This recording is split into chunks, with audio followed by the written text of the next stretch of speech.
Hello there, everyone. Today is the day. Today is the day for Lost Caverns of Ixalan Early Access stream. Thanks for joining me for those of you that are here. I'm working on getting chat on screen at the moment, so give me just a moment as we get this up here.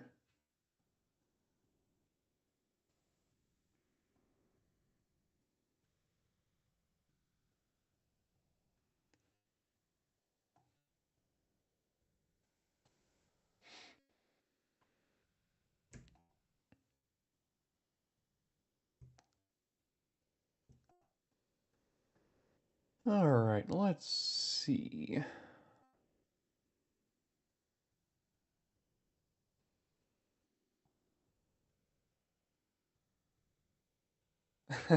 Jurassic Park theme in the background.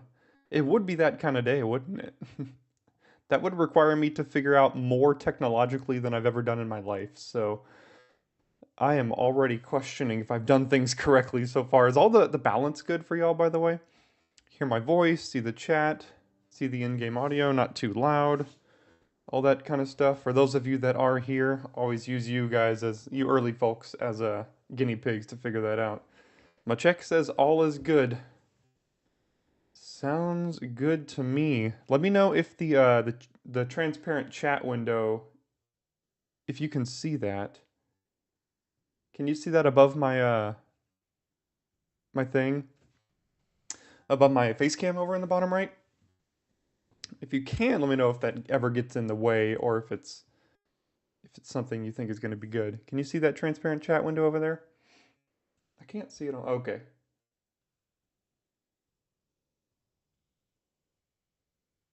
Bit too transparent, says Machek. Let's see. What if... I think it's better when we're actually inside of a game because the battlefield is over there and there's not as much like text and stuff. So I think it'll be there. So we'll check that out at that point. Let me see how much of a delay we've got going on here today.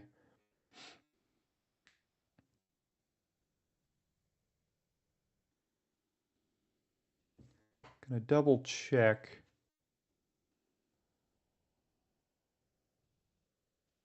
Just so I know when you guys will be responding to various draft picks and things. Because if I ask for advice and then don't see anything, I want to make sure we've got a good delay happening.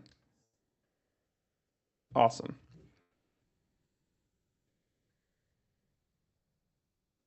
We are at about 3 seconds, which is just where we want to be. All right, well, today is Lost Caverns of Ixalan Early Access Day. So, for those of you that are here, I want to see, do we want to do a sealed first, or do we want to jump straight into Premier Draft? Sealed Lost Caverns, Premier Draft Lost Caverns. We had a lot of fun with Premier Draft for the Wilds of Eldraine. I did not do any sealed during early access of Wilds of Eldraine, but I'm a man of the people, and here we are on early access day. I want you guys to see what you want to see as well. My instinct says... Santosh says, jumping in and out, want to see sealed. Yeah, that's my thought. Maybe do one sealed and then upload it as a VOD on the channel tomorrow as well, just so you guys can get a little bit of sealed info before you head to your pre-release. That's usually my thought. And then we can build up a little bit of viewers during sealed as we prepare for our first draft in an hour or so. Because I'll be streaming all day probably till probably for the next 6 or 7 hours if I had to guess. So jumping in and out is going to be totally fine as well. I agree, Machek, drafting is a lot more fun, but let us, you know what, why don't we warm up with a little bit of sealed here. Lost Caverns of Ixalan sealed. I love these early access days. I hope y'all do too. Ooh, all right, we got a Galta. Galta Stampede Tyrant, 8 mana, 12/12. When it ETBs, you put any number of creature cards onto the battlefield. Pretty good. All right, we got one of the creature lands. We got a Tarian's Journal, Soul Cleaver, Unstable Glyph Bridge, which is kind of like a board wipe, and a Fabrication Foundry. So we've got some artifact build-arounds. Not great rares, to be honest. So Let's see here. So we already saw our rares. Let's look. We have 2 of the Kutsil Malamet exemplars. Could be interesting. Double Cavern Stomper. Ooh, do we have ourselves a dino deck? For those of you that saw my pre-release guide, I built a dinosaur deck in that one. Ooh, we have a Thrashing Brontodon, Malamet Brawler. That's fine. Hidden Nursery. Ooh, we do have a Lore Keeper. How many dinos do we even have? 1, 2, 3, 4, 5? In green. And red is the other ones. We have 2 Dinotomatons, a Rampaging Ceratops. We have a Rumbling Rock Slide, so that is some removal over there. Not great options in red. Grasping Shadows. We do have a Join the Dead. Okay. One of the better commons in the format, behind a Braid. Fanatical Offering, Stupefaction, Brine Fang. We have Hidden Acropolis, which is the cave land in black. Ooh, 3 Oaken Sirens. Can we make artifacts work?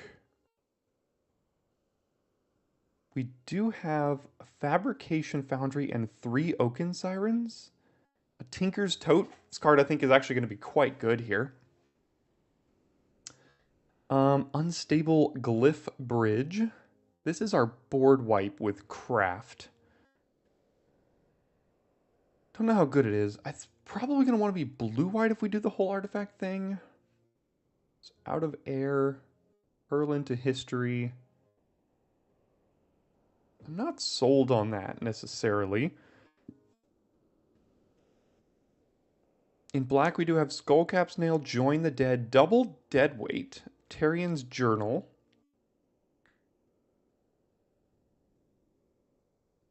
That's about it for black. I don't know if we have the synergy to go around the 2 Kutzils here.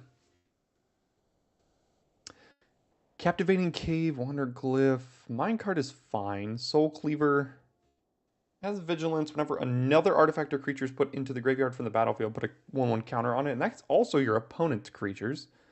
Swashbuckler's Whip. Hunter's Blowgun. What do y'all think? What are we looking at here? We've kind of looked through the options so far, and I think there might be some sort of blue-white artifact deck here. There could be a black X deck. There could be a dinos deck, but don't really have a ton of the dinos. Hey, Randy, yep, first event. This is sealed. We're going to start out with a sealed today just to get the viewership up a little bit and post it as a VOD to the channel tomorrow. So that y'all can get ready for your pre-release as well. Which one is this again? Becomes a 3/4 when it attacks. Another creature gets +2/+0 and kind of vigilance. I do like the big fat green creatures. We don't have the green land cycler or the red one. Oh, we do have the red one, which makes no, the black, the 5 mana black thing is the one that reanimates. I forget what that card name is. So what if we looked at green and went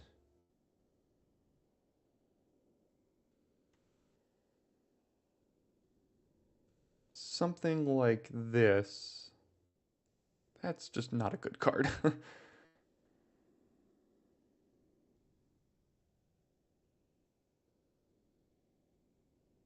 Herald Guide, fine. Axe Jaw. What's the walk do again? 5 mana, discover 4. It could be okay. Ridgeline, and then what if we tried to pair it with red? I don't really like the Tomb Raider. I don't like Hazard. This is not a deck for the Blade Master. Tully's Favor could be okay. I think Discover is going to be a pretty busted mechanic in this set, so that could be interesting. Hotfoot Gnome, Idol of the Deep King. I don't know if this is going to be much of an artifact deck. Plundering Pirate is... Plundering Pirate's okay. Galta with Polani's Hatcher would have been game over, yeah. We don't really have the dinos in this pool to really support this kind of red-green deck, unfortunately. And Galta's, like, not even that great in general because it's 8 mana to cast, and we don't really have the ramp. We're not going to take advantage of its other ability because all of our cards are going to be on the battlefield.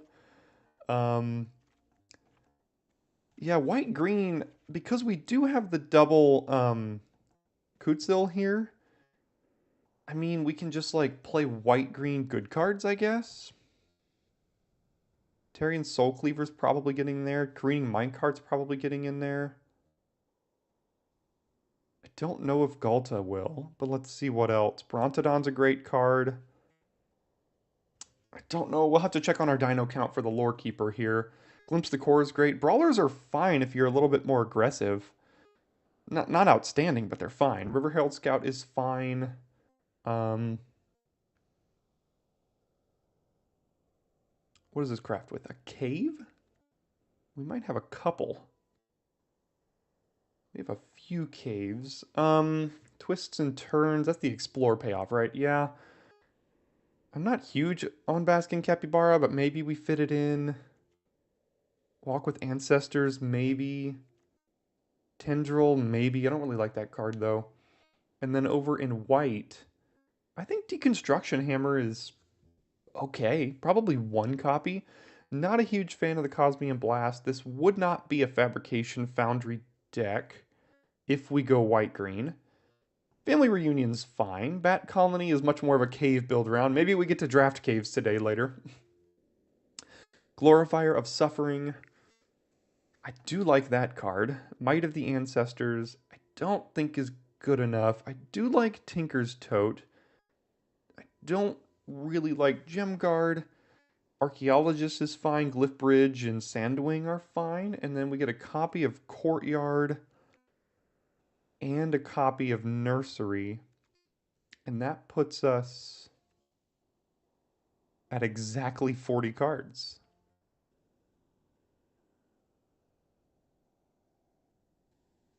So that's an option.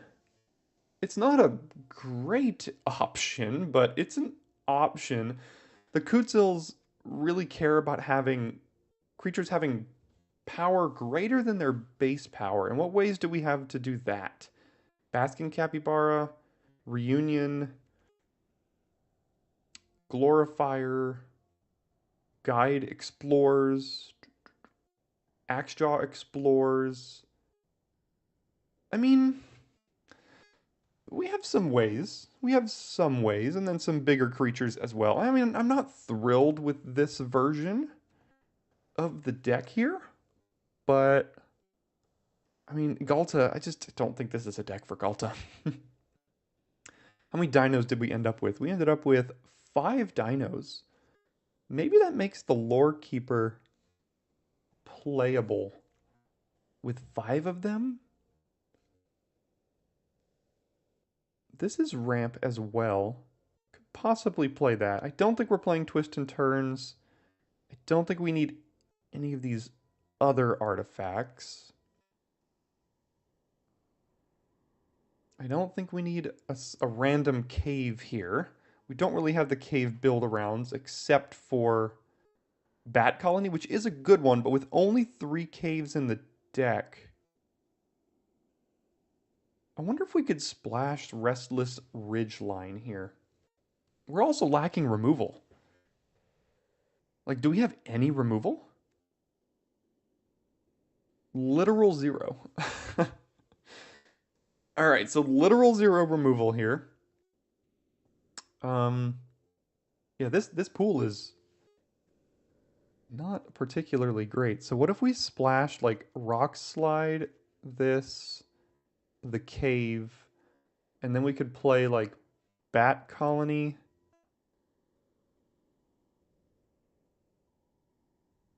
And then we can play the Monstrosaur as basically just a 2-mana land mountain cycler to go find a mountain. Um, I'm not thrilled with these options here.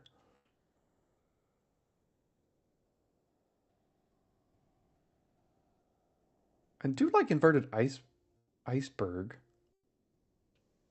Oaken Siren, Pirate Hat. Shipwreck Sentry is the defensive creature. Stupefaction is fine. Out of air, counter spells, counter spells. You know, what about this?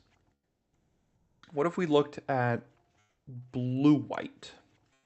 Yeah, Randy, I have noticed interaction is not great in this set, like you mentioned. So if we did like a blue-white control deck that's also a little bit artifact-based here.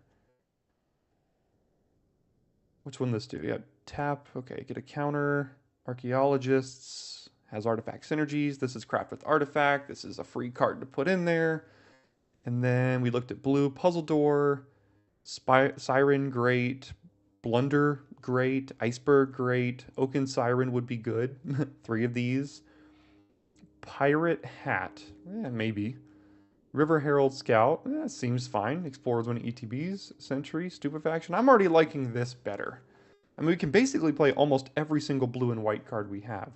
We get a copy of a cave here. We can play the minecart still and the soul cleaver. Don't think we need these. I mean, I'm not thrilled with any of these options here. I don't think we'd play Bat Colony. Maybe Reunion, maybe Protection, maybe Glorifier. And now we actually have some cuts to make, which, you know, could be pretty good. Destruction Hammer. I already have one. Don't think this is a Bat Colony deck. We don't have the caves. And I don't like Might of Ancestors. So I think we could try this out. And then what would we cut here?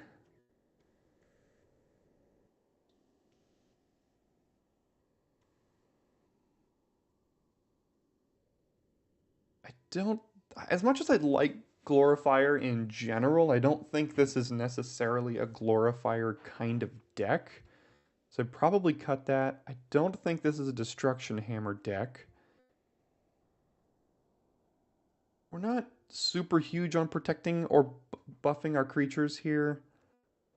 Probably don't need the Pirate Hat. We still have 11 artifacts, which is good.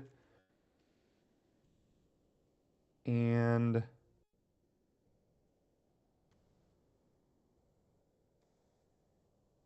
probably don't need the song. And I guess this is how we would run it. Again, I don't really like any of my options in this pool, but this is kind of where we're at. 9 blue sources for double out of air and a hurl into history, a couple of land cyclers. I think 17 lands is probably still okay with this deck. Let's give it a shot. Let's see if this does anything here. Not a single clue if this will be good. In fact, I think it won't. But we'll see. Playing against Iron Wolf here. I have played against Iron Wolf in previous iterations of Early Access. Sure, I'll keep this.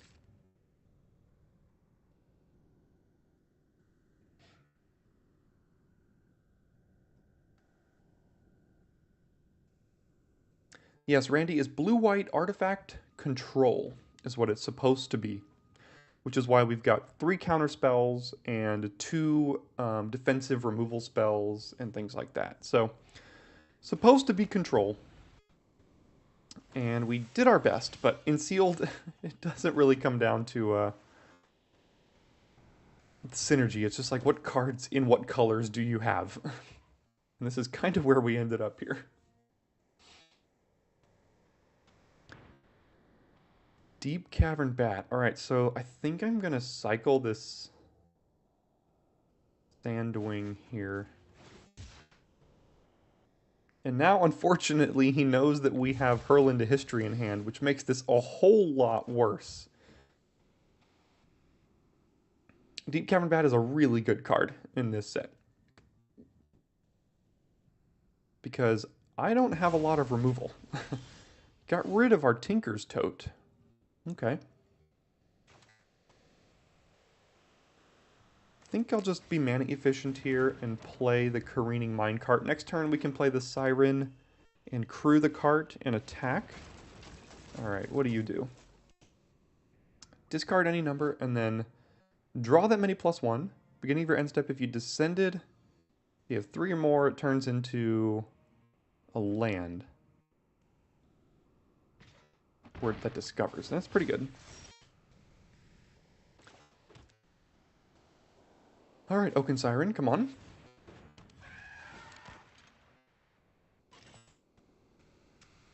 Get our treasure token.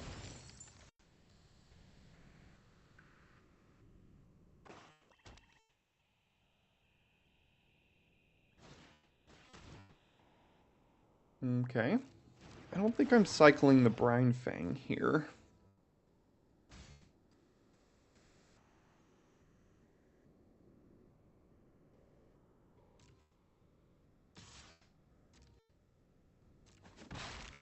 Now he's just going to play around Hurl into History. What does this do whenever... If you descended this turn. Okay, that's why it's getting counters here.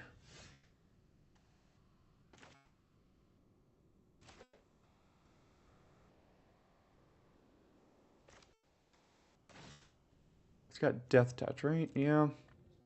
Could trade it for the Minecart. Don't really like that, though. I could hold this back to just trade with the bat. I mean... Guess that's all I'm doing here. It's got Vigilance.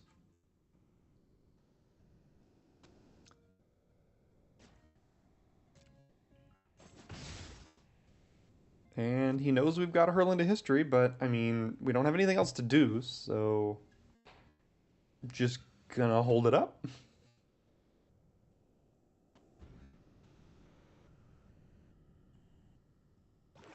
For those of y'all watching right now, how's the chat over here? Is it working out all right? You prefer it just not on the screen at all? It's the first time I've had chat on screen during a live stream. I thought it might assist a little bit for y'all, but it's up to you.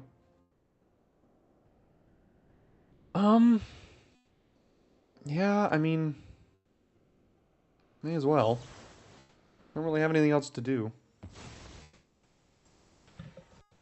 Alright, so we get to discover you may not play these cards. What's this stuff? You may not... Oh, okay. It didn't highlight the one. Okay, so I get Cosmium Blast into hand, because it had no target. That's why. It didn't even give me the option. I see, I see. So now you know how Discover is kind of working out here. Alright, he gets to turn that into the land.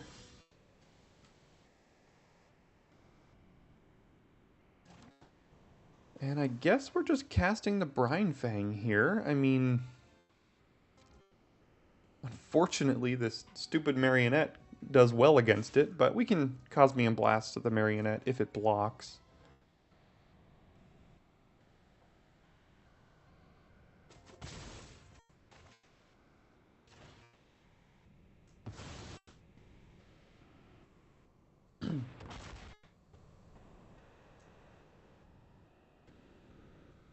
Alright, let's see if he starts to go off with Discovering here.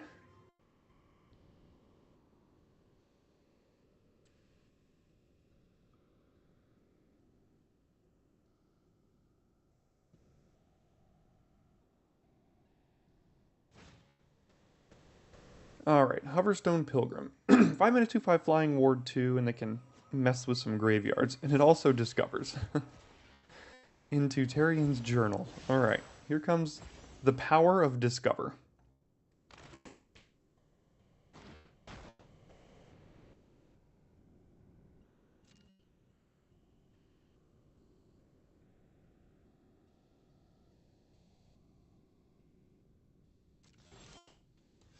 Alright, another Cosmium Blast. So I guess we're just going to go ahead and attack with Brine Fang. We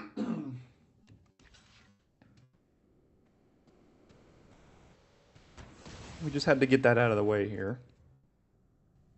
Oh, why did I do that? Why did it misclick? Meant to cast the Gem Guard, and it just like kind of clicked right through it. So that was slightly annoying. And by slightly, I mean very annoying. Would have had a 4-mana 4/4 there. Alright.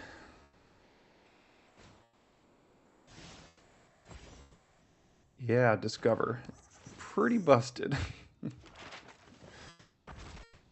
4 mana, 3 mana for a 4/3 and a 2/1 and a map token. Mainly because of the land over here, but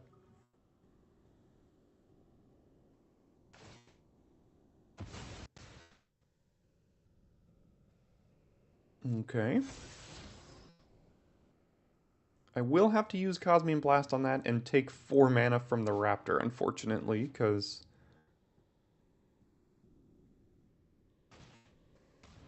dead weight. Yep.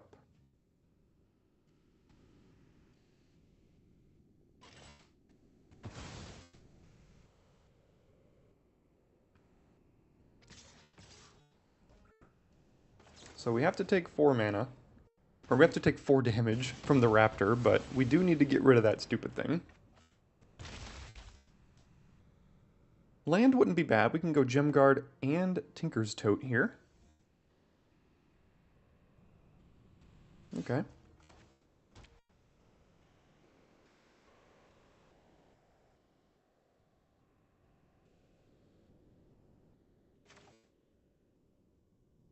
So let's play the Tote. Crew the Mine Cart, and then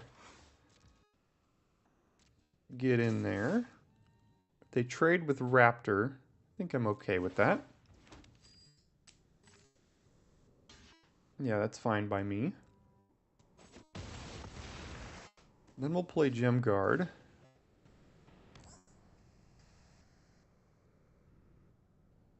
Just go ahead and do that here. Tap 2 on... Oh, I can do it to itself. Alright, well, am I blocking this? No, not really. Alright, let's do it again. Why not? Make it a 5/5. Don't see why not. Runaway Bolter, just keep on discovering. I do like Mephitic Drought. What's this one do? Ooh, 6 damage to a creature. Well, that's unfortunate. Can't do anything about that, though.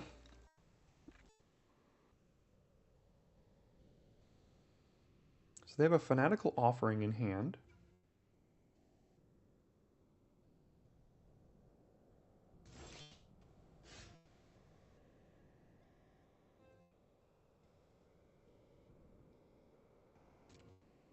Alright, Brine Fang. You do your worst.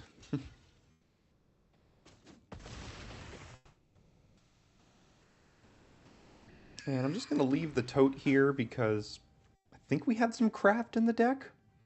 Craft with Artifact, potentially.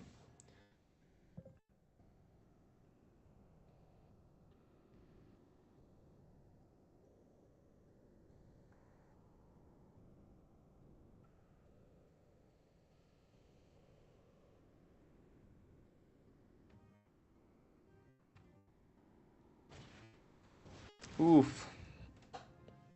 Well, that's our only threat. And it gets to discover... Wait. A permanent spell. Okay. Well. Yeah, down goes our 6/7.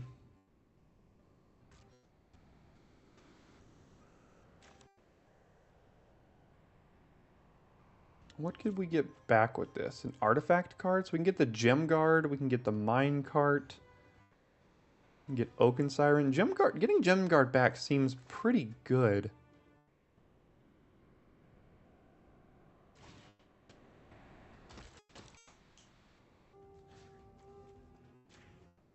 We can cast it too. And then we can also make it a 5/5.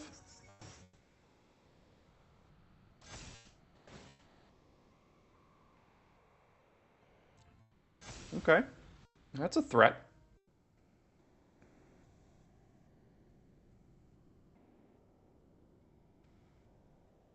Our cards are actually doing something. Discover, hitting, join the dead to kill the gem guard. Perfect timing again. Man, this card has absolutely destroyed us. They've gotten about 6 cards worth off of that. So, we're doing what we can. Alright, what do you do again? Put a 1/1 counter and you can make it into a 4/3 flyer. Yeah, yep. They have drawn the removal exactly when they needed to each time.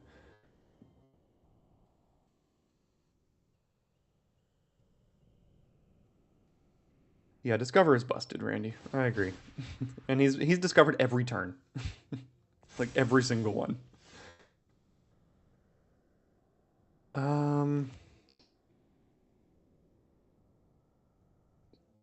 What does this do again? Whenever it attacks. Okay. Activate only as a sorcery, right? So I can attack with my 4/4 here. Let's see what I can find first.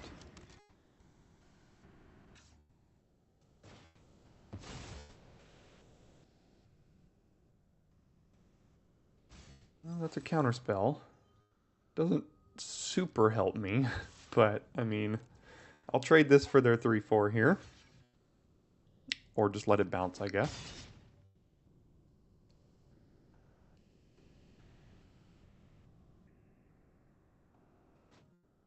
Because this attacks as a 5/5 right now.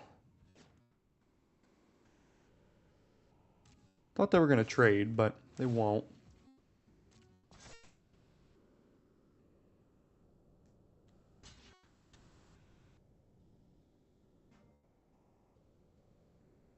Gonna give it trample. Dreadmaw's Ire. So yeah, this card is really good. +2/+2 trample. And whenever it deals combat damage to a player, they get to destroy an artifact I control. So basically, this is gonna hit me for 6, and they get to kill a creature I control. I don't like using this on Dreadmaw's Ire here, but I mean, it basically lets him win the game on the spot. Not that we have a lot going for us right now, but I mean, you know, we got something.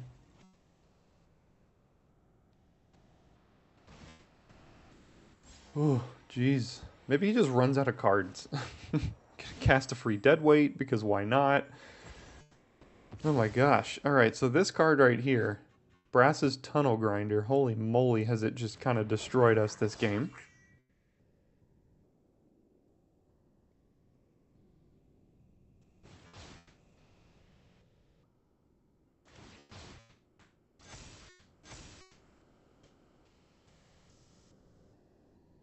Go ahead, because why not?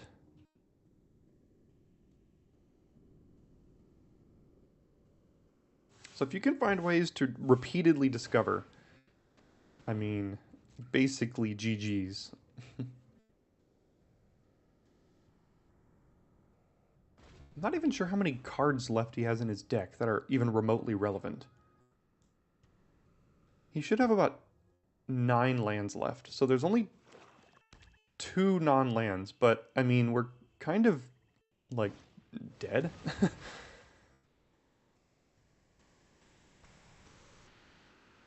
Synapse Necromage. Yeah, man, he's got like a draft deck over there.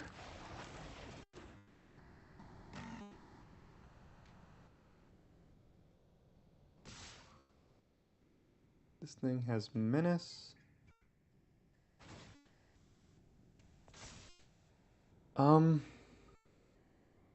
Is there an onboard trick here? I don't think so.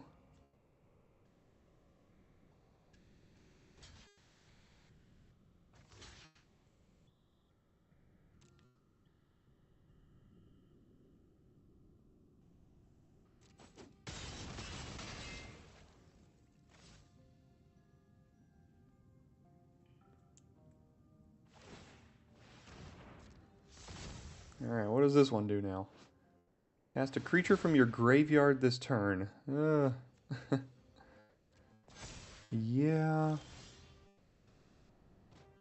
It's not really going to do anything. So,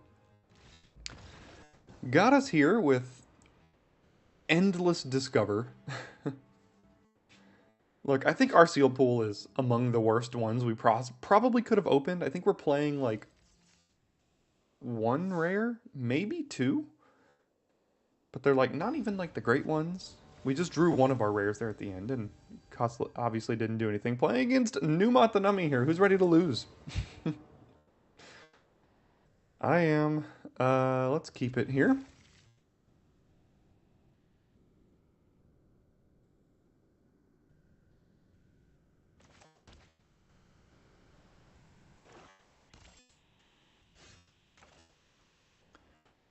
Alright, see if we can find ourselves a land. Sweet. Hey there, Turkey Jerky. Going well. Playing against Numot. Good to have you in the stream.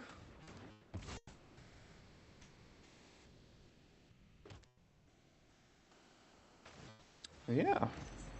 We are going to have our work cut out for us. We have a very horrible blue-white artifacts deck here.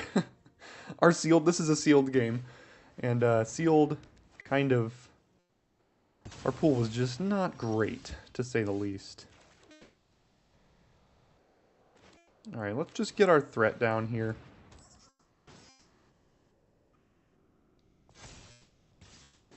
I could hold up counter spells, but I want to make sure I get my creature down. And now we can kind of hold up the counters. Yeah, absolutely.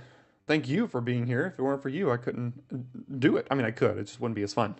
Fabrication Foundry. Add white only to cast an artifact or activate the ability of an artifact.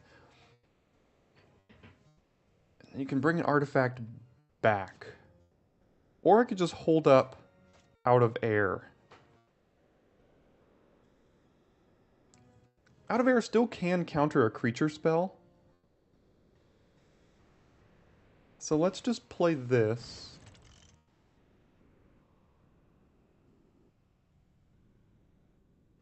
And then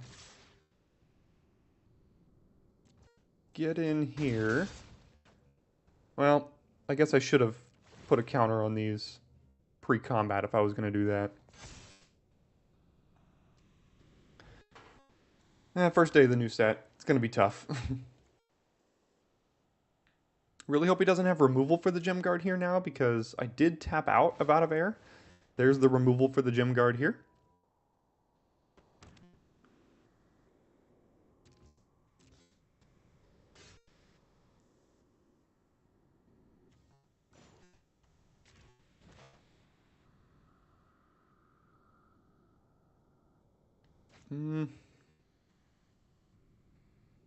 What does this do again?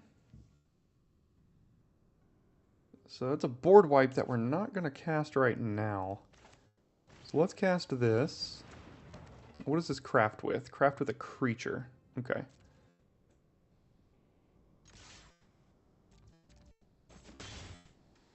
This can still crew though, right? Yeah, can't attack activated abilities. I do believe it can still crew.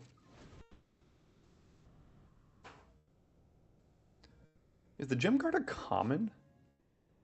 Who knows? Can't tell. Can't tell with that symbol. I think it is a common. Alright, we'll go ahead and counter that. And he's off it.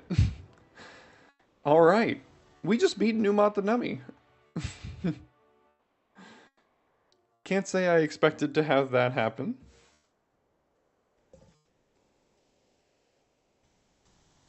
But I will take it with our mediocre blue-white deck.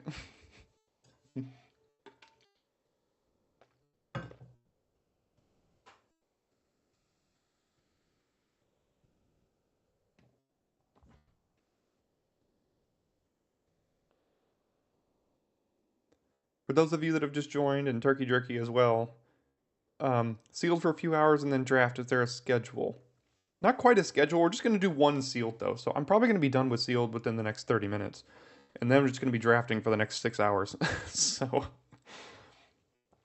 yeah, probably sealed until 2:45 Eastern. And then draft for probably another 4 or 5 hours after that. So I think I'll be ending today around 7 Eastern.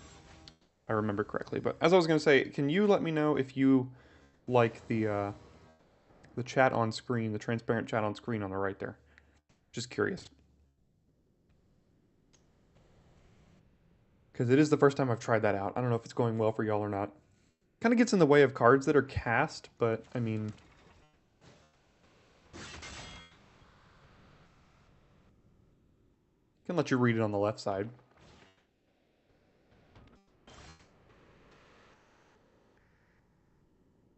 Oh, you're on delay? It's probably a short delay, though. What do they have now? Okay. Equip 2, whenever another artifact or creature is put into a graveyard. Yeah, it's still good. We're just going to play... Probably get Oaken Siren on the battlefield here. Lets us cast another one, and we can cast Iceberg next turn.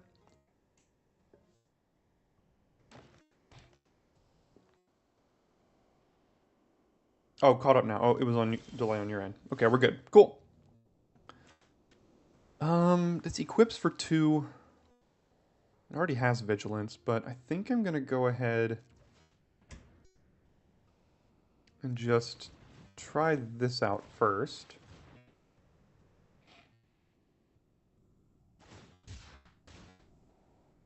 Yeah, Veximian, I can do that. My thought is whenever I click on a card for you to read it for a longer period of time, the chat would then be in the way of that. There's never really a good spot to put it. I mean, if you'd prefer it on the left, that's okay. It's just, if you want to read something, it'll be harder to do that. But I can try to do that if you'd prefer.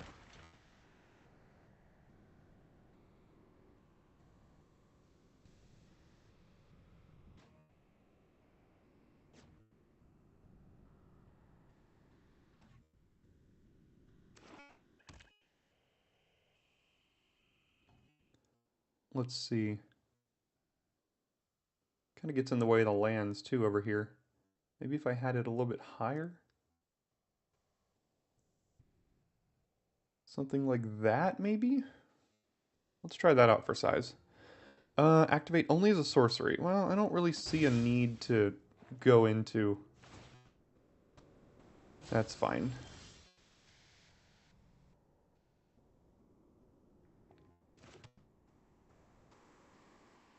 Fortunately, that's not...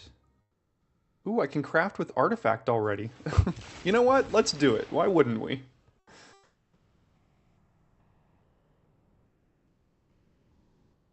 Okay, so we exile one from our graveyard, and it becomes a 6/6. 6/6 on turn 3 with upside. Sure.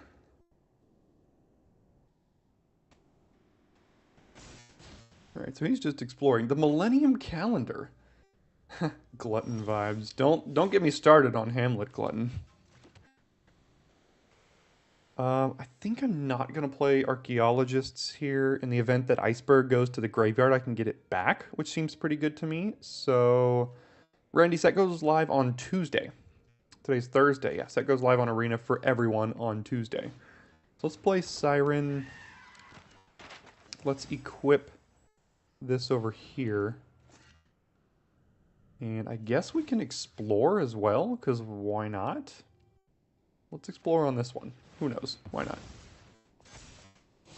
Okay, got another land in the hand. So tap or untap artifact or creature. So let's tap it. And what is it allowing me to do? Oh, move this around? Okay, that's fine.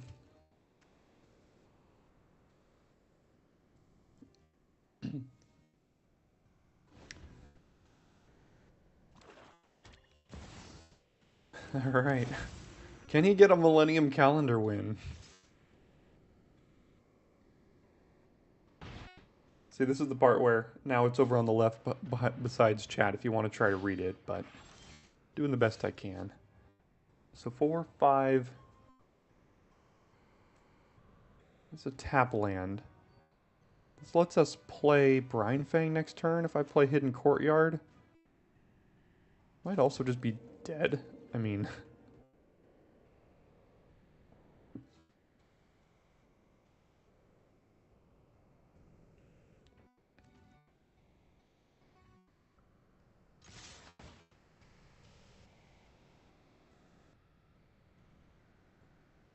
Go to 1. Yeah, I mean, I guess I die here. The only way I lose this game is if he's got a board wipe, so I'm just not gonna cast the Archaeologist. Hey there, Ruben. Going good. Playing our first sealed. Game 3, we are currently 1-1 with a blue-white artifact deck. And beat Numat the Nummy. So it's going good. Good to have you. Yeah, there is a black board wipe, so I'm just not gonna play this for that reason. Yeah, that should be okay.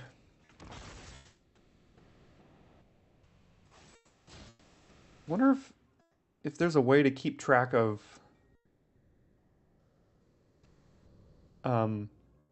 descend or descend X without having to check over and over and over again.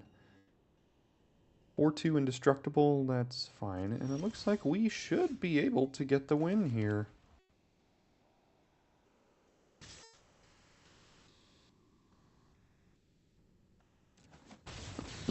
Currently 1, and I don't see a descend count anywhere, so unfortunately not. Yeah, that iceberg, boy, that overperformed there. That was a really, really good card.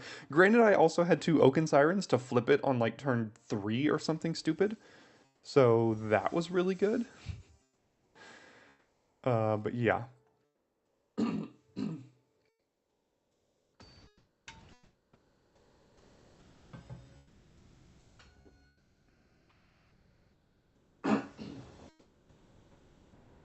Oh, look. Another iceberg. I'm not going to mulligan a hand with an iceberg. Ruben, is descend marked on the card itself? I don't know. Maybe. We'll have to see.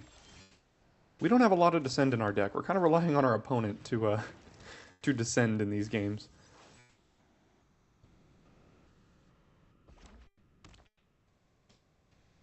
David, how do I feel about white-blue as a whole? Can I cast? No. Guess I'll just do this here. Not... I think it's actually going to be relatively strong. We have what I think is not a great version of it here, but I think the deck has a ton of inevitability. There's some decent counterspells in this format.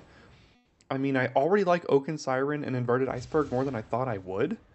I think it's going to be relatively good if you build it like a control deck. I do think it's going to be a true control deck, but it seems okay. I mean, there's a ton of artifacts. This deck has this format has so many artifacts.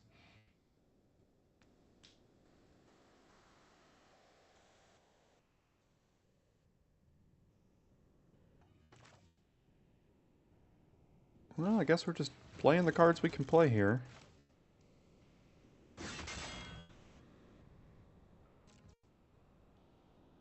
I don't think I'm gonna cycle that. How do you flip the iceberg? So you have to craft with artifact. Do you know what craft does, or is it just you need to know what it crafted with? So you exile the artifact. Okay, you do know. So you exile the artifact, and then you also exile another artifact from your battlefield or graveyard, and then you flip it. That's a tough one. Now I need the white. Although I do have Hurl into History up now. How am I able to cast this? Oh, with Fabrication Foundry. Okay.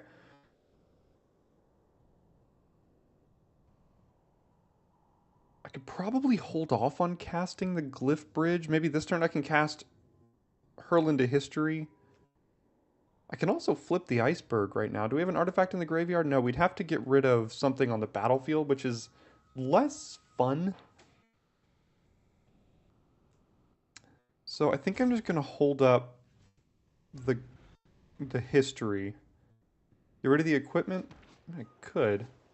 But the Glyph Bridge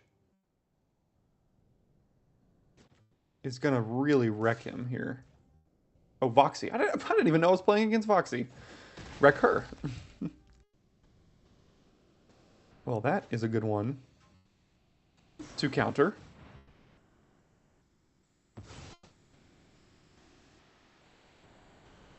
All right. Here comes Oaken Siren. And my turn. All right. Now, do we cast the Glyph Bridge here just to get rid of the 5/4? I think that's probably worth it, although we... I was going to say we can play a 3/5.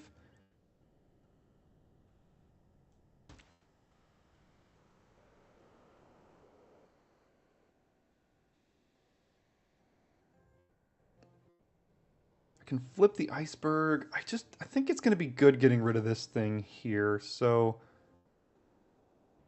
Yeah, it has Super Menace Turkey Jerky, so it can't be blocked by 3. Or it can only be blocked by 3 or more creatures. So I'm going to just kill the Ceratops here. And then... I should have equipped that. That was kind of a mistake, but... it'll be okay. I think I'm just going to... oops. So many things on the board. I really hope she doesn't have a braid. Nope, okay. Yeah, a braid in this set seems OP. I do really like Oaken Siren in these decks. I think Oaken Siren's going to be a key to these blue-white decks. And even blue-red decks, too, because they're both artifact-based. So I should have an extra counter on my Siren here because of the Soul Cleaver equip, but... we're not here for optimized play. We're here for fun. I can flip the Inverted Iceberg next turn with a treasure. Why do I keep getting priority here? Why is the treasure letting me constantly get priority? What does this flip into as well?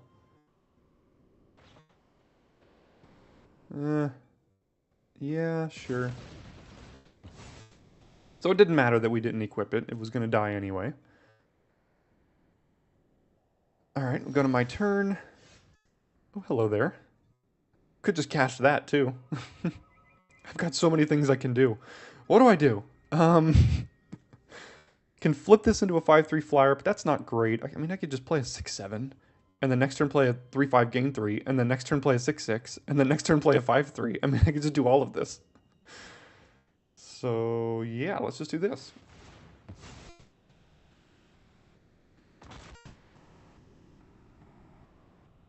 I'm not going to crew.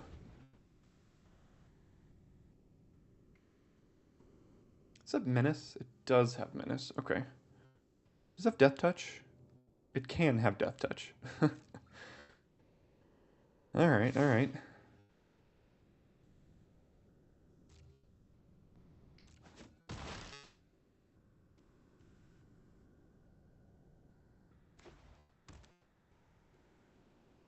Okay. Is there a way to keep up 2 blue mana? So I have 6, so I can do something for 4? This crafts for 5, but I can use that. This crafts for 6, but I can use that.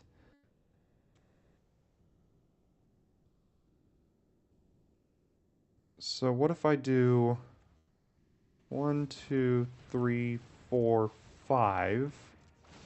Craft with the artifact in the graveyard. This leaves up Out of Air for a creature spell here. That was an animation. Whenever an opponent casts a spell during their turn, they can't attack.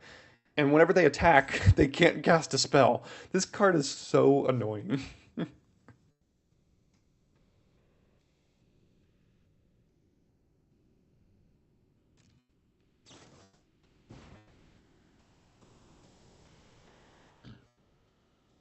I don't even know what that does, but I'm going to counter it.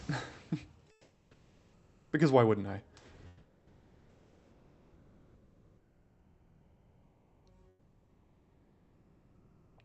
Yeah, look how stupid this is. So whenever an opponent casts a spell during their turn, they can't attack. And whenever they attack, they can't cast a spell. So they have to choose to either cast spells or attack me. As long as the Wanderglyph is on the battlefield. It is ridiculous.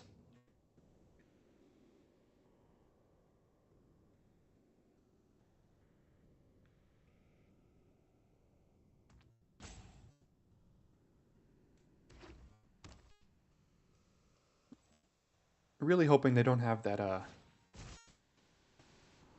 so she can't attack me now. What does that do? Here you go. Here's the descent count. Yeah, so Ruben, you were wondering about descent. It does show it on the cards, and it probably will in your hand. We just don't have descent cards in our deck.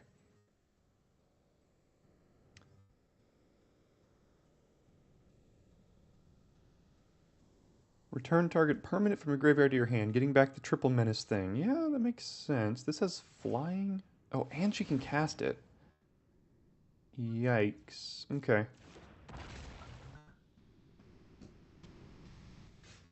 That's pretty good.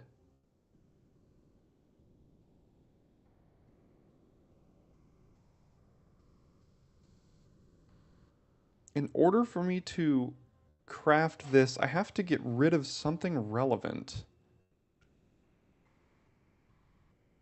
Which I don't really want to do.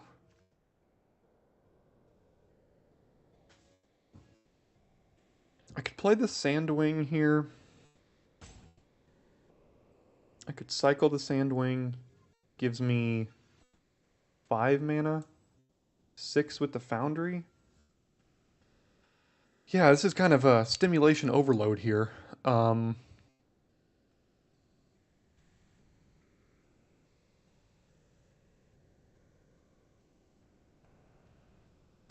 let's just get our creature down. Gain a couple of life here. We do still have the minecart to crew. She draw removal for the Wanderglyph? Hopefully not. She did. Well, I can bring that back with the Foundry now. Somehow. If I do some math.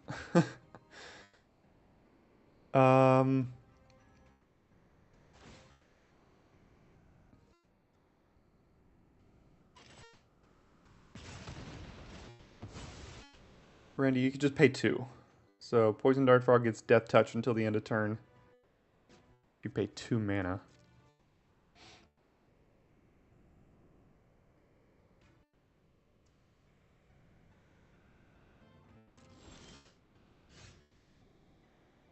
Jeez, how do I play this deck? So what can this do? This can pay 3, exile or one or more other artifacts you control with total mana value X. And if I want to get the Glyph Bridge back, it has to be 5, which would mean Minecart and Iceberg, which I don't really want to do here. So I can flip the Iceberg by getting rid of the Soul Cleaver. This isn't doing much right now, although it can give something Vigilance. Let's do this. Let's equip Soul Cleaver here. Has Vigilance. It'll continue to get bigger. We have a Cosmium Blast to deal with. Yes, Turkey, there is a way to use the board wiping. Does this have reach? Oh, this has reach. Oh, crap.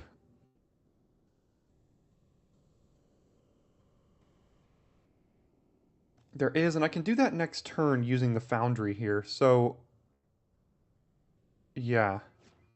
I can get rid of their 1-drop using Cosmium Blast, make some blocks, and then get this back next turn, crafting away like Minecart or something.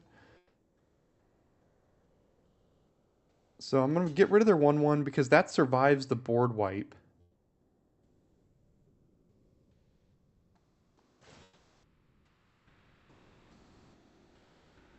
And then Sandwing grows to a 4/6.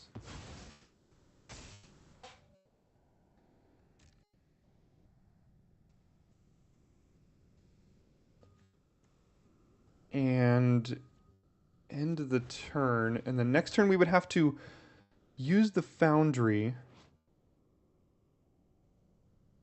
to exile these 2 artifacts to get back the Glyph Bridge to wipe the whole board. Is what we can do.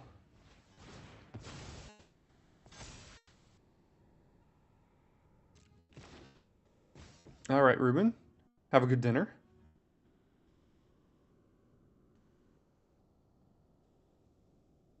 It says Menace. Ah, jeez, we're gonna have to go pretty low here.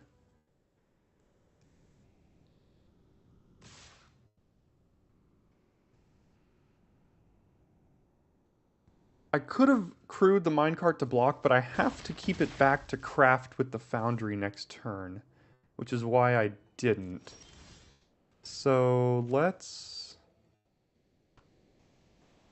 attack first, and then do this whole shebang. So x equals 5, get this back, get rid of these two.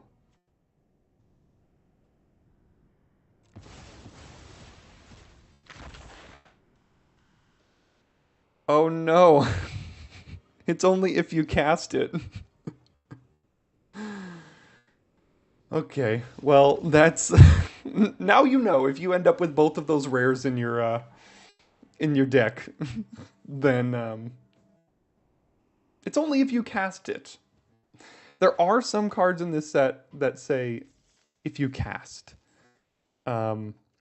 particularly because of Discover. So now you know. Don't do as I just did.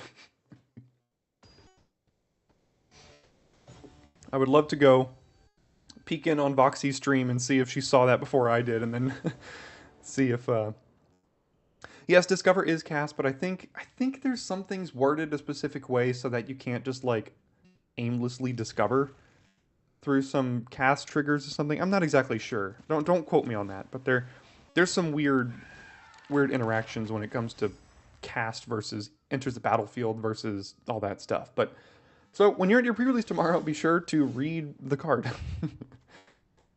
What do I want? I think I want Oaken Siren. This card has just been so good.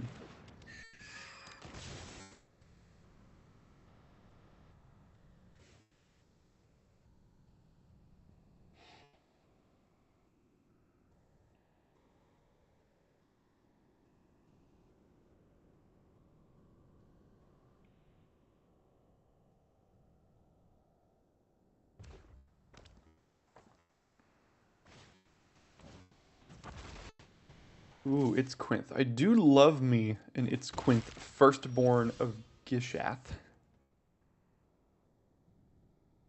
Okay, let's play Scout, see what we find.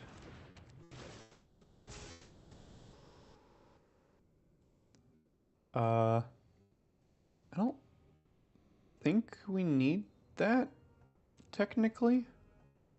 That's also more craft fodder in our graveyard now.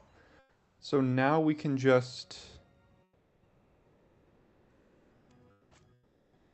I'm gonna use this mana to explore here so that I can play a tap land. Sure. No, I don't really need that either. A little... It's a little late. So...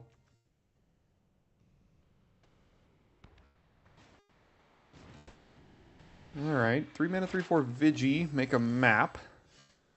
Lands. You love it.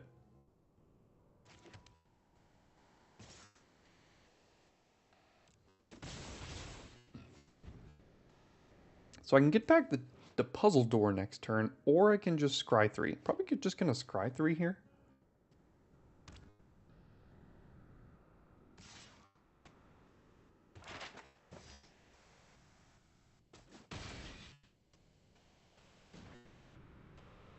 That has reach. That is annoying. Yeah, oh, there we go. There's something. Cosmium Blast.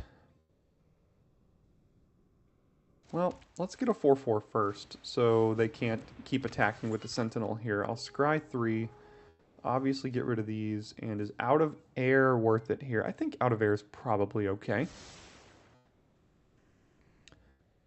And pass it back now.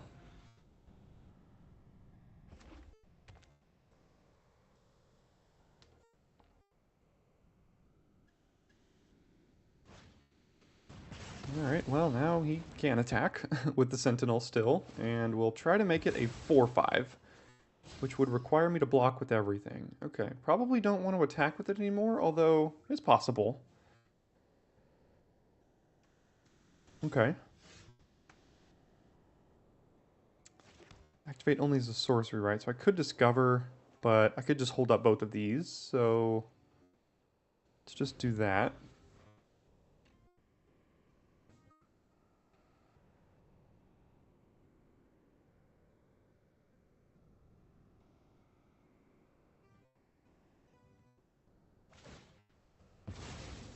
Discover again. All right, so it is now a 4/5. Pathfinding Axejaw. Not discover, sorry, explore. Oof, that is a great card that needs to get countered.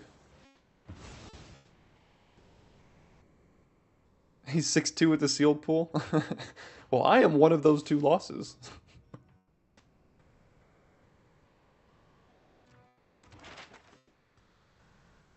Yeah, I think I'm getting rid of this. 1, 2, 3, 4, 5. I guess he can get rid of both of the sirens here. I don't like it, but I can't have this thing continue to attack me over and over and over again. So, conversely, I could trade Siren and Cosmium Blast, but then the spider's still here, and yeah, I guess I'll just trade these two creatures.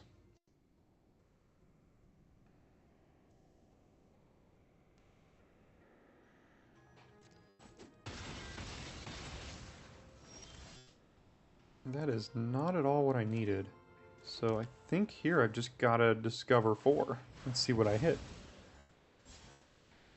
Yeah, sure. I mean, worse things have been hit, although that might be our only 1-drop in the deck. So we discovered 4 and hit a 1.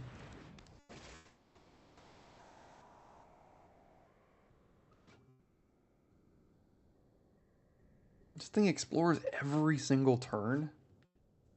Alright, well this is probably the end of our sealed run here. Unfortunately. Yeah, I think we are about done. I think the equipment is good. I don't think it's good in this deck. I think it would be outstanding in a creature-based deck, but we don't have one of those. I just figured I'd put it in because it's a very cheap artifact. I mean, we're drawing all lands too, so like we're doing literal nothing. But I think it's good. I just don't think it's in the right deck, like I said. So Rowing Rites of Itlamok turning into a Gaia's Cradle. Yeah, we have lost this one.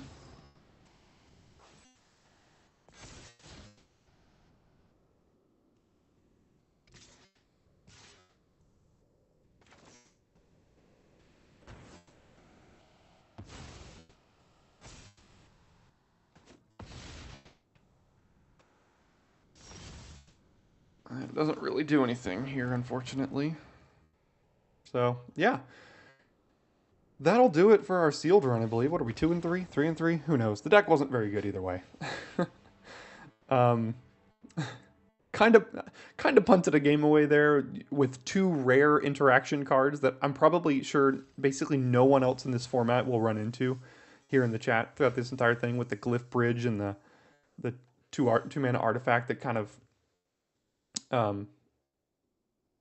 you know, bring something else back, but it is only on cast, and now you know. So I'm gonna cut this for a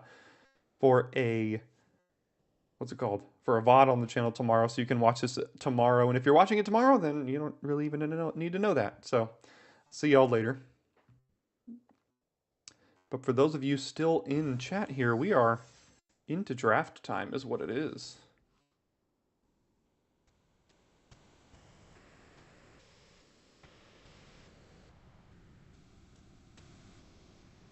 I think I'm gonna move the chat box for the draft.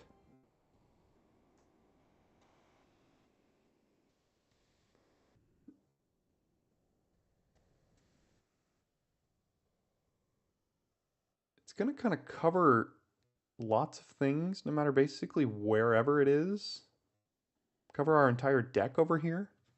Maybe I can just remove it for the draft portion and then bring it back up. What is this? I'll claim it, sure. Ah, more things. Wait, is it going to give me a... Oh my god, it's going to give me a copy of every single card in this entire set. No. There's like 350 cards in this set. Really? I have to go through every single one of these animations? Alright, well, now's the time to take a bathroom break. In fact, you know what I think I'm going to do? I think... if I have the ability to... You might be seeing an ad break right now.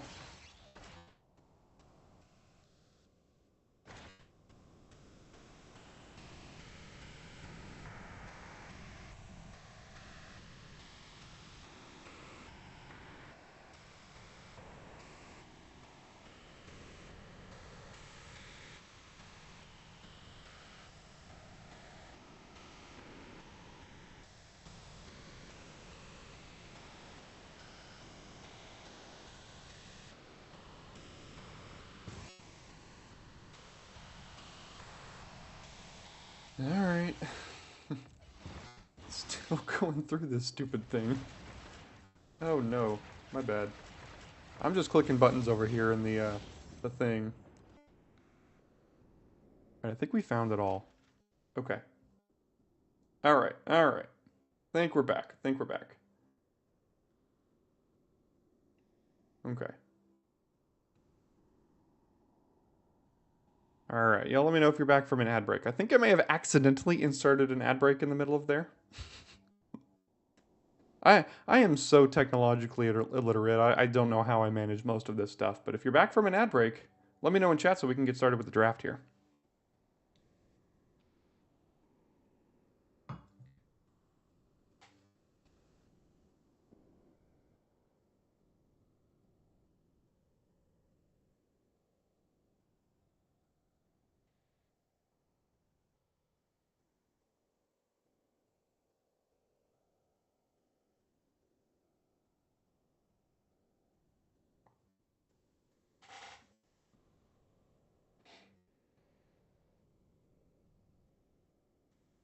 Okay.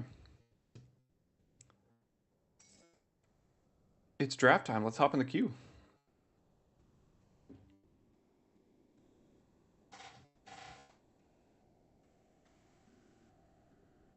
See if we can go up against any more fun opponents today. I've already played against Voxy and punted, and already played against Numot and won.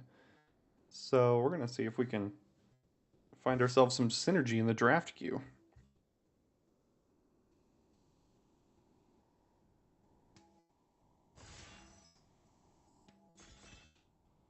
Hey there, Johan. Thanks for joining. It is great. I agree. Ooh, I would love caves. Turkey jerky. If we can make caves work, I will do it. Maybe not in the very first draft of the entire set, but yeah. Hey there, Sig Torres. How you going? Having a good time?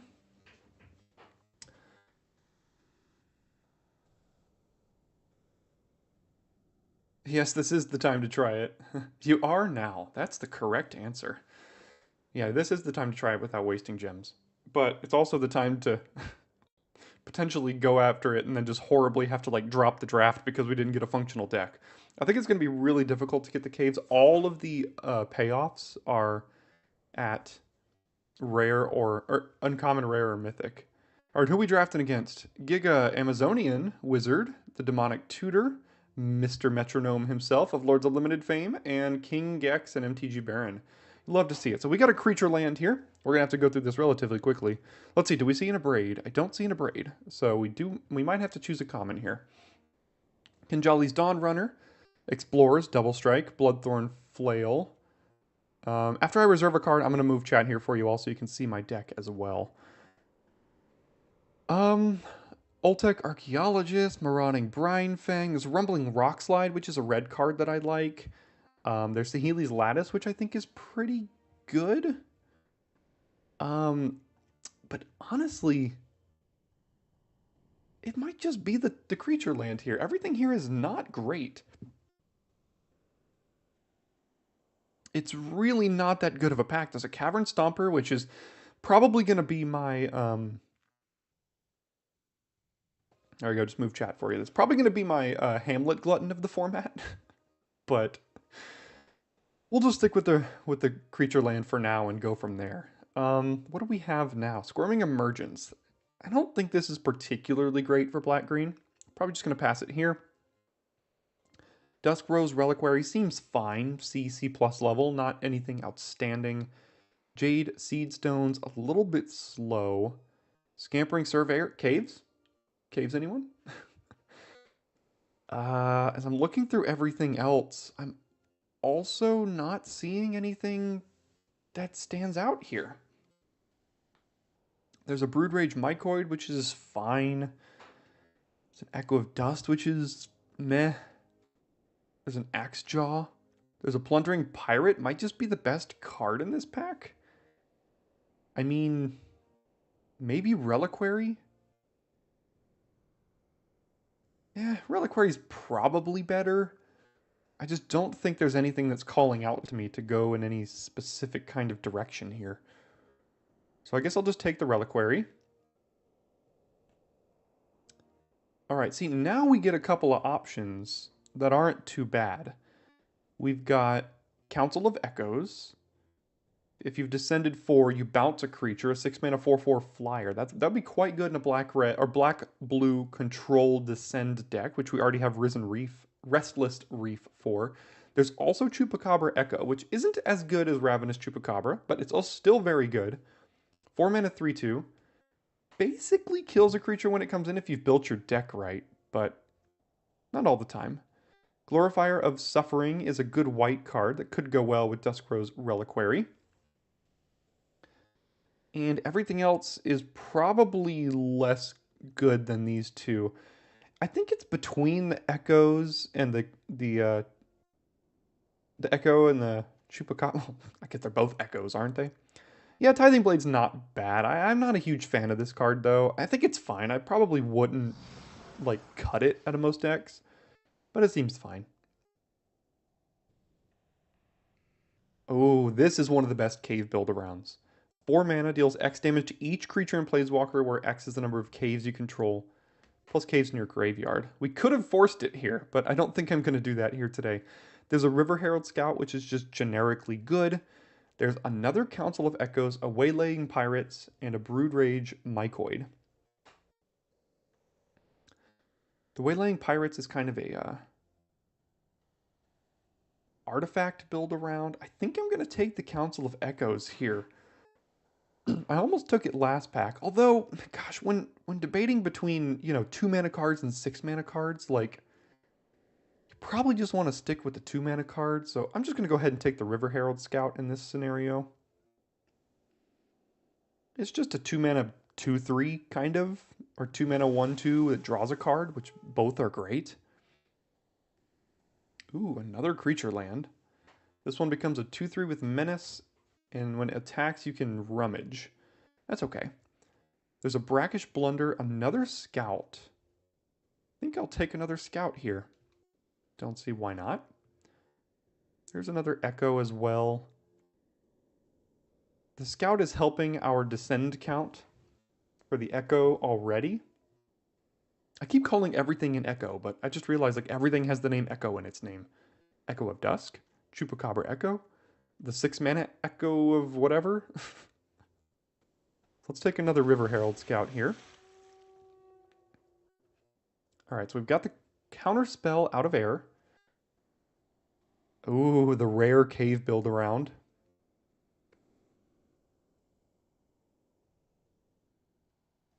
Do we take the rare cave build around and maybe jump and then maybe wheel the other cave build arounds and jump into caves?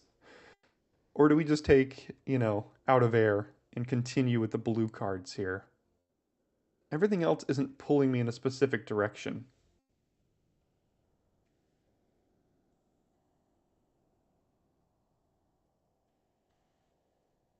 I think if we want an out of air, we're going to be able to get it. I'm going to take the rare cave build around. See if we can do anything with that. We've got a Sentry, which is just a very defensive card. And in decks like this, with blue-black being a control deck in this format, I do like running these 2 mana 3/3 defenders. I think they're pretty good. There's lots of red here, and the only one that I think is particularly great is Idol of the Deep King. And by great, I mean fine. There's also a cave. Um,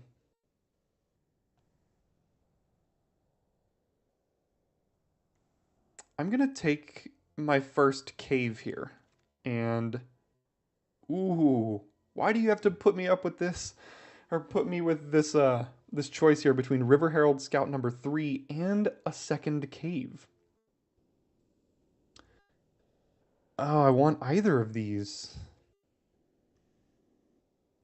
I really, really wonder if those other cave build-arounds wheel.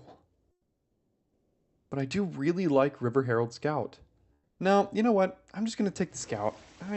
I'm chickening out a little bit. Okay, there's a Brine Fang. This is totally fine to include in most blue decks. Just did well in our sealed pool. Fanatical Offering, Bloodthorn Flail. There's a Rock Slide that wheeled, notably. Now we've got Relic Roar's Unplayable, Song of Stupefaction. Could be good in this kind of deck, and Unlucky Drop. Not thrilled with it. So I think I'm going to take the Song over the Unlucky Drop. Ooh, we got a blue cave anyway.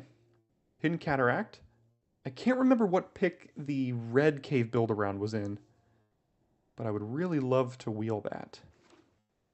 Ooh, guys. Caves.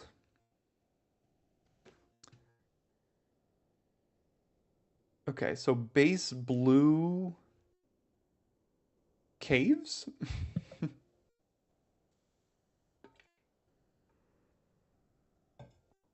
Gonna need some fixing, though. Okay, Brackish Blunder is fine. 2 mana, bounce a creature. And if that creature was tapped, you get a map. Better than Unlucky Drop, in my opinion. I think blue seems relatively open here. So I'm kind of looking at this build at the moment. They should have made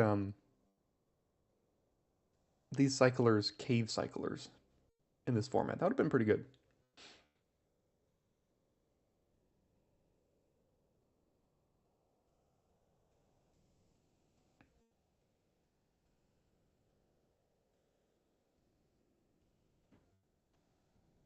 Okay, see, I told you we can get an out of air if we wanted it. And a Sentry anyway. All right, so blue is wide open, so we're playing blue. Let's see if we've got a cave build around. There's a Didact Echo. Not really, but I'm not sure how good that card actually is. Ruin Lurker Bat seems good. There's another land, but there is a Captivating Cave here. I don't think we need to take this early if we do end up going caves. We could be base blue-red caves. I do like Rock Slide. There is a Tithing Blade as well. Maybe I just take the Tithing Blade, but I'm not thrilled with...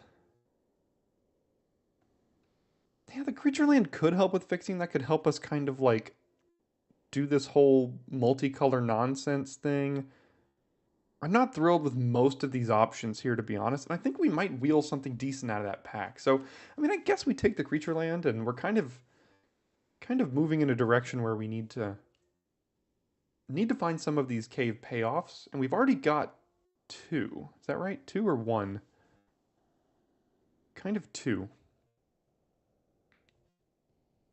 No cave payoffs in this pack, nor is there a cave. But there is a Bitter Triumph. If we're just going to think about going back into blue-black, there's a Triumphant Chomp, which is also fine. Colossodactyl. I don't think we're going to be playing green. There's a Master's Guide Mural, and I don't think we're going to be playing white. So there's another Brackish Blunder. There's a Nurturing Bristleback.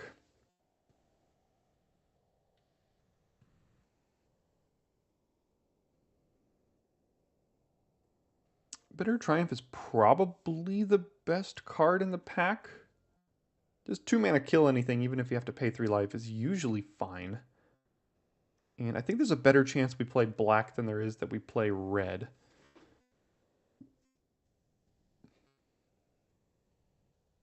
Ooh, alright. Well, we've got a red cave,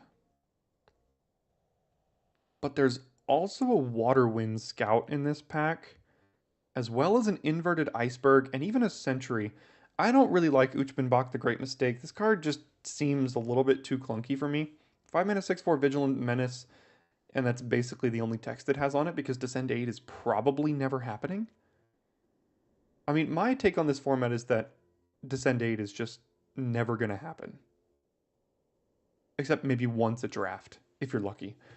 But I think Waterwind Scout is the best card in this pack. 3 mana 2/2 flyer, ETBs make a map token. I think it's the best blue common. And I'll take it here and probably wheel the Sentry. Okay, another cave here. But I think the cave thing has kind of passed. I don't think we're doing the whole cave thing. Now, I don't really like Abyssal Gore Stalker. Puzzle Door is fine. Skull Taker is good in some decks. I wonder... No, we're probably not super aggressive for this, so... Could take the Spike Tail, but...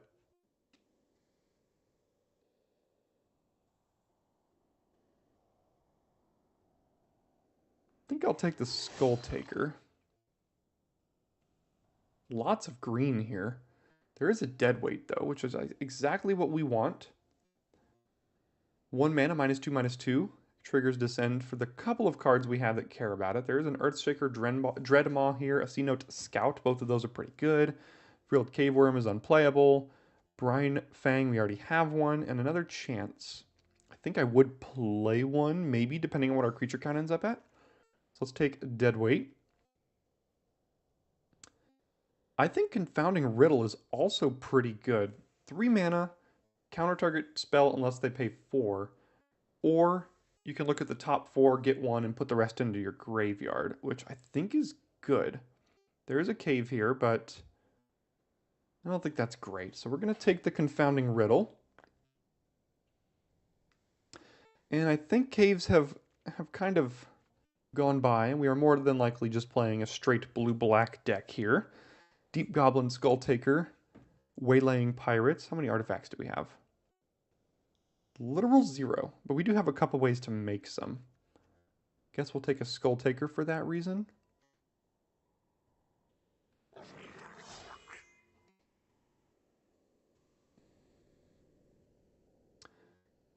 Another cave.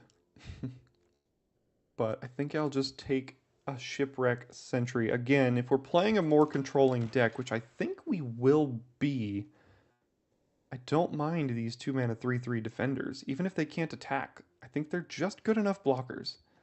Probably not playing this creature land either now. So, gonna need some, some flyers to potentially close out these games, some late game bomb cards. We only have a Brine Fang right now as basically a way to win, and that's about it. The Waterwind Scout could potentially get in there. Didact Echo. Maybe this is a Didact Echo deck. 5 mana 3/2, draw a card. And then it has flying if you've descended 4. Look, all these rock slides are wheeling. I don't think it's great removal, but I think it's fine removal. Master's Guide Mural. No, it's not a good splash for us, so Sage of Days. It could be okay. I could play an Ancestral Reminiscence here. I guess I can test out for all of you if this is going to be kind of viable in the format. Sometimes it is, sometimes it isn't. Ooh, all right. Look at all this. Do have an Iceberg, though. I love Iceberg. Even though if we don't have a ton of artifacts, I think it's still good enough. I don't think Uchbenbach is even good, even in blue-black. I'm just not even going to take it. I'm going to take an Iceberg here. Could take a second Black Cave or an Erazka Puzzle Door. I think I'll take the first Puzzle Door. Cave Depth seems difficult to put together. Need to spend picks on caves and cave payoffs. While also getting a playable deck. Yes, but the cave payoffs are only at uncommon. and rare. So basically, you take a cave payoff when you see it, and if you don't see it, you take a cave. And you usually got to get the good payoffs within the first few picks to really go in, because you don't know if you're going to see it. But I do agree, it's difficult to get into. Alright, I think we got to take Join the Dead here. It's basically just murder. There is a lodestone needle though, and I think blue is wide open at this table, and I think this wheels. 2 mana, flash, ETBs, tap an artifact or creature, put 2 stun counters on it, and then when you flip this and eventually craft, you get to explore every single turn. There's also the Myco Tyrant.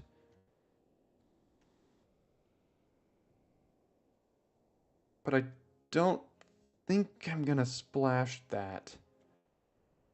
You have to, it descends and then makes 1/1s and stuff. It's possible it's better than Join the Dead, but I'm just gonna go ahead and take that one here. Ooh, there are a lot of great options here.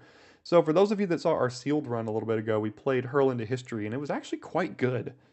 But there's also Zoetic Glyph, which I think is good in artifact decks. We're not super artifact heavy. There's a Skullcap Snail, which is perfect in a controlling deck like ours. There's an Inverted Iceberg, which you know I love. There's a Cogwork Wrestler, which I think is also completely playable. And just artifact craft fodder for our Iceberg, and I thought we had one more card we could craft. Maybe not. You know what? I think I'm just going to take the snail here, and I think we wheel at least one of these blue cards. Because again, I think blue is wide open at this table, sorry. Speaking of, how about a 2-mana, 2/1 flash flyer? The Wrestler looks like Hullbreaker Jr. The Cogwork Wrestler? Like Hullbreaker Horror? Those are 2 completely different cards. The Wrestler reminds me of Deceive the Messenger from Lord of the Rings. -2, -0, you get a 1/2. And then Deceive the Messenger was -3. Wait, a Braid is still here? Wait, did I miss a Braid in the last pack?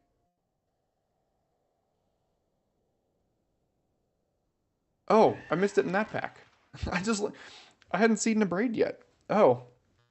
It might be splashable, but I don't think it's worth ruining our mana when we have a good amount of removal already. See, we got another one here. Oh, Hullbreaker Jr., I see the art. Yeah, now I see it. I can kind of see that now. I would not mind picking up a Cogwork Wrestler, but not at the expense of taking a deadweight.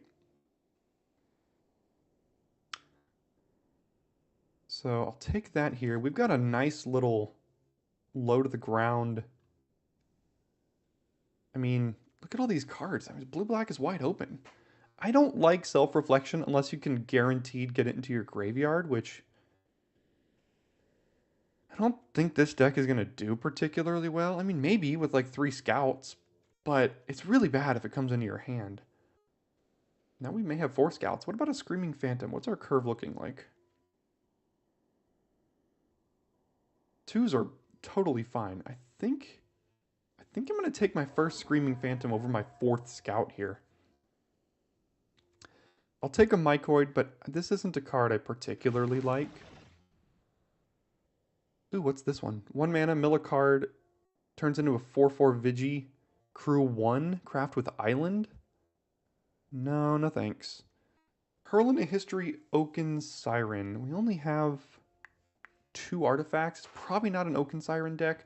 We already have an Out of Air. I guess I'll take the Hurl. I don't know if I'll play it, though. I'm not playing anything here. Ooh, Compass Gnome, actually. I do like me a Compass Gnome. So for those of you that watch the channel, ooh, Waterwind Scout pick 9. It wheeled, guys. For those of you that were watching the channel during Phyrexia All Will Be One season, I think Compass Gnome is going to be as good as Dune Mover. And you know how much I liked Dune Mover if you watched the channel then. Let's take the Waterwind Scout. Randy, map tokens basically are just 1 mana, or you get them for free. See, look at all this blue that wheeled.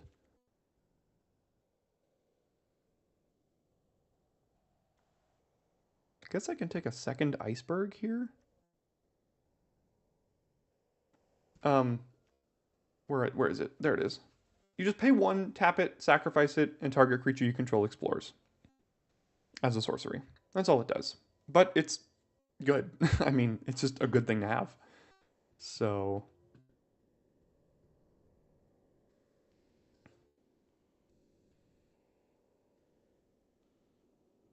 Oh my gosh. Blue is untouched at this draft table.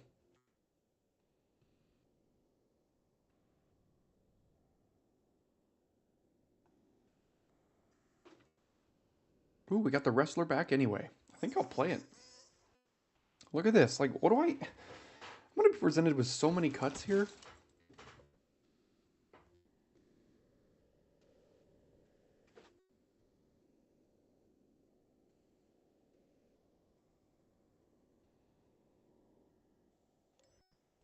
Alright, let's see how we're gonna make these cuts.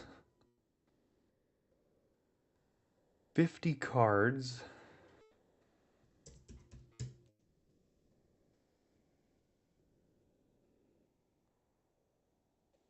So I'll put the cards over here. You know, I probably could go mono blue. I think that makes the deck worse, though. This is a lot more aggressive. I don't think I need those. I think the Phantom's probably synergistic enough to keep. I don't know about the Reminiscence. I don't know about the Hurl into History. I don't know about 2 Out of Airs. I would like to try a Didact Echo if possible. We have so many 2-drops. Probably don't need the Compass Gnome.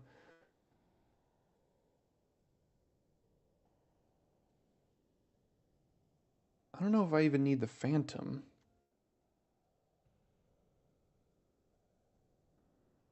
I think we ended up with enough removal to not need to play Song. It is, but... It is a fun blowout card, but don't know if it's something I'm willing to put into the deck here. Still have 3 cuts? Maybe?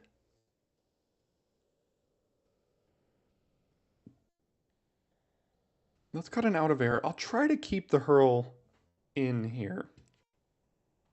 The icebergs can craft with the maps, notably. Can also craft with Puzzle Door from the graveyard, Wrestler on the battlefield. I think 17 lands is good here.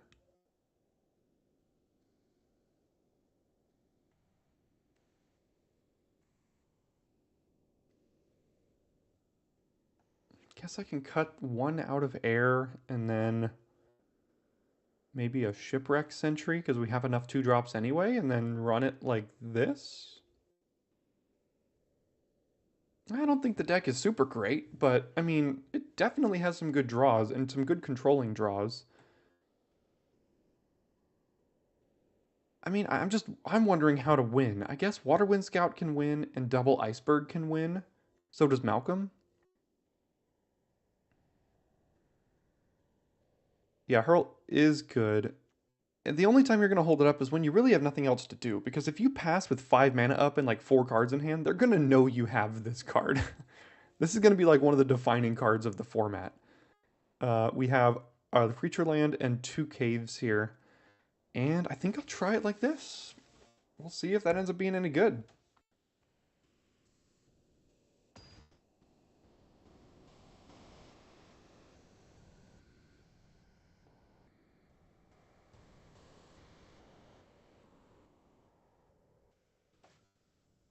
All right, they are first. I think it's fine. We've got a scout on 2 to help us find a land.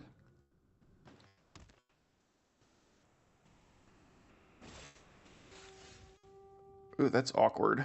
I think I just deadweight that. Now that I drew an extra land that I can still play this on 2 with.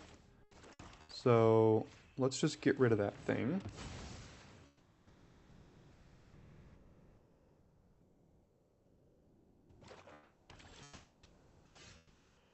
Now I'll play this and see if we can find a land. If not, we can still hold up Blunder next turn. Alright, so he just got priority, or they just got priority. And so they have a removal spell. Or a combat trick?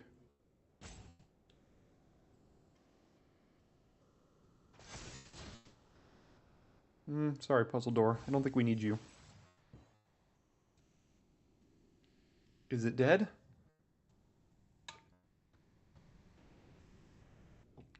It's not dead.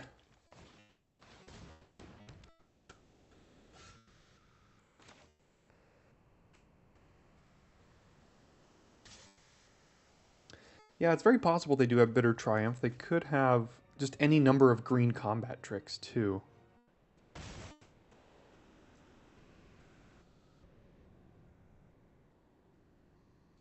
I'm going to Brackish Blunder their Screaming Phantom when it attacks.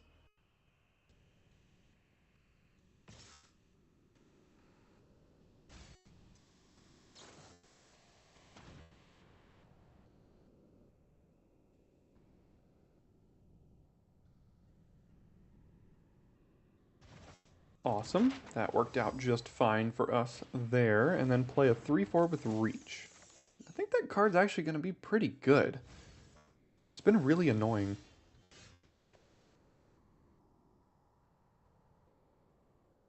Their Descend is currently at 3.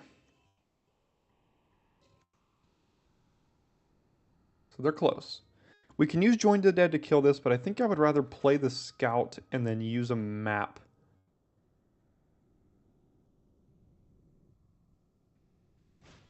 I don't know what I want to use the map on, though.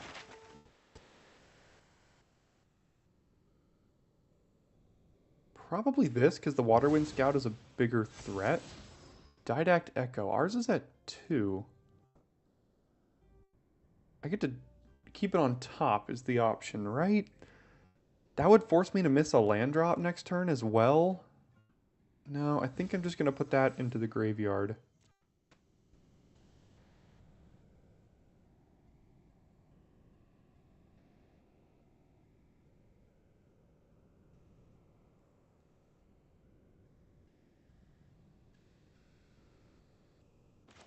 We do have 3 removal spells in hand, so we're just going to have to hope that our creatures kind of survive. But I also think that they have a removal spell. Another Scout, you say? Let's start by doing this.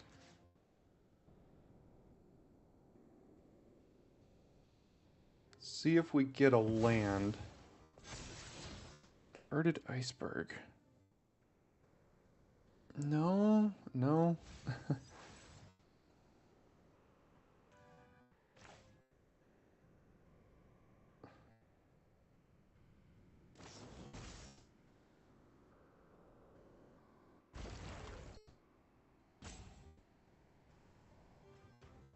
Yeah, -10, -10 now. I'm wondering if I want to use it here or just play another Waterwind Scout, and then I've got double removal spell next turn if I draw a land. If I don't, I still have a single removal spell on the spider and I can attack.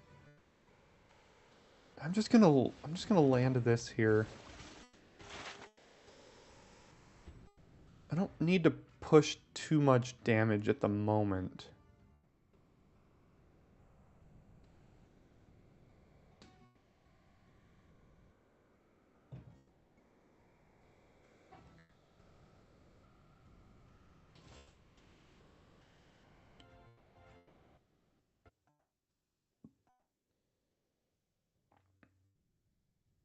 Sorry, bringing chat back here.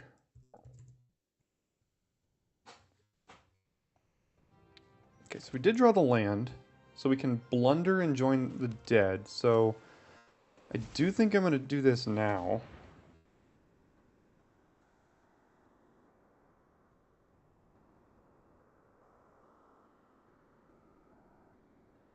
Oh, he's got that +2 Fanatical Offering. Okay, okay. You were right, Turkey. It was the sack instant.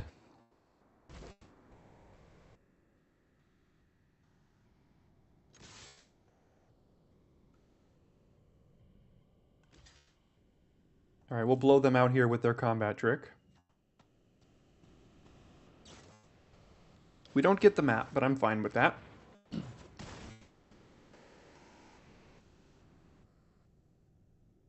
And now we've got some good threats. And yet, still another removal spell.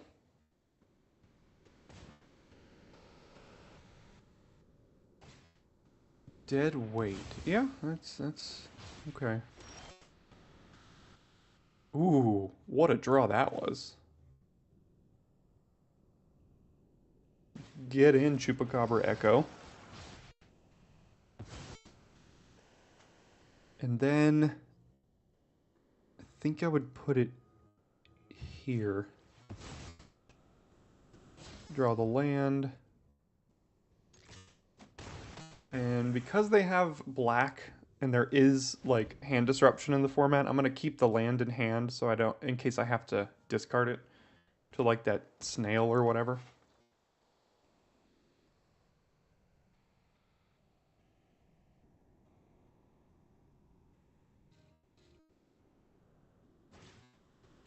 Screaming Phantom, sure. Pass the turn.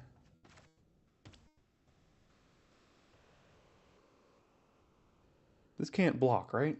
Yeah. Well, I have lethal, but do I go for it? I mean, I gotta go for it, right? Yeah.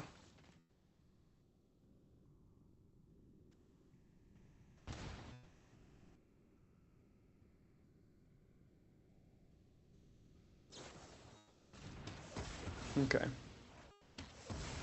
Well, they're still at 1 now. And next turn we have a Discover 4, even if we hit a land. That won't save you. I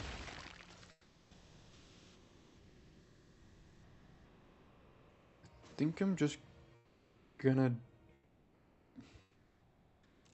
No, I just have win. I just have lethal. And I can counter... I mean, I can counter anything too, so yeah, I've just got lethal here. I could Discover for Science, but that could go wrong, because it depends on what they have in hand. See if they have a removal spell for the Scout here. I can just riddle. And then win. See?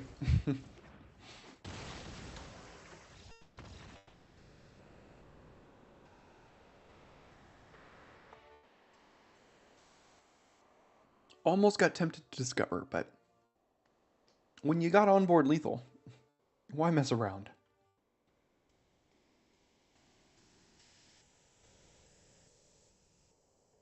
Yeah, blue-black is like advertised as a control deck, but you are right, this is kind of mid-range. We've got so many scouts, both Waterwind and Merfolk, that we just like kind of explore our way to value and then just have a bunch of 2/3s and 3/3s on the board that can just like do a whole lot of really good work.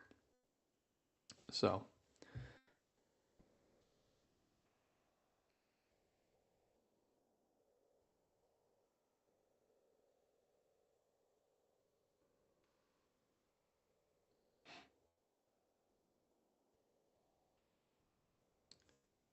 all right, drafters, where are we at? Come on, match up. Let's go.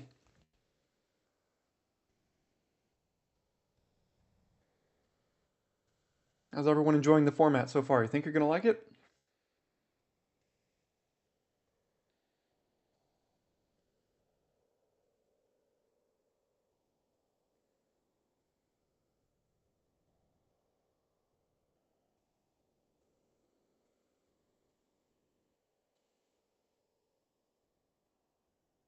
All right. I know there's not a lot of people in the queue right now because of early access, but there's enough. We just drafted with 8 of them, or 7 of them, I guess.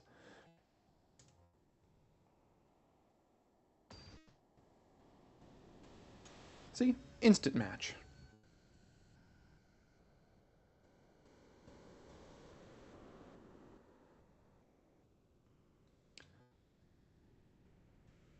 See, like, look at this hand. We've got a Scout on 2, which just goes a long way, and then Iceberg replaces itself. We could find a removal. There we go. We found a black for Join the Dead here at some point as well, so... We could dump a permanent into the yard with both of these. Echo's halfway to flying.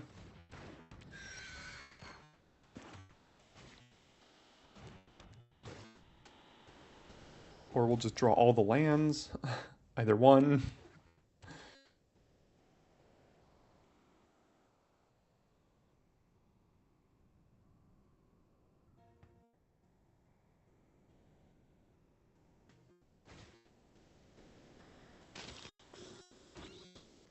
When it enters the battlefield or dies, you make a 1/1 flyer. Goodness gracious. I think we have all of our islands in our hand.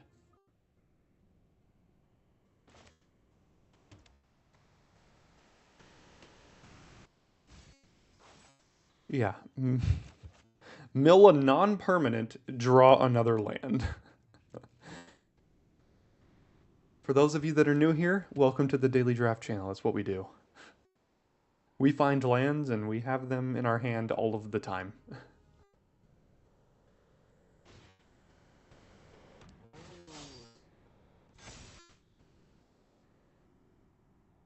Alright, so we're about to get run over here. Goodness gracious. We're going to get hit for 7 right now?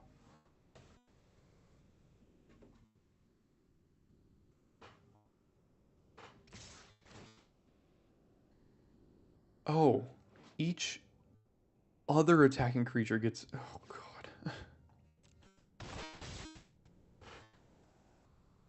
God. Yeah, I definitely could. Turkey jerky. They're probably pretty... Look at what they're doing.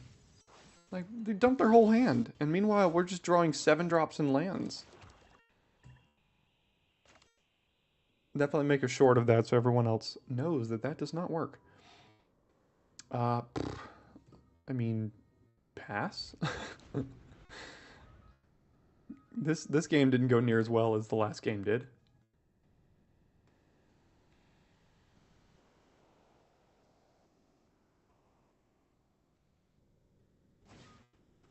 Another aspirant.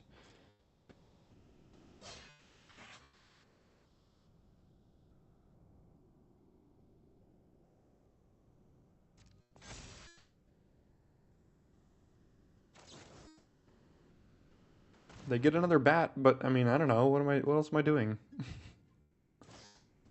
Ugh. Alright, we're done here. You know, sometimes you just lose. Sometimes you just lose.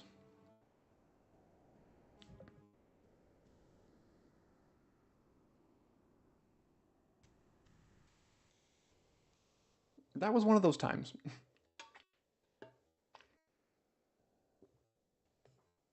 We had a cheap explore creature in our hand. It found another land. We had a cantrip. It found another land.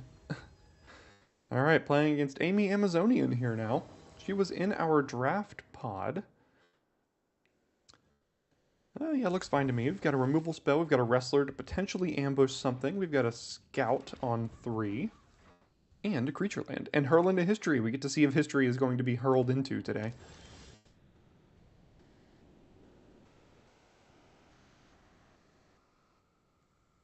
Ooh, is she running caves here?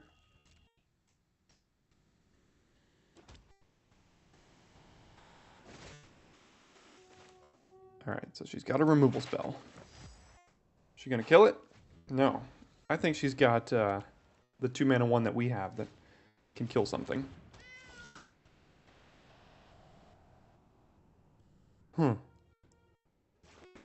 Can Scout and Brackish Blunder here. I can map token Scout and Wrestler. That's pretty good. Let's start here.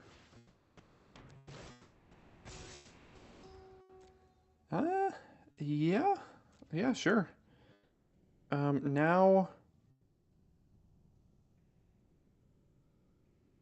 I think I'll map token. No, because it'll guarantee the counter on the Scout.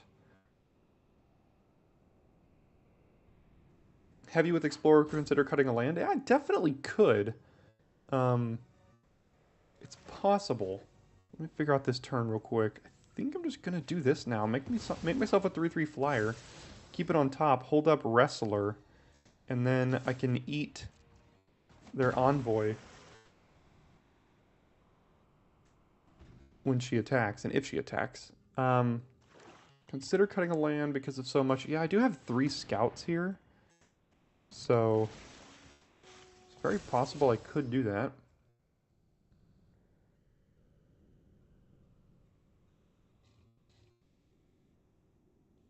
I hate missing land drops too. I mean, it's kind of results oriented from our last game when we drew like 9 of them. But yeah. Ooh, she didn't play into the Cogwork Wrestler.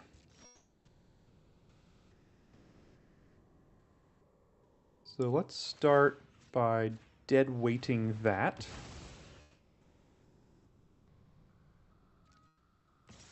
And then here, now we've got Wrestler and Blunder.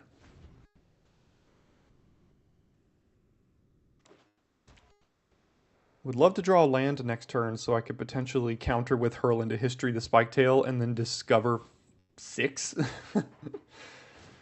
Aw, she chose to cycle it. Okay.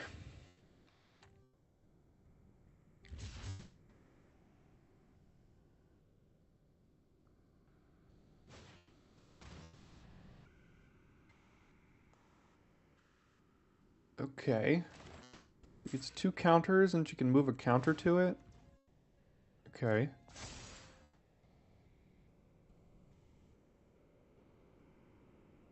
I don't need the map necessarily. I could just bounce this thing. Alright, now we've got Hurl into History. This is how our deck's supposed to be working here. Kind of a mid-range, like a tempo control deck. You play these cheap creatures, and then you just control the board.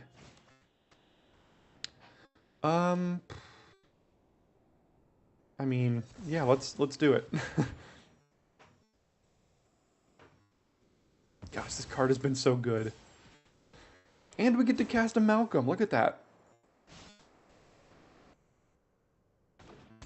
So good.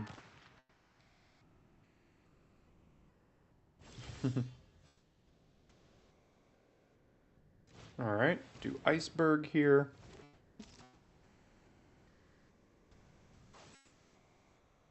Let's see if she's got a removal. Yeah, Iceberg does cost 6 to craft though, so it is quite a bit.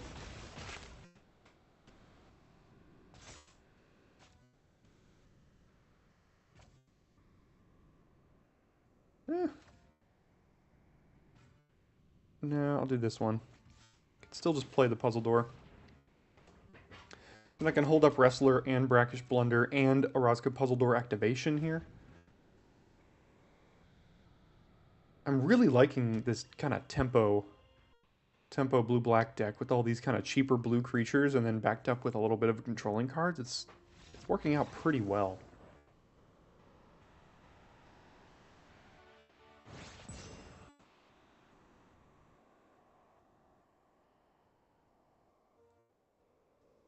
All right, what is that? 2-in-1, I think, with the deck?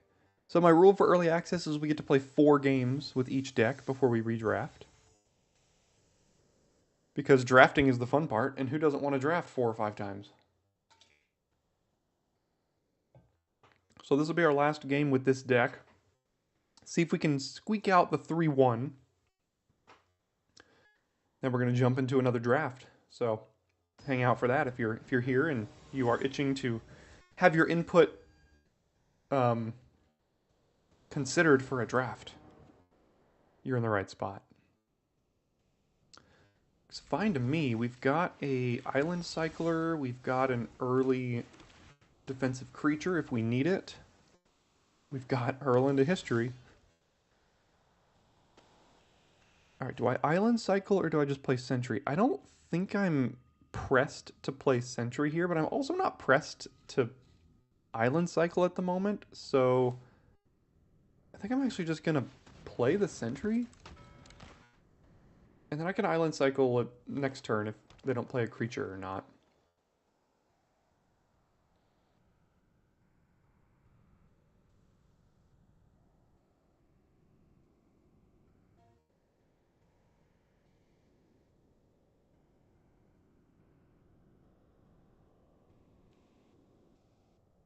I think Hurl into History is one of those cards that's going to be really good early in the format, and after a few weeks, people are going to know you have it, and then they're just not going to play into it. So,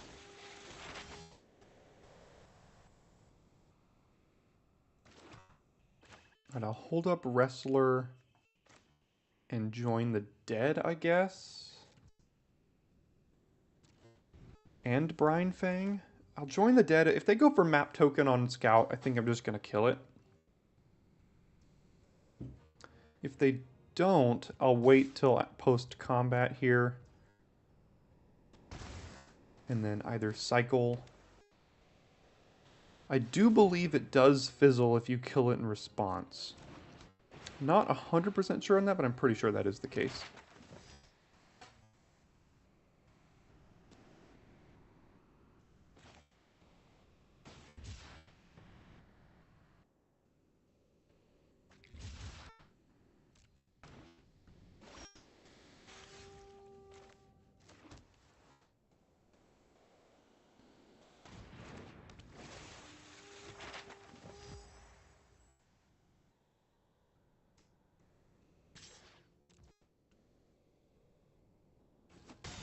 I guess I just hold up Wrestler. I'm not gonna do the map right now. I think they're gonna kill Scout anyway. Okay. Ooh, Deep Fathom Echo. That's a card. That's a card I'm gonna have to kill with Join the Dead, or counter with Hurl into History next turn. That would be quite quite the blowout if I'm able to counter Deep Fathom Echo next turn.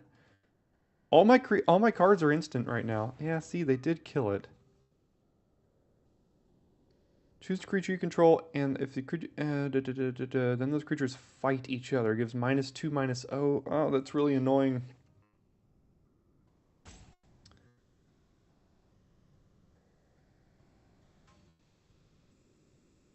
Yeah, this is gonna be tough now with a 6/6 flyer, or like a 4/4 and a 2/2 flyer, and I kind of have to kill the Deep Fathom Echo.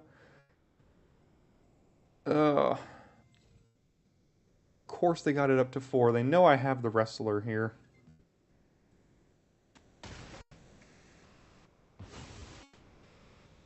Or they should know I have the Wrestler. They might not. It's day 1 of the format. Some people might know the format better than others, but let's see if they attack with the Sunlight. Yeah, they know I've got Wrestler, so I'm just going to do this to prevent some damage.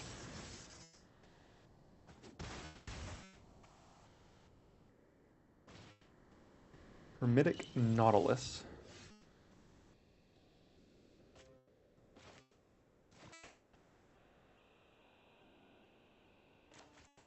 Well, unfortunately, I have to forecast that I have Hurl into History here because I can't let Deep Fathom Echo resolve.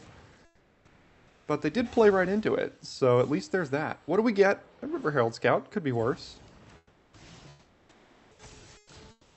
Alright, Iceberg. As good as you are, I do not know if we have time for you.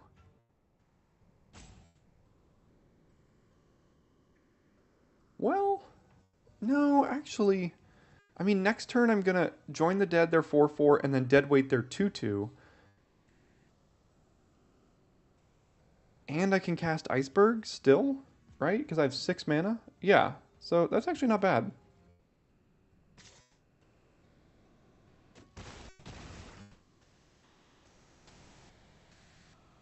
Okay, so we're gonna start by deadweighting their 2/2. We're gonna join the dead, their 4/4. And we're gonna play Iceberg here. Mill a card, draw a pretty good card, and now we're not in too bad of a spot. They did draw a Discover Land. We also have one, so let's play this. So this can become a 4/1.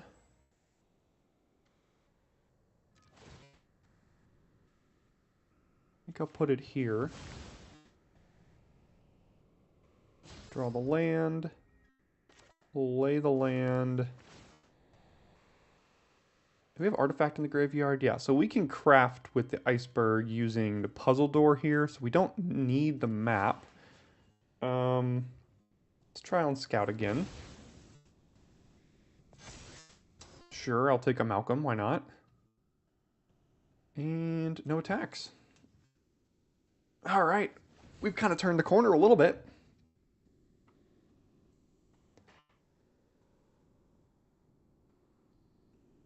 Yeah, the hurl into history. We've had it in every deck we played so far today, and it has been very good, to say the least.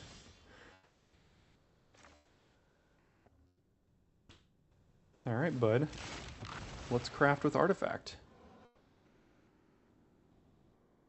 Get this 6/6 on the battlefield because I love me a good old inverted iceberg. What does that do? Oh no! Really? The rare is going to counter our craft ability. Well, that was kind of cool for them. Okay. Sure. Sure. Another interaction I'm not sure you're ever going to see in this format. Although now you know what Tidebinder can do. It counters craft. So...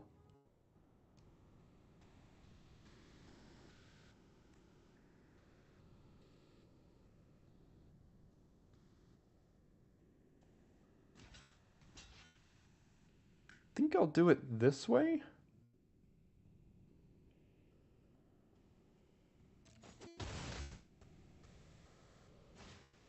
Shard a course, draw 2. Yeah, that's good. Didact Echo, crap.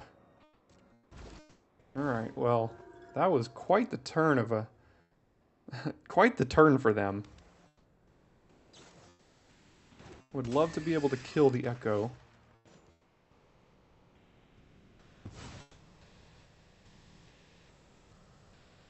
Take another River Herald Scout, I suppose. Well, that's pretty good for us. I guess we're trading? Can we race? I think we can afford to try to race here. Because we have another flyer coming now.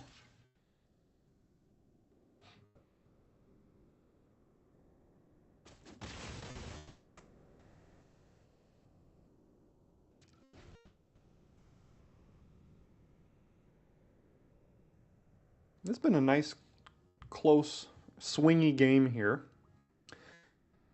Malcolm draws on hit. So whenever he deals combat damage, you get a loot. And then if you hit him 4 times, they're dead, and the second ability doesn't matter.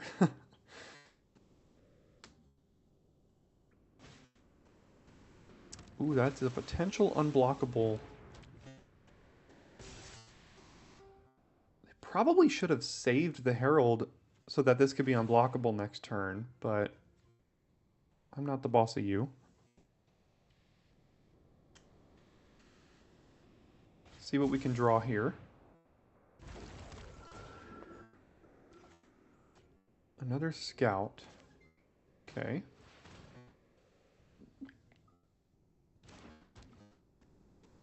Your wife just laughed at you because you didn't realize what countering craft would mean for the cards.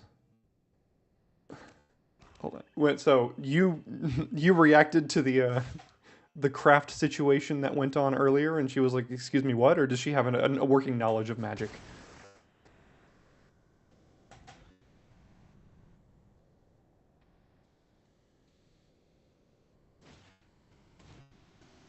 Oh no. Hey, that could be lethal soon here. That's lethal next turn is what it is. What's the last card in hand? Because... Oh, okay, so she knows more than you do. Well, maybe not necessarily, but she's had some success. Oh, Council of Echoes? Well, that's basically GG. Come on. This has been a really good game. Win or lose, it's been very good, gotta say. So...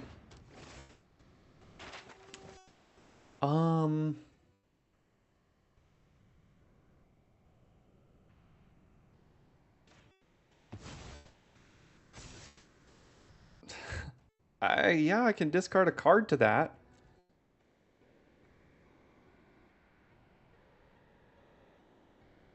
Um,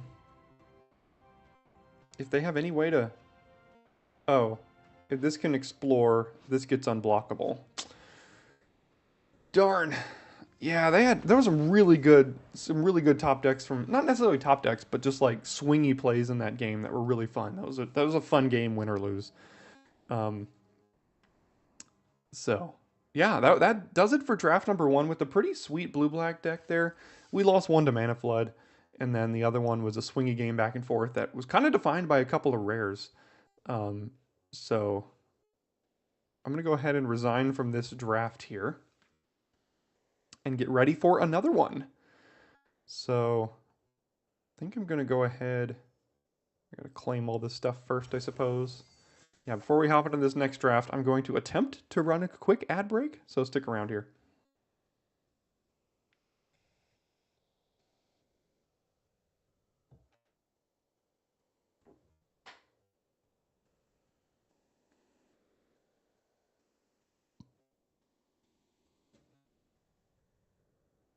Don't know how ad breaks work, or if you're even seeing one right now.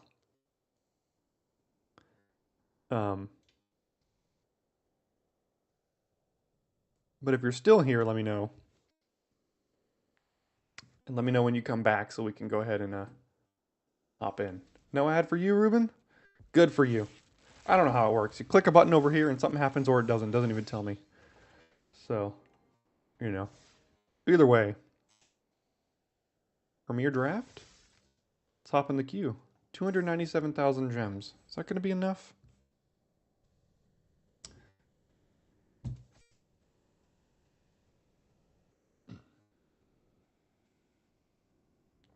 You pretend to know more than she does, David.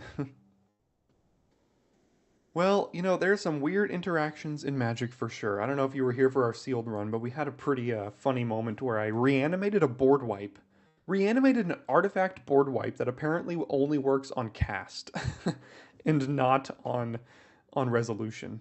And I did literal nothing and then proceeded to lose against Foxy because of it. But it was fun. So read your cards this weekend at pre-release. Make sure you know what they do and that you aren't gonna accidentally sack your whole board for a board wipe that doesn't work.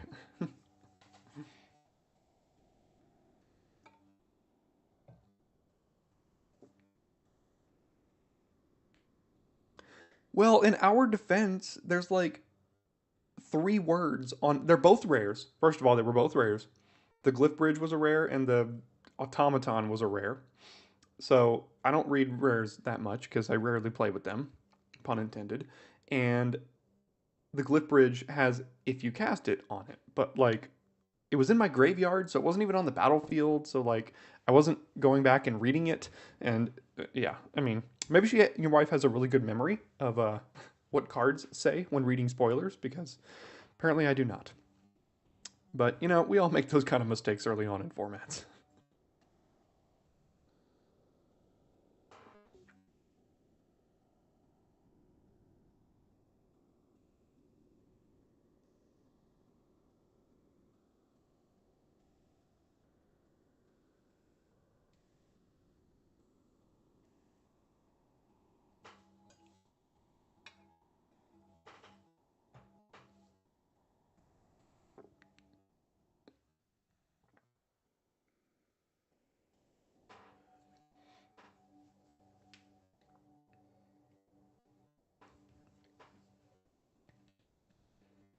I didn't think I would like blue too much in this format, but seeing these, Waterwind Scout and the 2 mana Exploring Scout, they've both been pretty impressive. I mean, you just kind of put those things on the board early, and then you back it up with counterspells and removal late, and it's usually good enough for a win.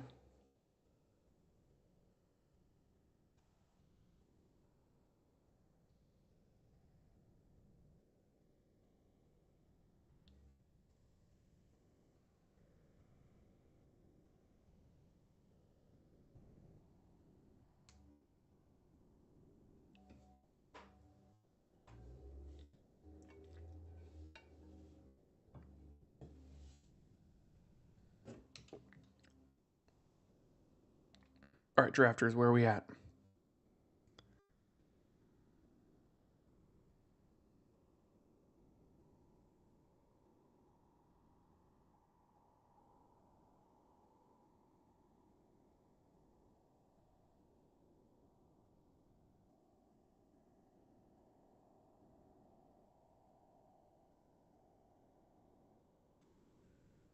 All right, one more.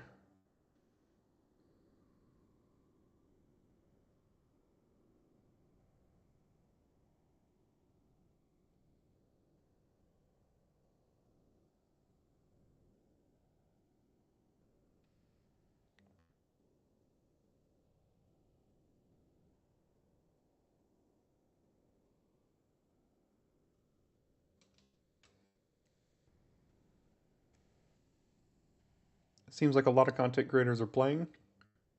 Yeah, there are a ton, but I mean, if they're playing, they're not drafting.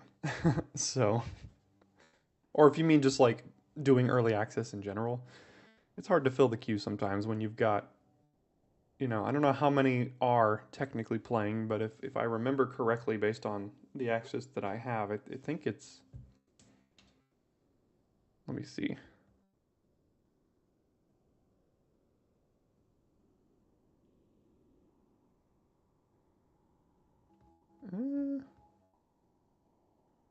There's about 500 or so, but I think there's a little bit more than that as well, because not everyone's in that group. But there's about 500 in that group technically.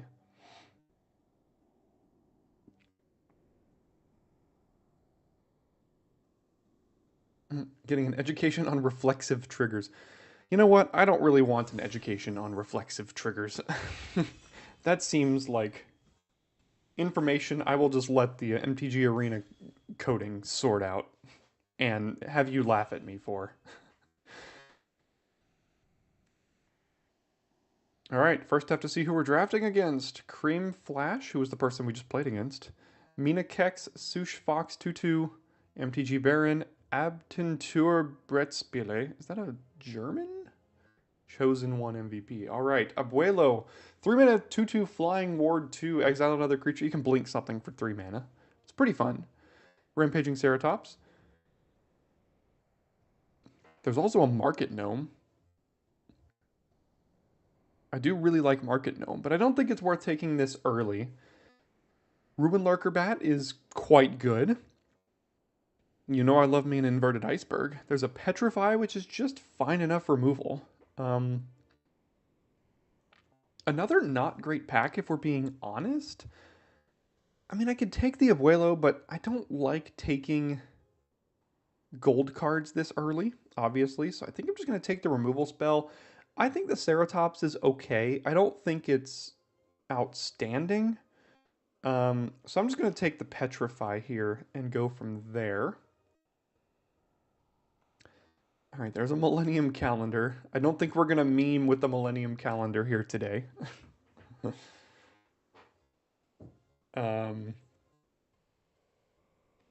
There is a Mischievous Pup, which could go well with Petrify. There is a Triumphant Chomp, which I think is the best card in the pack, probably.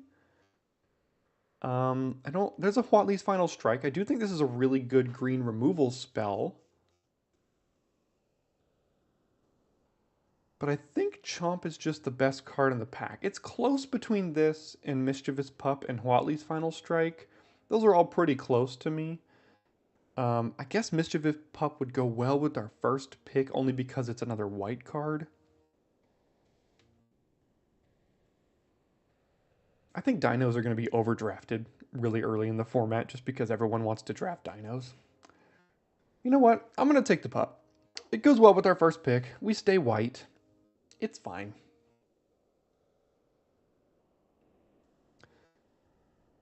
Canonized in Blood. I don't think that's very good. Battle Glyph. Choose target creature you control and another creature you don't control. If your creature enters the battlefield this turn, you get a counter on, then they fight. That's pretty good. There's a Tithing Blade. There's a Family Reunion. Seeker of Sunlight. Basking Capybara. Didact Echo. Something I'm finding already about this format, the cards are kind of bad. Like, I'm not excited to take any of these cards. They just kind of suck.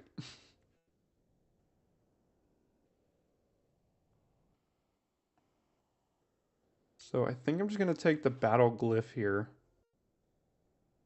and go from there. There's a Bitter Triumph, which is great. There's a Dismantler, which I think is fine in more controlling decks. There's a Miner's Guidewing, which is good. There's a Nurturing Bristleback, which is fine in some green decks. There's a Compass Gnome, which is a card I like. There's a Cave. There's a Stone Tree. I mean, I could take the Bitter Triumph, but could also just take the Guidewing to stay white here.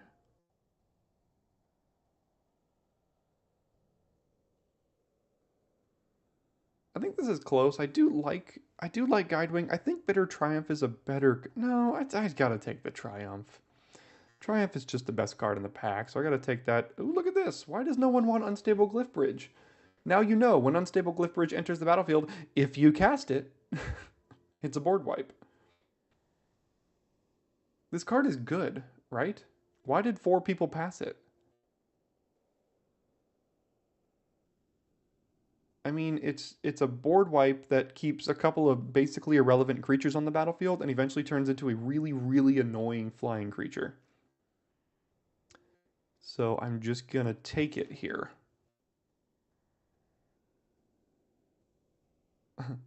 Turkey, they're probably dinos? Yeah, everyone's probably dinos.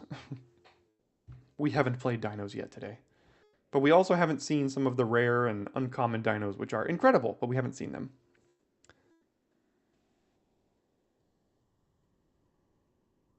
Miner's Guidewing, Deathcap Marionette, Spiketail.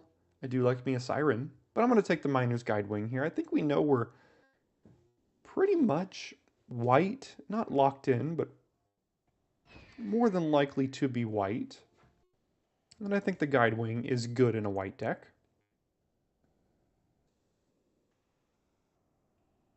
Ooh, an Old-Tech Cloud Guard. I do like this card. 4 mana 3/2 flyer, make a 1/1. There's a Gem Guard, which actually overperformed in our sealed pool. Attentive Sunscribe, fine. Everything else, meh. What would you want to pair white with? Let's see, white-blue, artifact control, white-green is like kind of a aggro power matters kind of thing. White-black is sacrifice. And white-red is tapping your own things, like with a Gem Guard. I probably would want to pair it with blue or black most if I had to guess. But we could also just be mono white based on how open it's seeming at this exact moment.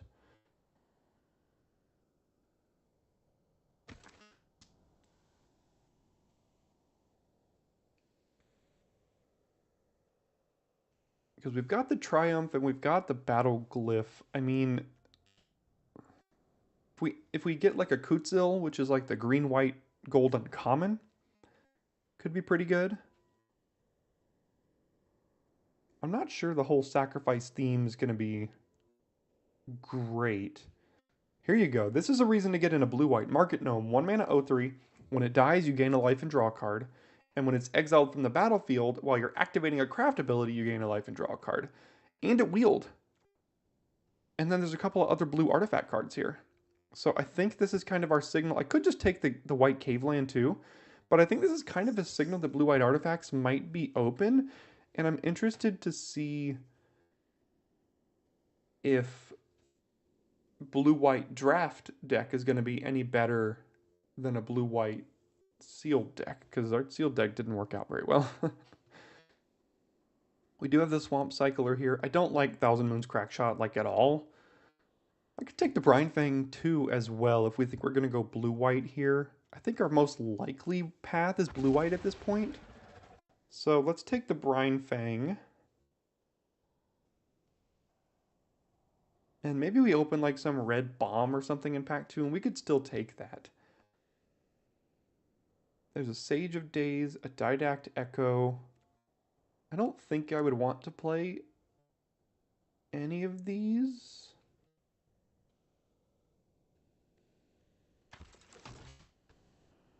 Pirate hat. Gotta give your pirate a little hat. Relic Roar is basically unplayable. Wanderglyph, also not great. I'll just cut the blue artifact here. That is a relatively late Tithing Blade. I think I'll take it over a Spike Tail.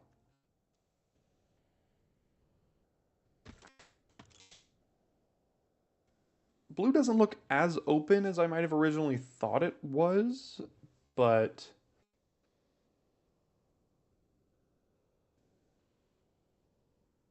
white is still open.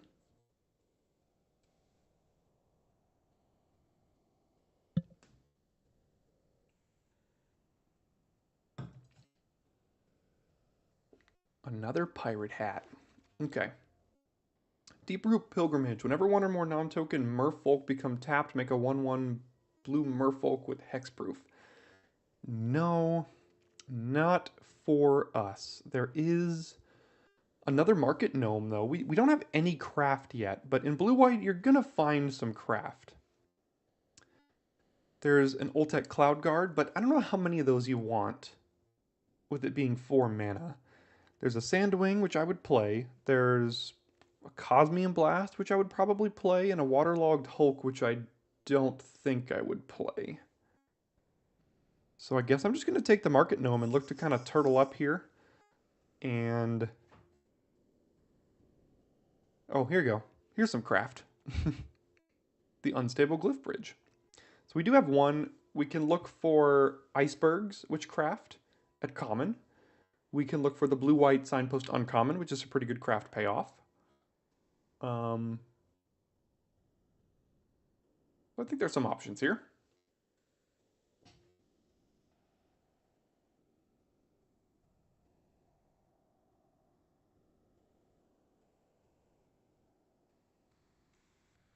We're also not locked into blue-white. I mean...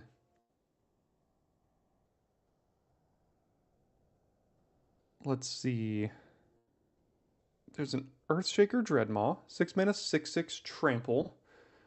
Puts Colossal Dreadmaw to shame, unfortunately.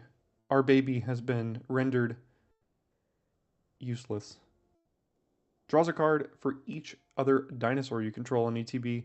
Probably not for us. We're not going to take Nicancel. There's a Cosmium Blast. There's an Oteclan Landmark. Turns into a 1/4 flyer when it attacks, gives something else flying. Brackish Blunder, Compass Gnome, Suffering, Cosmium Blast. I think I'll take the Landmark. It's another good craft card. Goes well with our double market gnomes. I think the more craft cards we have, these gnomes are going to get better. Another Pilgrimage. Not for anyone, really. There's an Archaeologist, a Sunscribe, a Wrestler, a Whirlpool, but there's an Iceberg. And we're going to play our third deck of the day with at least one Iceberg in it. 2 mana, ETB's mill a card, draw a card. 6 mana turns it into a 6/6 that whenever it attacks you can tap or untap creature or artifact. It is quite good. There's also a Cave Land, but we want some craft here. Ooh, speaking of craft. 2 mana, when ETB, search your library for a basic plains, put in your hand, shuffle, and gain 2. And then it eventually turns into a Glorious Anthem that gives you 2 2/2s. Very good.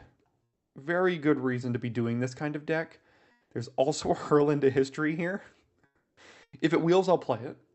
But I'm going to take the Artifact Craft card, and I think we're going blue-white craft here. Which seems like a really fun deck. Especially in draft compared to sealed, because in sealed, we just kind of had to put what we had. But in draft, you get to take the cards that work with each other. And look at this. 3 market gnomes. We're just going to be drawing all the cards and getting all of the value here. Waylaying Pirates on the wheel would be pretty good, because we do have 7 artifacts now.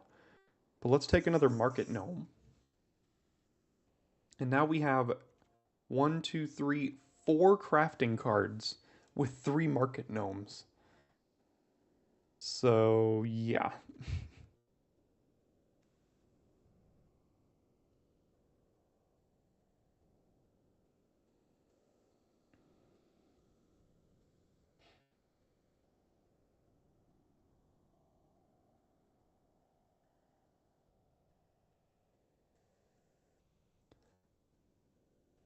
Alright, there's a Cosmium Blast, a Brackish Blunder, Ancestral Reminiscence, and Quicksand. I think I'll take the Cosmium Blast.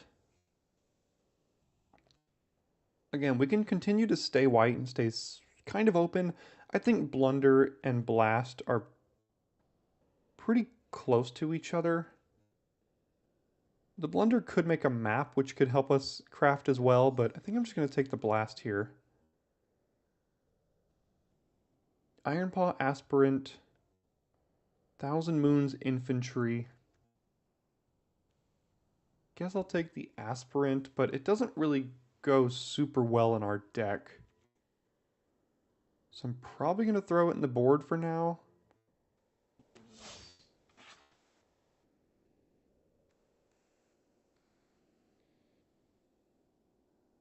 Okay, there's a puzzle door. Quicksand Whirlpool can also be fine as a one of. Oltec Archaeologist could be good in this deck. It could get back a board wipe.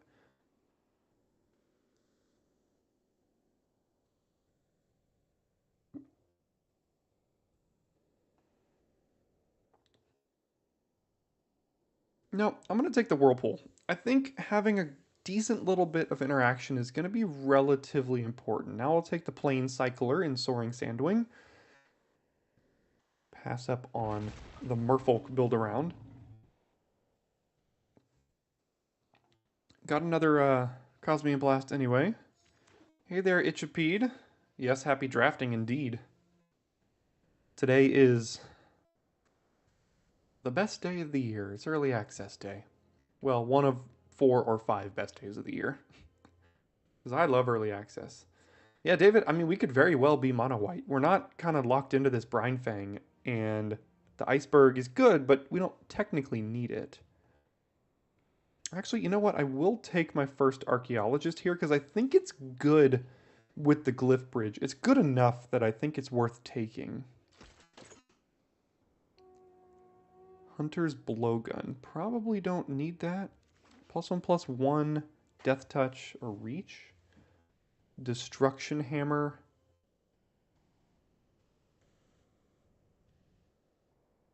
I'll take the Reminiscence. I might end up playing it if I'm blue-white.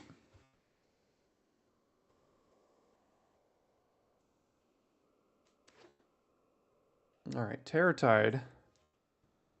Board wipe in black that we are not. There is a Ruin Lurker Bat, which is good. There's an Oaken Siren, which I would love to wheel. There's a Self-Reflection, which could be okay, but there's also a Master's Guide Mural, and I think I should take it. 5-mana 4/4 artifact, and eventually you pay 7, and then when you flip it, you get another 4/4, and every turn in artifact ETBs under your control, you get another 4/4. Pretty good. Although I would love to wheel an Oaken Siren here. But let's take the Master's Guide Mural, and now I think we're... Ooh, a blue rare. What does this do? 3-mana 1/5 at the beginning of each player's end step. If an artifact entered the battlefield under your control, look at the top 2, one in the hand, one in the graveyard. Absolutely. That is what we are looking for. I'm going to go ahead and take Akal Pakal. Hopefully wheel Puzzle Door or Compass Gnome here. That's what I'm looking at. And we're kind of doing it. We're kind of having a version of the sealed deck that we had. But what I think will be better because it's draft. Wow. I love all of this. As good as Malcolm is, we've got Duskrose Reliquary, Petrify, and Oaken Siren. It's still gotta be Malcolm, right? I mean... as good as all the options are, I do like them all. Maybe we wheel this Oaken Siren. I don't think we wheel Reliquary or Petrify, but I'm going to take Malcolm here. And now we get a Petrify. We also could get a Cogwork Wrestler. Another Artifact. We only have 8, notably. That's not as many as I thought we had. But removal is important too. Maybe the Wrestler wheels. But I'll take a Petrify here. We don't need a second Reminiscence. This isn't really synergistic in our deck. But Cosmian Blast is the kind of thing I think this deck wants. We've got 2 already, and I mean, we're just kind of buying time until we put down Akopakal and Master's Guide Mural and Glyph Bridge to wipe the board, and Archaeologist to get a board wipe back, and Market Gnomes to draw more cards. I mean, we're just going to try to remove the board. I don't like combat tricks. I mean, I'll let my opponents beat me with them. They're usually fine. It's just, how many creatures do we have? 12? It could be okay. I never find room for them in my deck. Craft with 1 or more cards? Permanents. Craft with 1 or more 5 generic manas. Excuse me, what? Petrify. Let's do that. What's this one do? Digside Conservator. 2 mana, 2/2. Sacrifice it. You can pay 4 to discover 4. Messes with some graveyards. Probably pretty good in best of 3. There's also Waylaying Pirates here. And I think that's also kind of what we want to have in this deck. Alright, Puzzle Door, Cogwork Wrestler. Puzzle Door can put things in the graveyard for a lot of the craft that we have. Although, if this one is here, there was one in pick 9, which we could take. So actually, I'm going to take the Wrestler here, because I think we're going to get a Puzzle Door right now. And of course we didn't. But there's a Miner's Guide Wing. Guess I'll take that. Ah, here's the Puzzle Door. We found it. So we're kind of doing it here.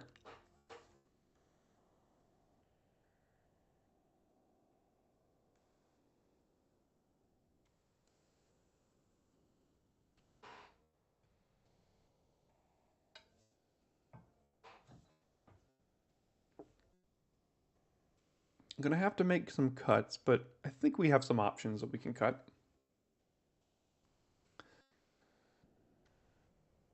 Oh, they both came back.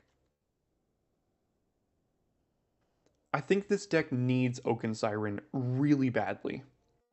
As good as Duskrow's Reliquary is, which I'm not even convinced it's super great. We already have 3 Petrifies. So let's just take the Oaken Siren. Got a Wrestler. Okay, so we're going to have to make some good cuts here. There we go. I'll take the combat trick anyway, and it's probably going to end up being cut. But I'll take it for you, Turkey Jerky.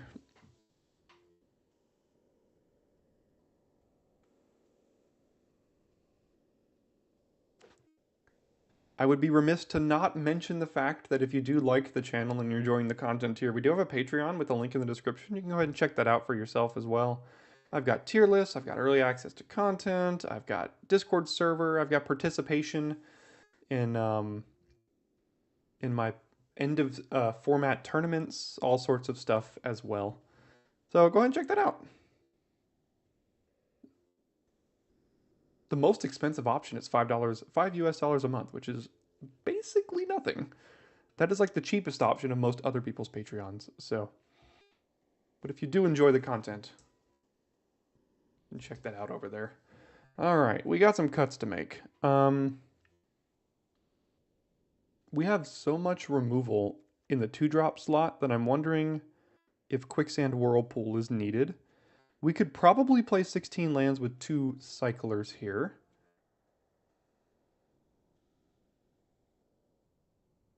I don't mind all of this stuff. The Guide Wings kind of stand out as not really fitting. So I think I'll cut those.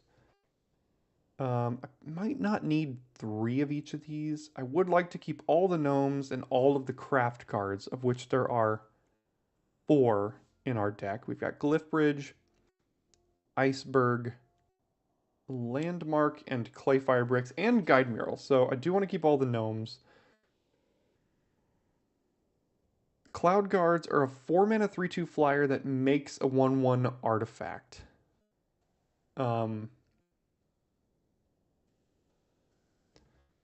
I think they're just a generically powerful card. I don't really like these. Are these free to include? Like, do I have to include this?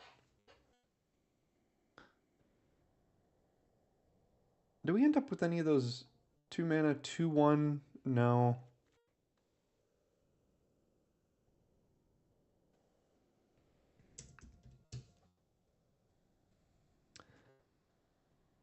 Yeah, a little bit of built-in top end. We don't have a ton of top end. I think 16 lands with both of them is probably okay. Maybe I can cut like 1 Cosmian Blast, 1 Wrestler, and then... What does the Mischievous Pup do? Works well with Landmark, it works well with Wrestler, it works well with... Kind of well with Cloud Guard. Works well with Master's Guide Mural. Puzzle, not really Puzzle Door. Clay-Fired Bricks, it's pretty good with. It does some things. I think it's worth keeping. I think the Archaeologist is worth keeping as well because we do have 11 artifacts, and if the Glyph Bridge or the Guide Mural get blown up, we can get it back here. Do I need 3 Petrifies?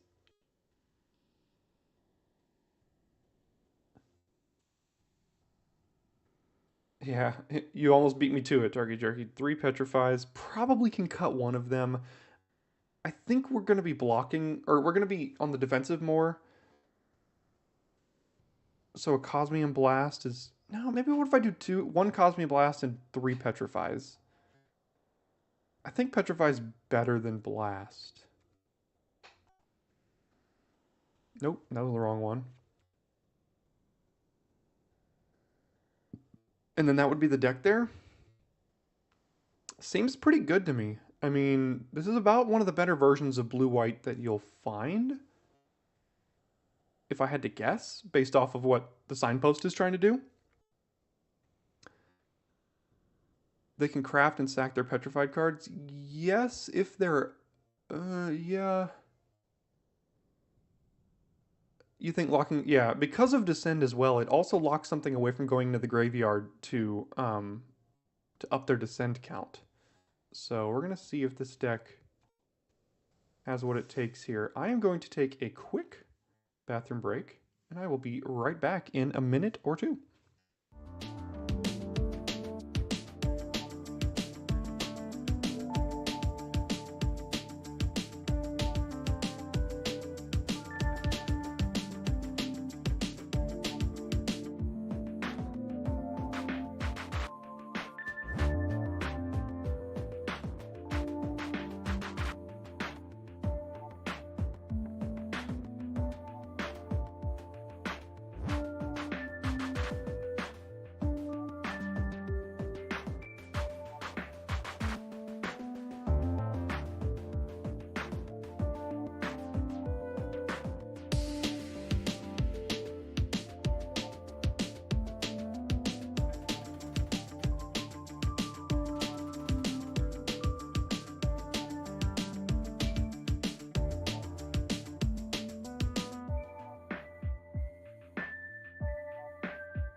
All right.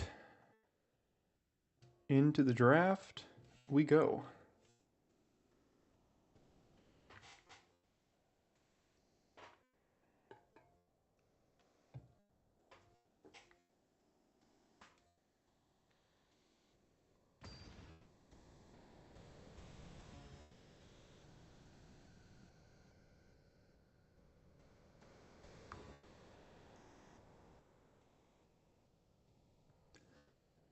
All right, we are first with Clay-Fired Bricks on 2, Mischievous Pup on 3, returning it, replaying it, gaining 4 total life and getting 2 lands into hand, and then have a Glyph Bridge to wipe the board at some point. So I think I'm just going to keep it off of the back of that interaction alone.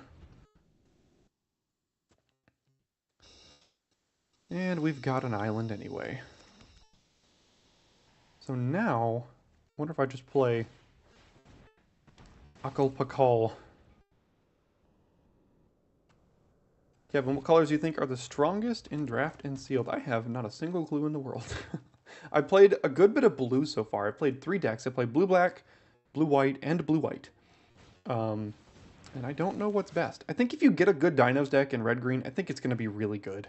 Like, it's really hard for it to not be good. But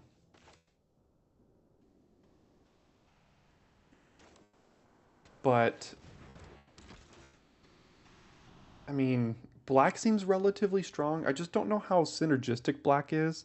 I think it's just like generically strong. If you have a really good descend deck like green black or black, I don't know, black, maybe black white descend potentially. Those seem pretty strong so far. I don't think blue green is going to be good. Oh, that's annoying. I do have a Petrify, though. And I think I have to use Petrify on that. Because I have so many artifacts. So let's do this. Let's do Market Gnome and Puzzle Door. We're going to get to draw off of Akal Pakal here. One into my hand, other into the graveyard. I think I'll keep the card here. Put the land in the yard.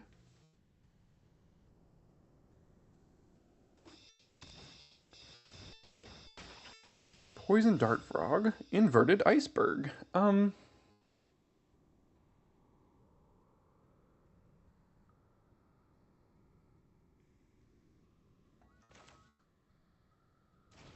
Let's do this. If we draw land, we can pop back the iceberg. Did not draw land. But I can do this here. Hey there, Michael? Is that how you pronounce your name? There's some symbol. I think there's a symbol on the L that I don't recognize as well. But hey, good to have you. How are you doing? This could get Death Touch, but they don't have the mana to pay, so I will attack.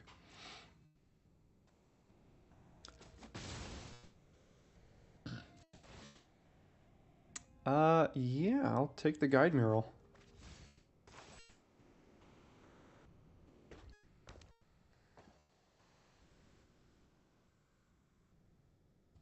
Yeah, I'm pretty sure they thought it had Death Touch as well. Just, it has Reach, not Death Touch, just Reach.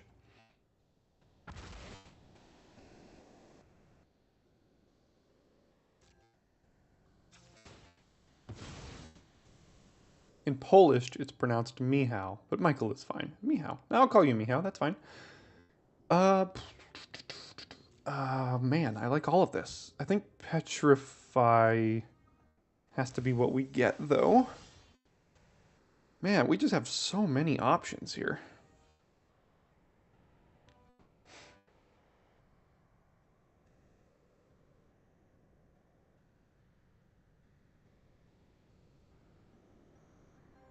Gosh.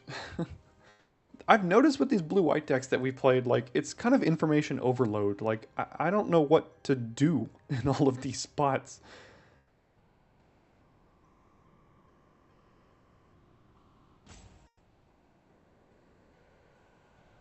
I'm not going to Petrify because I can Glyph Bridge away everything and keep my Pakal here. So I'm wondering if I should pup back the iceberg right now and then replay it and then get another draw here.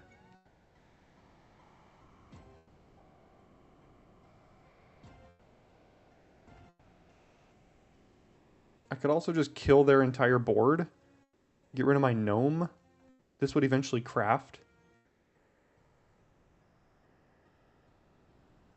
I don't know. If I don't do this now, I'm not doing anything. No, let's just...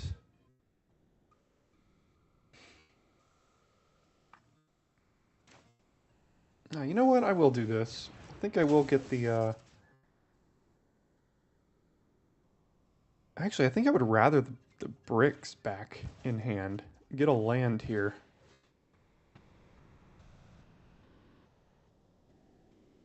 Make sure I hit my land drops. Then I get to draw even more. Gosh, this deck is wild. It's doing... I mean, I still have 6 cards in hand. Look at my board. And my yard. Okay.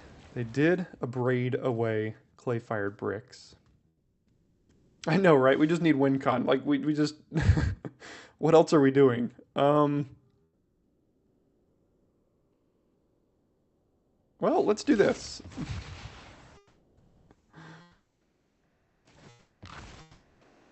Need to draw land, or we have to discard here. Dang it. Oh, now we have to discard.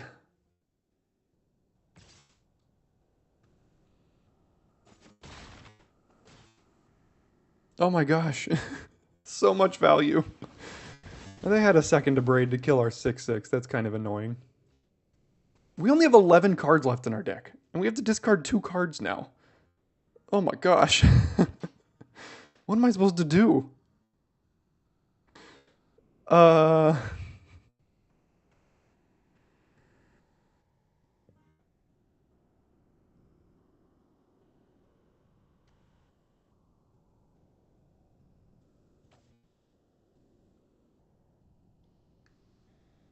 This is wild.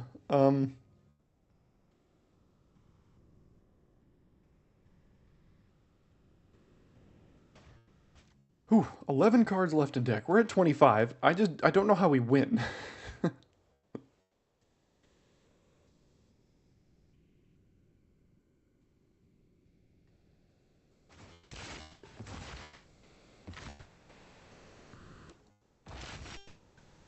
Alright, where are the lands?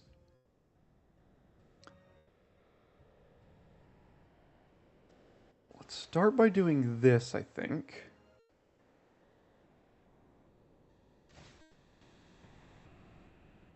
I think I'm just going to board wipe now, and then probably play Malcolm.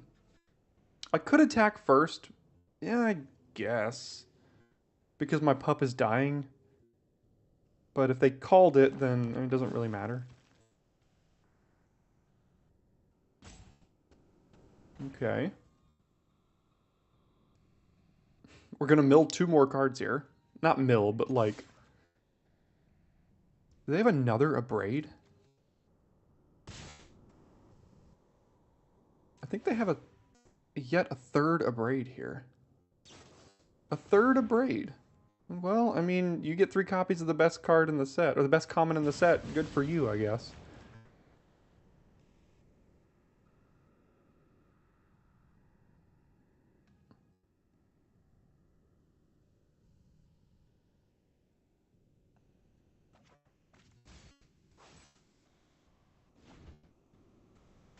Goodness gracious. I mean, I've had to discard like every turn. This deck has been insane so far.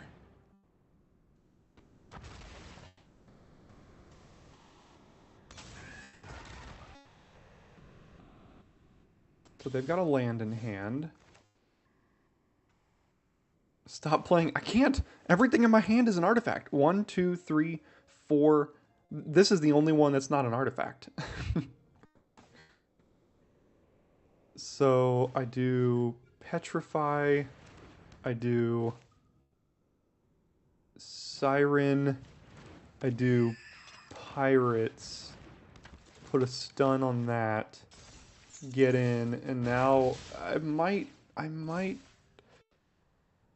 Oh no, this also discards... Oh my gosh, guys, I might lose. Uh-oh. I think we have to win next turn. Right?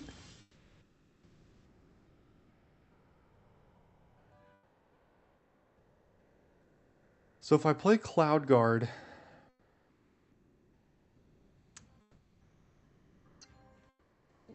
I draw 2.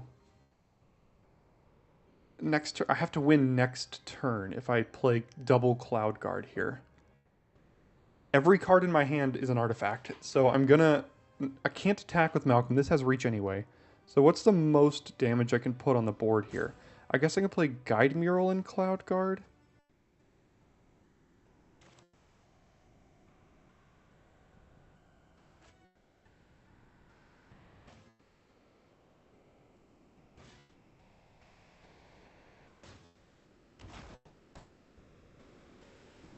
Now I have to win next turn no matter what.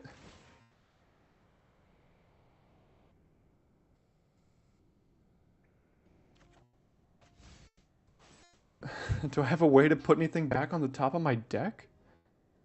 I doubt it. What's the last card here? Is it a land? 8, 9, 10, 11, 12, 13, 14, 15. It's not a land. 1, 2. It's a Petrify. Our last card is a Petrify. Flipped Landmark. Where's Landmark?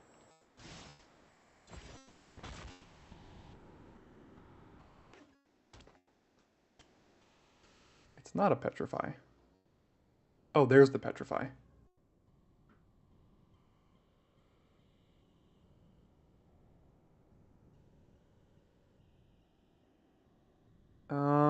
Do I have any way...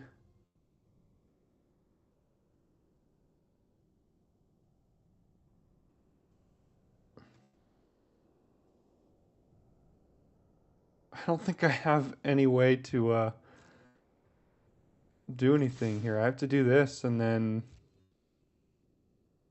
draw a card. Woof, man. Well, you know what? These are the most fun ways to lose because who doesn't want to lose with no cards in deck and having drawn like 30 extra cards this game, right? 1, 2, 3, 4, 5, 6, 7. Yeah. Either way, it was fun. Yeah, I probably should have played Cloud Guard a little bit earlier, but that's a way you want to lose a game. Right? The deck's just too strong. That's exactly how it's working out. I don't think it's worth putting more cards in the deck. I just think we need to not have Akal Pakal draw us, 2 extra cards per turn throughout the entire game. Because we put it on turn 3, and I think every single other turn of the entire game, we triggered it.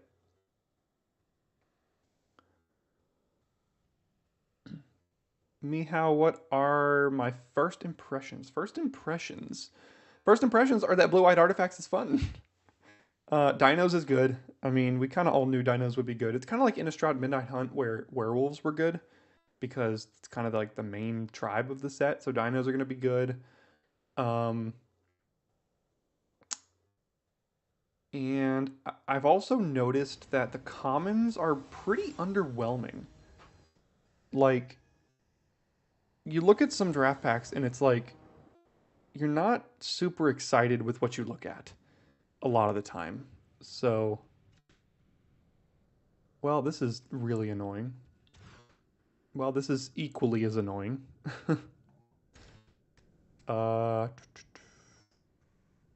Doesn't really matter what we put on the bottom because we're shuffling anyway.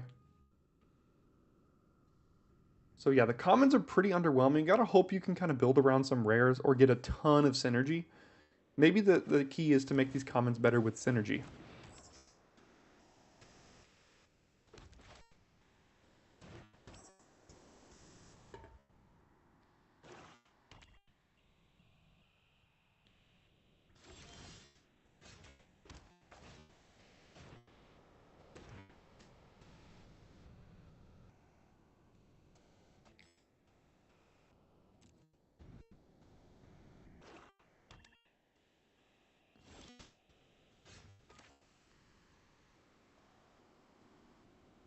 Alright, well, let's see if we can get out of the mana screw. The answer is no. We already mulliganed. So, look, are we just going to lose this game to a mana screw? In general, I think the power of commons and uncommons are going up, like, overall. But, like, there are just some cards in these packs that you look at and you're like, I don't want to play any of these. Stick around for the next draft, which is probably going to fire in about 30 minutes or so, and you'll see what I mean.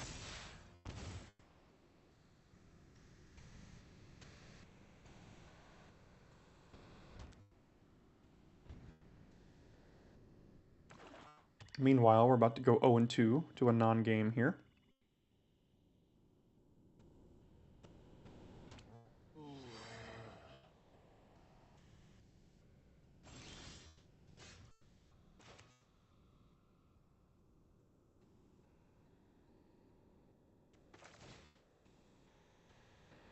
I mean, we're drawing all the removal, so at least we're not dying.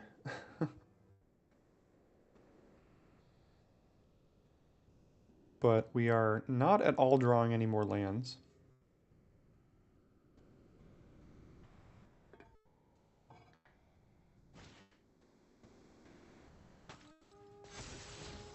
Ooh, Deep Cavern Bat. That is a ridiculously good card.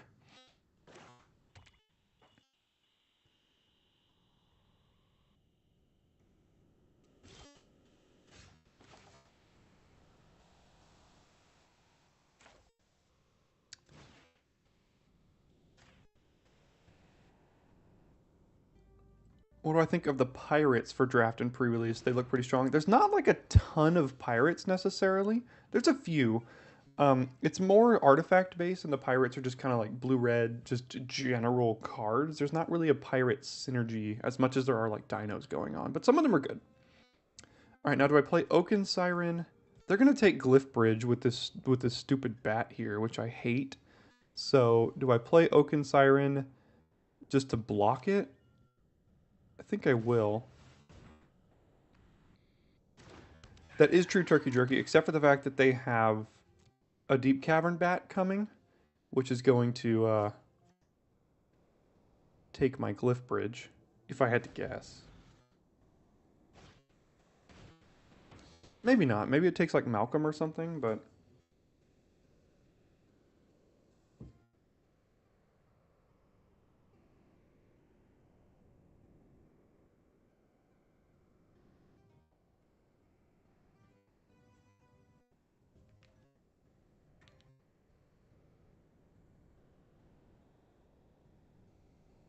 They kind of have to take the Glyph Bridge, because if they don't, yeah, then I could wipe the board, get my card back off of the bat. So...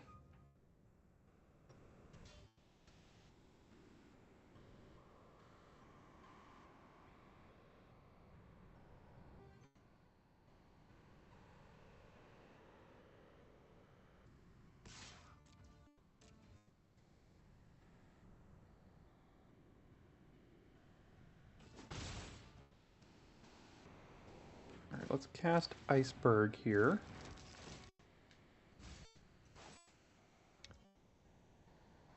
Play a land, play landmark. Yeah, I do really like the Glyph Bridge, and we got it pack 1, pick 5. So, other people don't, apparently. Yeah, both of these seem fine to me. We'd have to miss land drops, but we can activate Iceberg next turn off of the Siren. We can craft with any of these with the Market Gnome here. So I think I'll keep them. Do we just do that now, actually? I mean, sure.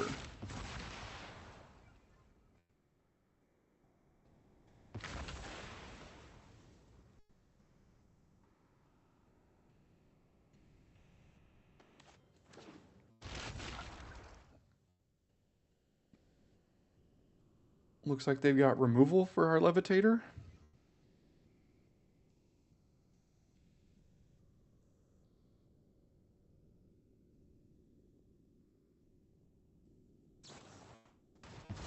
removal for Oaken Siren. I really needed that, unfortunately. You don't know how much I needed that.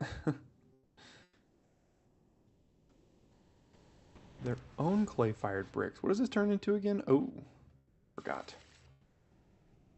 That's going to be quite good.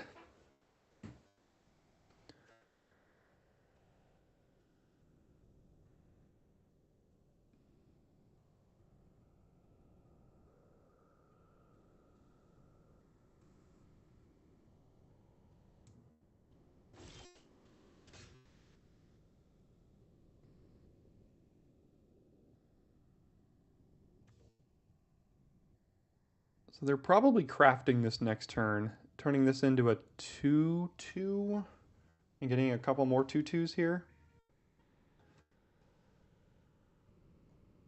I think I'll just do this and hold up Cosmium Blast, I suppose.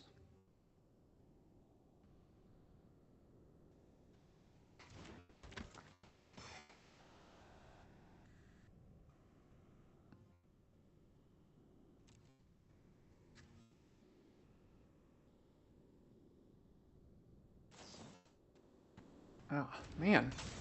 Down goes Pakal. We're fighting our way out of missing a land drop for about 5 turns. So, I mean, there is that.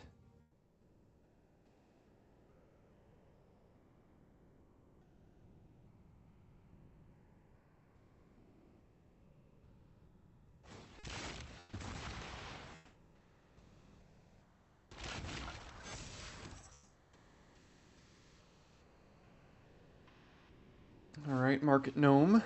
Get in there and do your worst.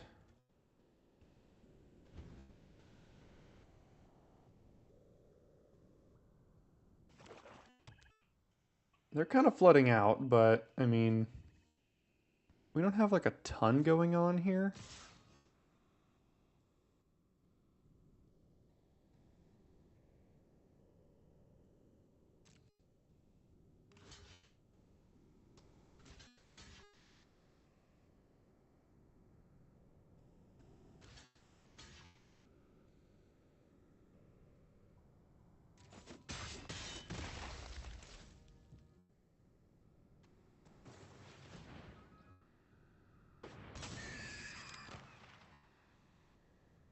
Alright, down goes Malcolm.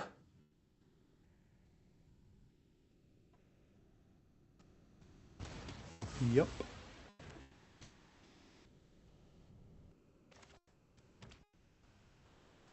Alright, well, guess I'll just do this.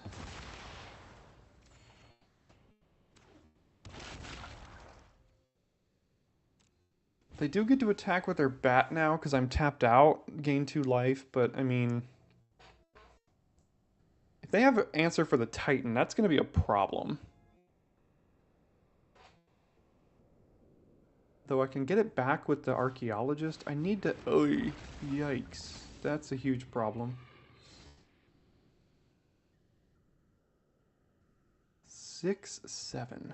Well, that... Jeez. Alright, well, we're getting trashed right now.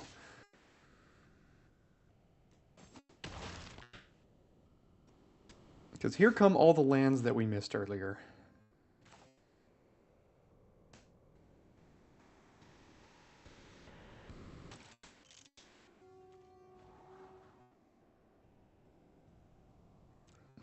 See, like, none of this really does what we want it to. What does that turn into again? Oh, yeah, that... I mean...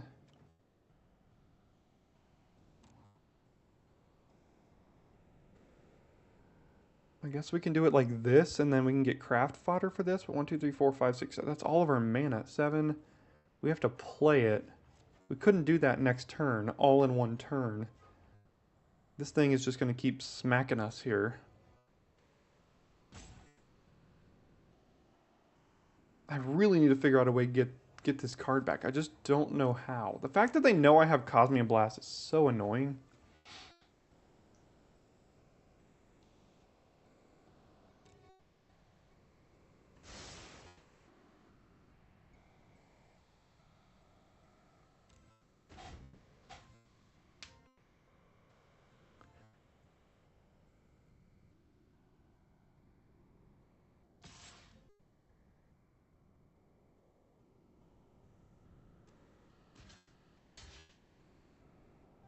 think I've got to do this here.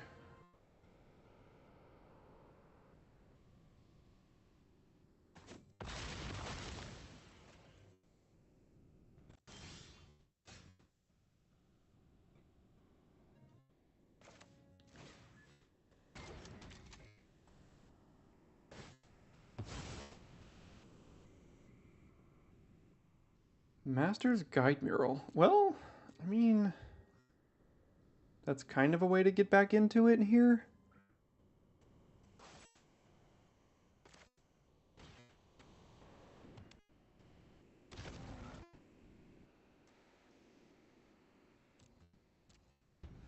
I can craft next turn. We have 2 artifacts in the yard for both of these things.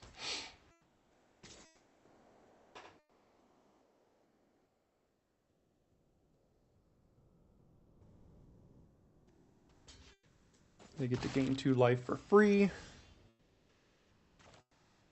What do I want first? Probably this here.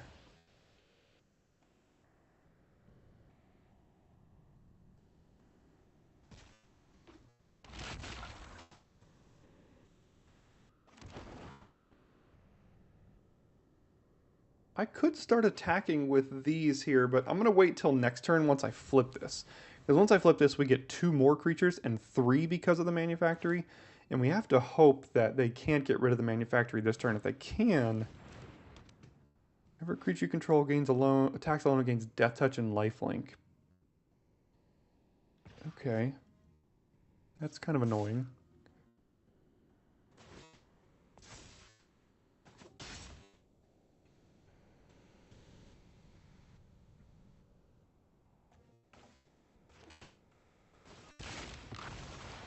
Let's craft with Iceberg. Do these, make another 5/5, and then now I think we can start attacking.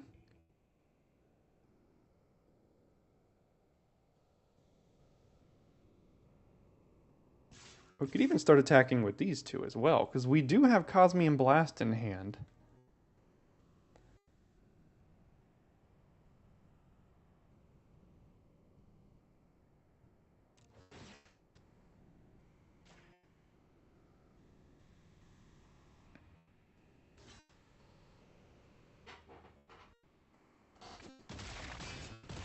Alright, they're already at 12 now. Gain a life, draw a card. Do still have Cosmian Blast up, so makes Grasping Shadows worse if they decide to attack with just 1 creature. What can Mischievous Pup bring back? Another Cosmium Kiln?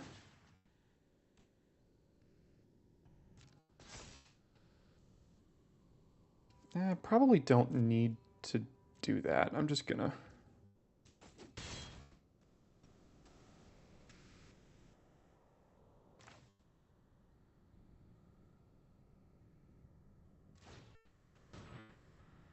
And then we get an artifact, we get to make another Manufactory token, and we are kind of doing it here.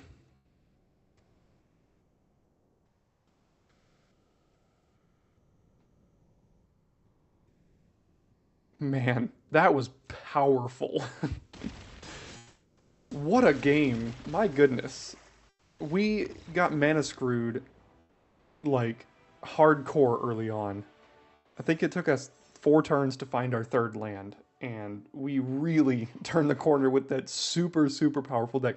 That is exactly what Blue-White is advertised to be doing in this set, is just that. I mean, we got a 5/5 every single turn. As long as you can, like, survive long enough to be crafting, it's really all you need.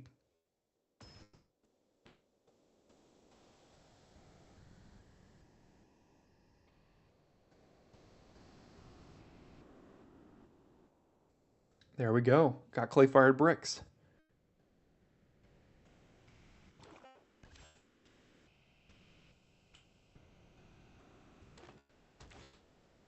Poison Dart Frog. That is pretty darn good against Malcolm, unfortunately.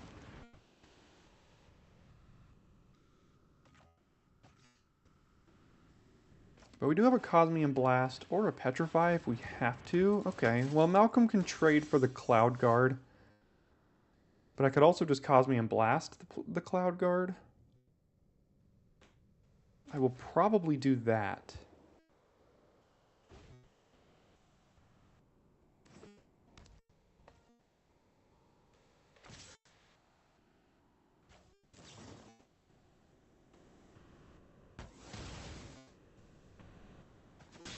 Now next turn I can cast these two. Let's see what their play is. Nothing. Alright, well now I guess I just market Gnome and Malcolm here. Don't need to petrify the frog. Get back Cloud Guard. Okay.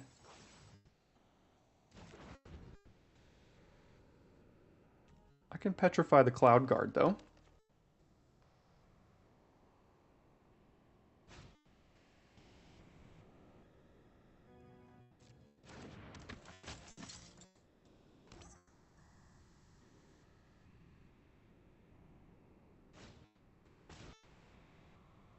Rampant growth. Kind of. In a way.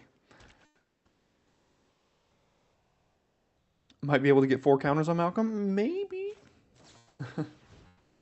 I doubt it, but maybe.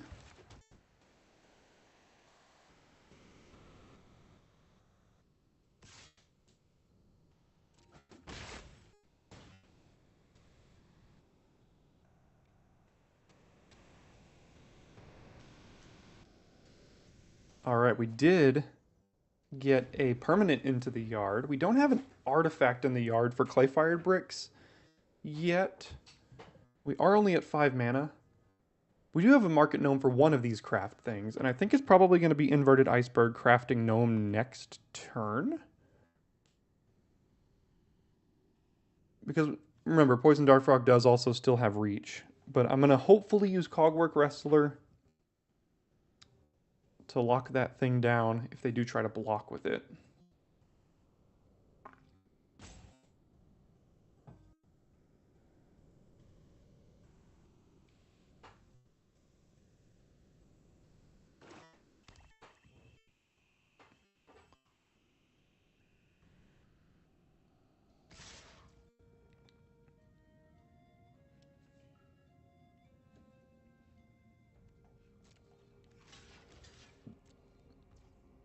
Interesting. You had to leave for like 2.5 hours. We're doing draft now, Santosh. Although it is very similar to the sealed deck we played. This is now draft, and it is much better. I couldn't kill the Death Toucher, unfortunately, because I didn't have any power on the board. Oh! This has power. That was a punt, but we're good. We'll survive. Definitely not what I meant to do there.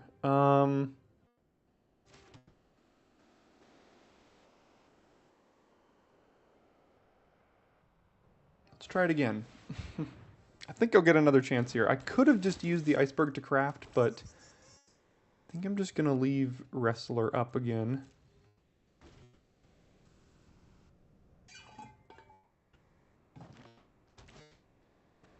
Yikes.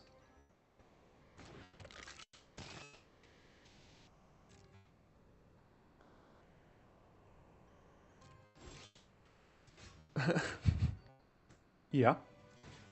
That's a pretty good answer.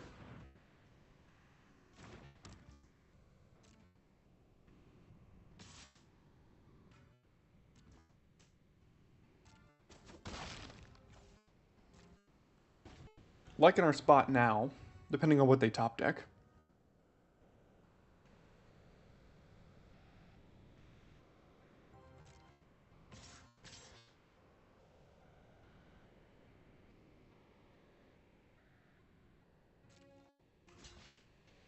I think I would like to leave one of these. Don't have an artifact in the yard yet, and there's 2 things I'd like to craft here soon, so I'm not under a ton of pressure, so I'm just going to let one hit me. I want this as craft fodder. Sure.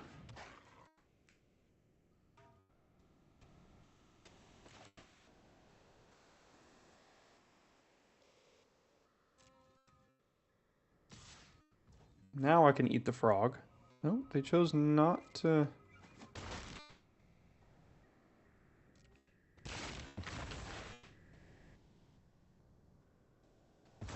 We'll go ahead and do my craft now, still leaving up Cogwork Wrestler.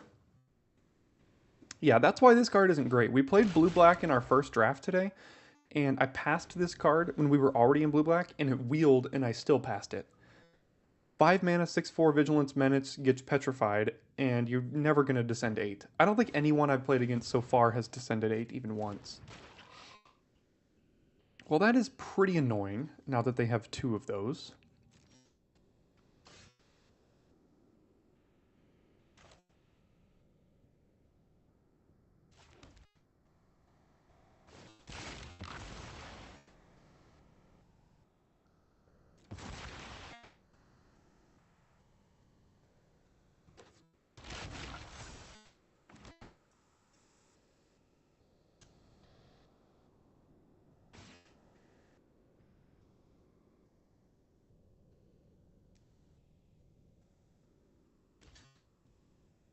Go to damage. They give it Death Touch. I give it -2/-0, and we finally got value out of Cogwork Wrestler, and that should probably be the game unless they draw some big board wipe or something.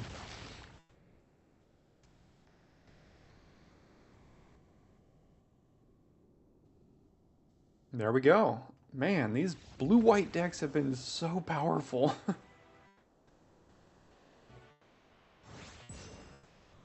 The only game we lost is because we decked ourselves.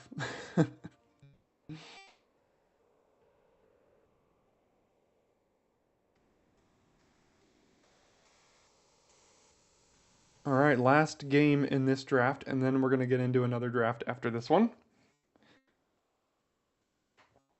Because who doesn't like drafting?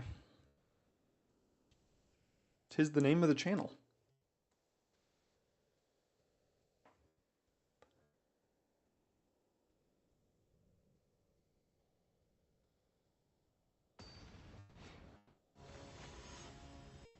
Corticals, playing against Alex Nikolic here. We have been up against it with some very tough competition in these games, but we're doing our best. I'm gonna lead on Landmark.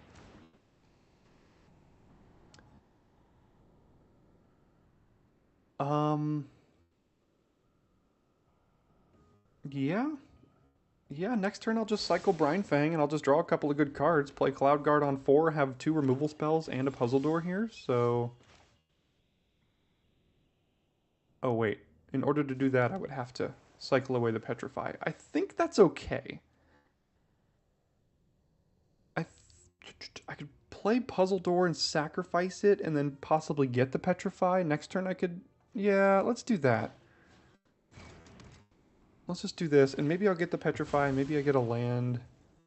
Cosmium Blast. I think we've kind of found that Petrify has been better than Cosmium Blast, to be honest. So I think we'll just take that here. Probably cycle Brine Fang next turn.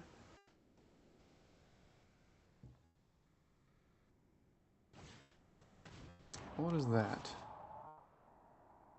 Oh, that's annoying. Reveals their hand, choose an artifact or creature from it, discards it, turns into a 5/4 menace. They did get rid of our only threat here.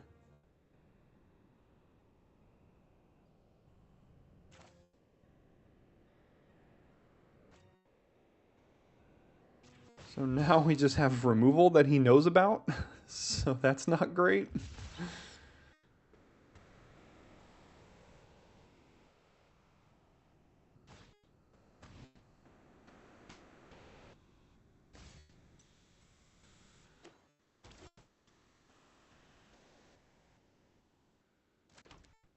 I think we just craft right now. We're not under like a ton of pressure to do much, so just gonna get the 1/1 flyer down.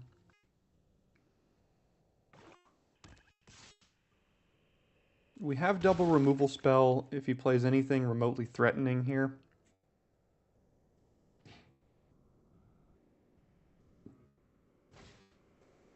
Ooh, an iceberg of his own. Hey, Kai Jukebox. You did make it. We are still streaming for another at least couple hours here. So, welcome. Oops, that was wrong. Should have not done that first. Kind of got ahead of myself there. Now he knows I have a planes in hand, but it's okay. And the turn, play Malcolm on his end step. Oh, I wonder if he's got hurl into history here. What does this craft into? Something that I can just petrify? Yeah. Malcolm, let's see if he's got hurl into history.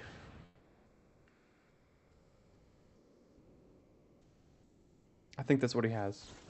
It was hurl into history. Yep. Loses all abilities and is a 1/1. And it draws a land.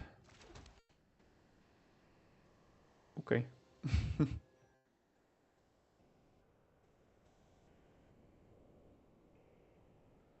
Yeah. I did see it coming. See, it's pretty easy to predict when it's coming, but I mean, it was just a 2-drop, so it's not like I cast some 6-mana spell or something. So,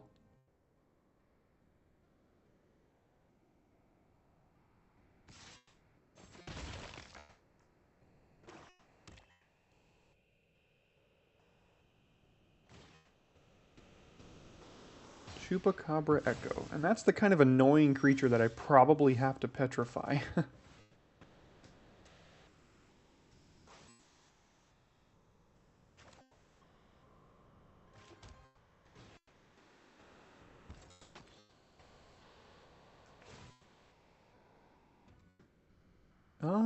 Well, now we're in business.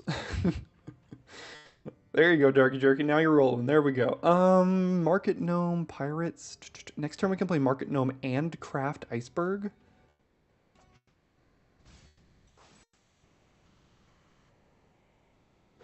I don't think he wasted it because it's the kind of card. Hurl into History is the kind of card that if you have a target, you have to cast it. You can't hold up 5 mana every single turn and do nothing with some of them.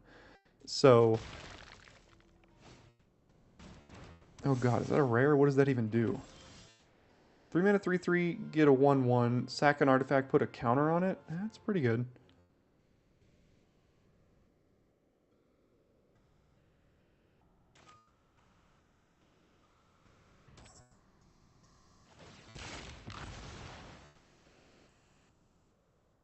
Oop.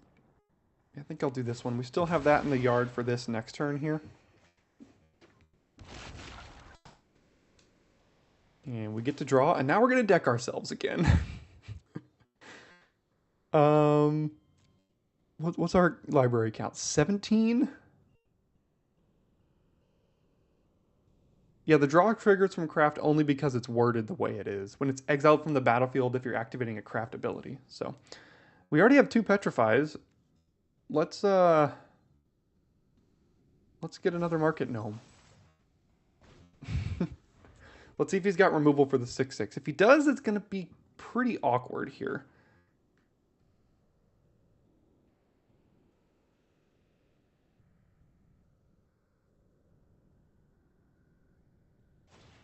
Looks like he does. It's kind of annoying. Oh my god, I did not read that. Battlefield or attacks? Excuse me? Holy cow. I did not read that that also happens on attacks. That is ridiculous. Oh, we're just getting owned right now, man. I have to petrify this now. I can't let that attack again.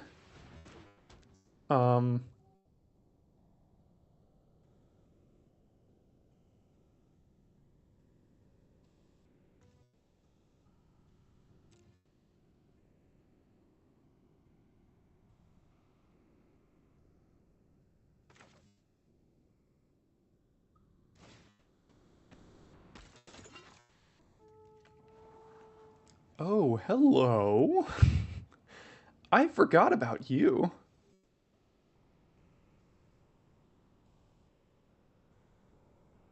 Okay. Yeah, that's gonna do. That'll work.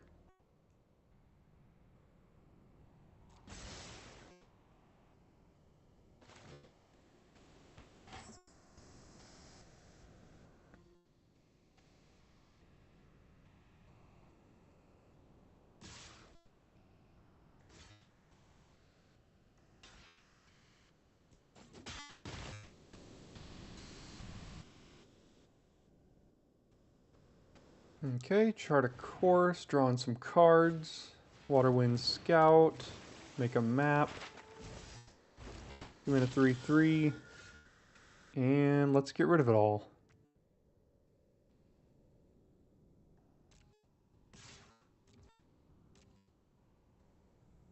Not exactly, I mean it is a blowout, but like, not as much as you might think.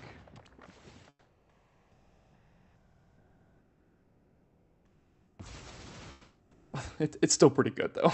Gotta admit, it's still pretty good. I mean, I'll take it. Like, how is Glyph Bridge? Why did I get this pack 1 pick 5? That doesn't make any sense to me. I was going to say not necessarily a blowout because he's still got these two things, but I do still have a Petrify in hand, so... Oh, you're right. I can bounce it with the pup as well. Oh my gosh. But I can also just craft it. Okay, so he's going to turn that into a 5/4. ETBs may mill 2.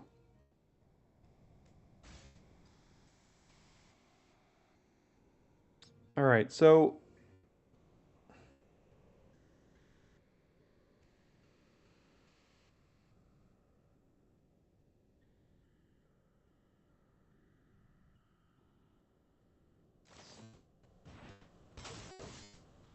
let's try to get it again, because why not?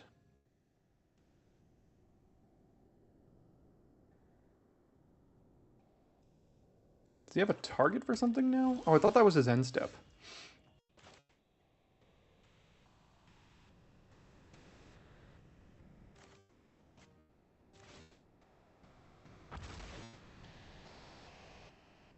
Ah, oh, dang, it's a 1. I forgot he had the 1/1.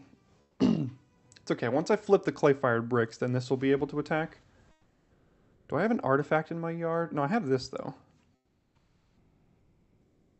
Yeah, life gain definitely helped. He does have the iceberg coming, potentially, which means I probably shouldn't have played the Sandwing.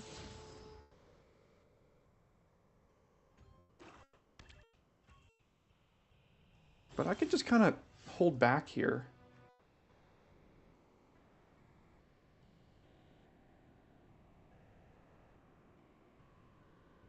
Can you do this at instant speed? No, craft only is a sorcery. Okay. So, I can craft this, but that makes my glyph bridge worse.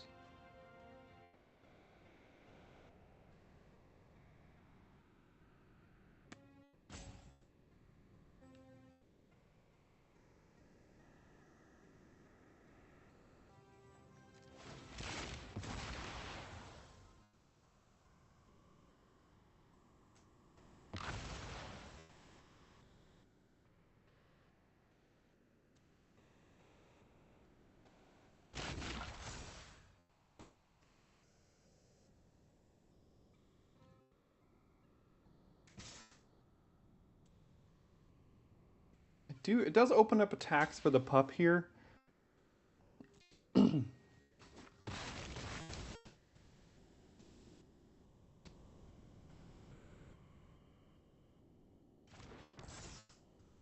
hold the plains. He's got his own Malcolm. Interesting. Okay. So the iceberg can become a 6/6. Do I have any petrifies left? I don't. I've used them all.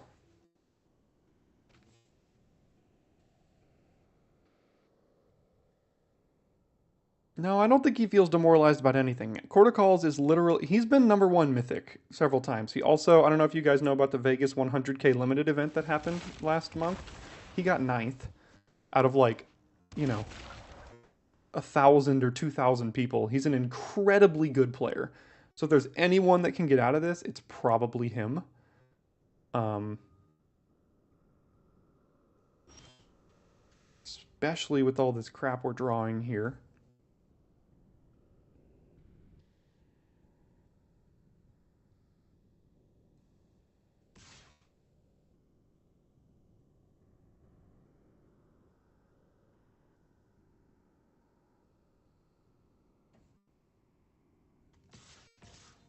I think I'm going to flip. I'm going to cast the Glyph Bridge. He's going to be left with a Malcolm, and I'm going to be able to... I can't exactly do both. I could just cast it, but I can't flip it this turn.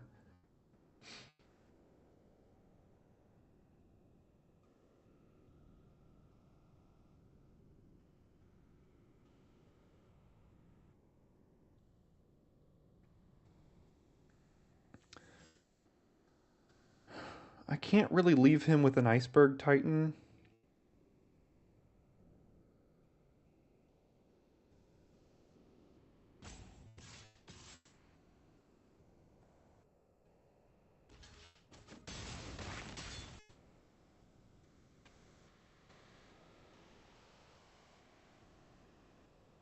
Because I can flip this thing next turn, get a 5/3 flyer that makes it really annoying for him.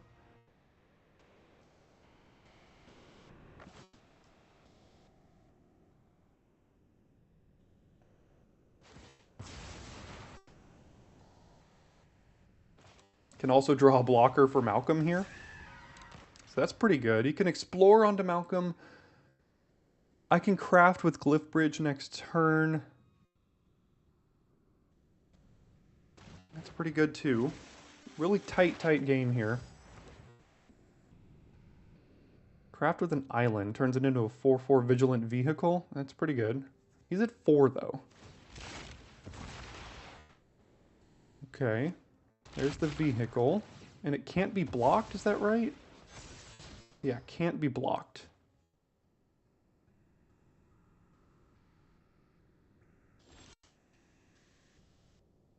Really didn't need that.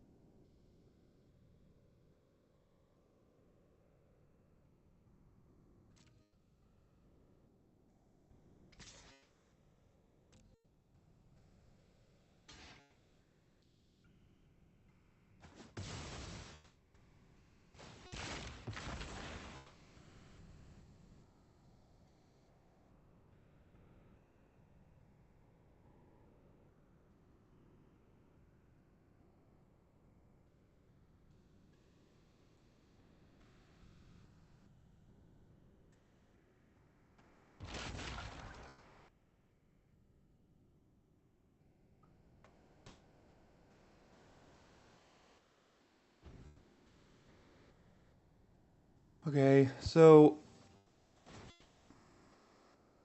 Oh, he can't attack. Oh, he can't attack now. Did he not read the back of the Wanderglyph?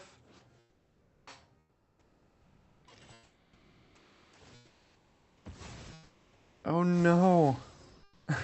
I think he didn't read the back of the Wanderglyph, unfortunately.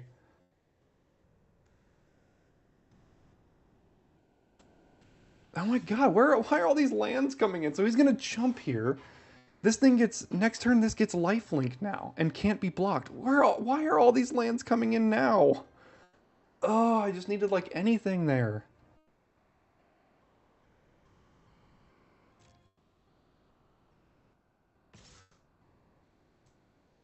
Oh man, this thing on top of the bat, yeah, it's gonna get lifelink. It gets attacks alone, gets death touch and lifelink. And it's got crew 1. He just can't cast a spell first. Which I think he learned. Huh. I gotta go hop into his stream real quick. And let him know that he might have just missed something. That's really interesting. Hmm.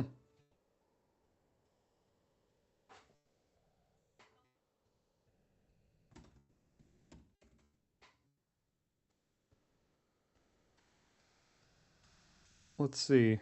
Yeah, that's very like he had lifelink. My flyer prevented him from having lifelink. Why?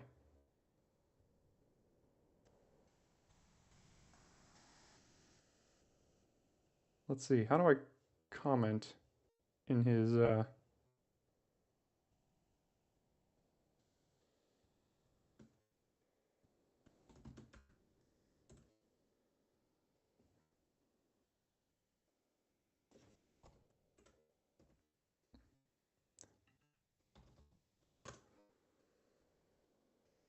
Yeah, but he didn't cast a spell that last turn. He just conceded.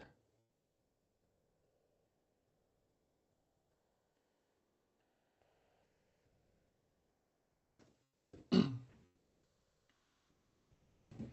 right. Well, either way, that's a 3-1 with this deck. So we're no. I don't want to play another one.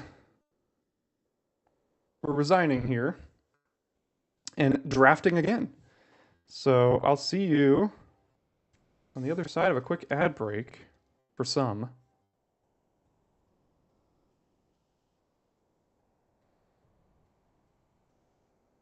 And hopping into another draft.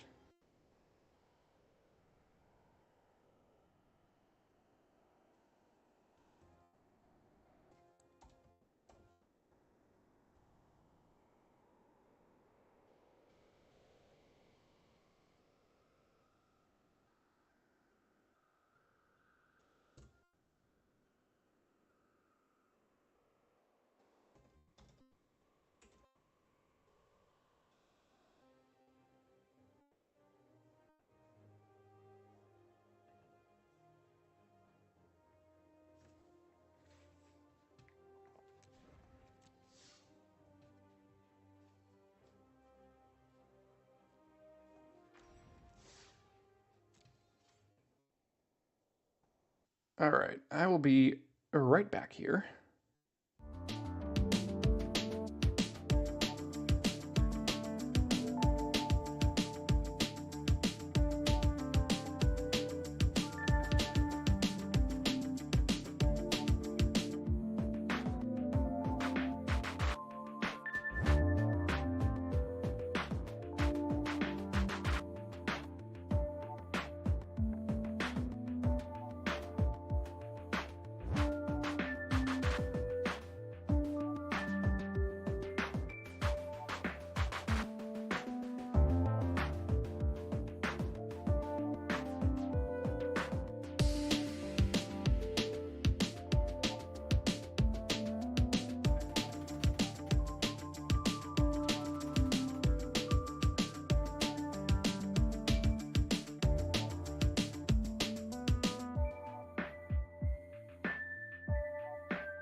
All right, and we're back, and we're hopping into yet another draft.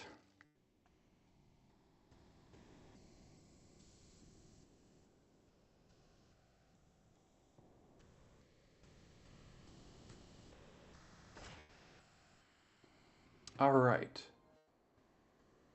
Let's see here. Let's see if we can do something other than blue. We've drafted blue and played blue all day. So,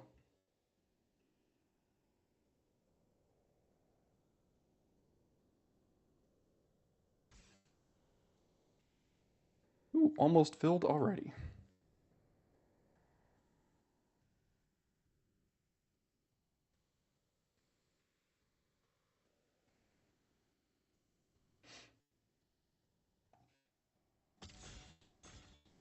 You're right, Kevin. He can't attack the same turn he cast spells, so he couldn't have played the spell, gotten lifelink, and attacked with the creature. You're right. The previous turn is when he didn't do that. So yeah, human token. I do know. Human token. Roberto, NCAA, Ketsa, Ben S. There you go, Ben S. MTG. Ben Stark, one of the Hall of Famers. Yo, Skylar, El Gran, and Human Token are Wizards of the Coast employees, so we do get to play against WotC here. Well, draft against WotC. Now, unfortunately for us, there's a great dino build around. 5 mana, 5/3, other dinos you control have haste. When it enters the battlefield, you get 2 eggs, and at the beginning of combat, if you control one or more eggs, it becomes a 3/3. We're going to take it, but the reason I say unfortunately is because Belligerent Yearling and Dreadmaw's Ire, well, less Dreadmaw's Ire, but Belligerent Yearling is going to put someone into red-green as well. But it's also just a good card in any red deck. But let's see if we can force our way into dinos a little bit, because Polanyi's Hatcher is one of the better rares in the set, especially in dinos. What do we have here? Stinging Cave Crawler, Guardian of the Great Door. Both of those are good. There's an Axejaw. The Frog. It was good against us. I don't know if it's going to be good for us. There's an Oaken Siren. I mean, I could just take the Axejaw.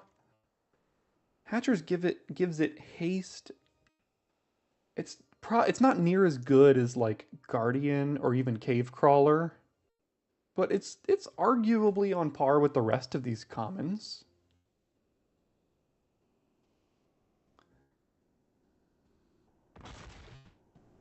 Let's just take the Axejaw here. All right, we've got another Axejaw.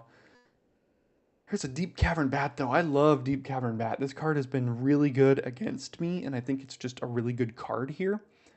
There's another Axejaw. Red is already starting to get cut. I think I have to take Deep Cavern Bat. I think this card is enough better than Axejaw that I'm willing to just take it here.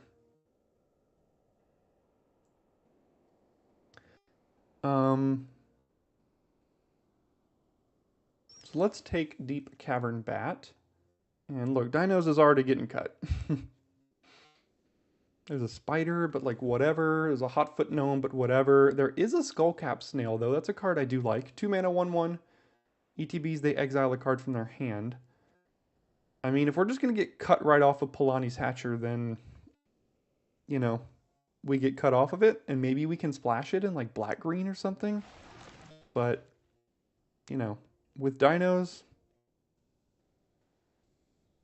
that's what everyone wants to draft.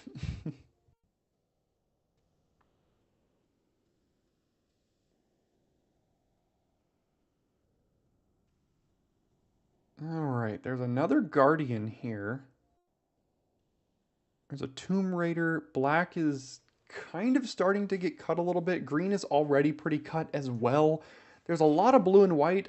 I'm just not going to draft blue and white again because I've played blue-white twice out of the 3 drafts and sealed we've done today.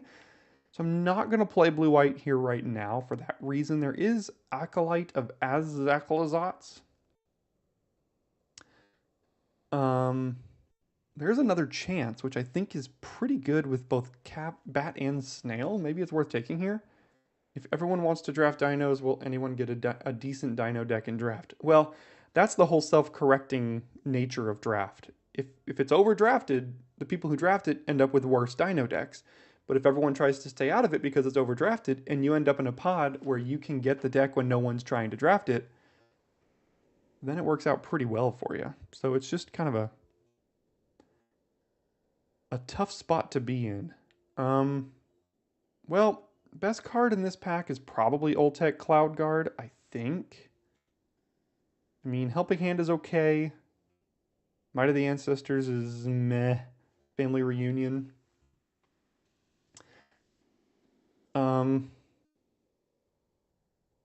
I don't want two another chances. I guess I'll take the Cloud Guard. I mean, we're so pushed off of this already. See, now there's a Petrify. Like, oh, but look, there's Deadweight and Snail. Okay, well, I guess I'll go back to Deadweight.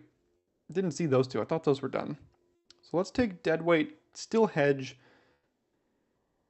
play toward black, figure out where to go from there.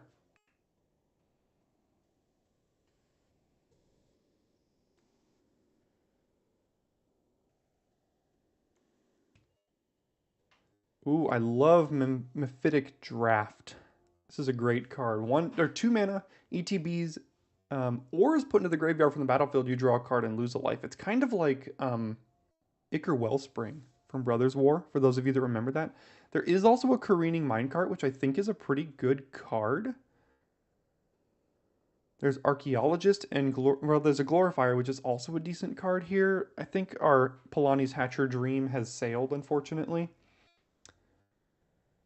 So if we end up with this and ways to sacrifice it, I think that's going to be pretty good in a base black deck.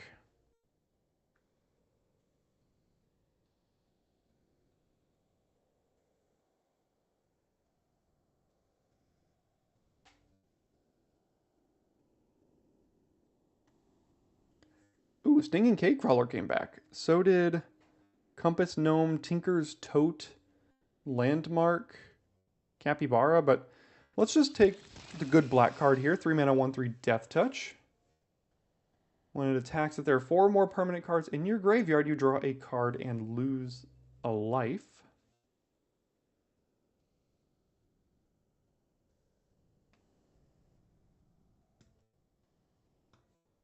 And we're just kind of feeling out what the second color that we're going to end up in is, because right now we're just black, which is totally fine.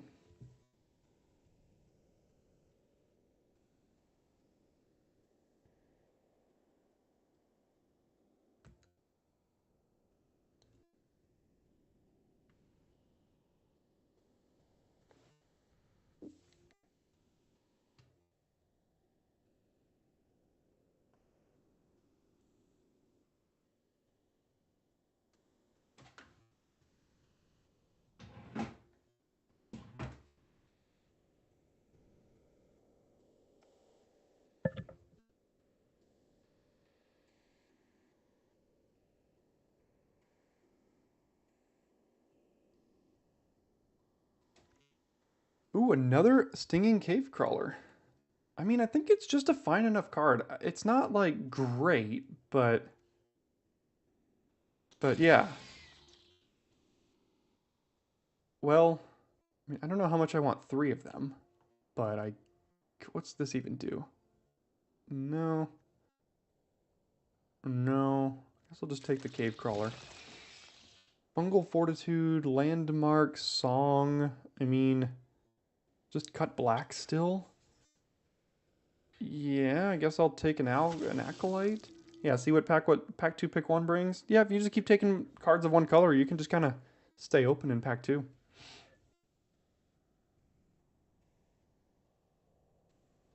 That will also work.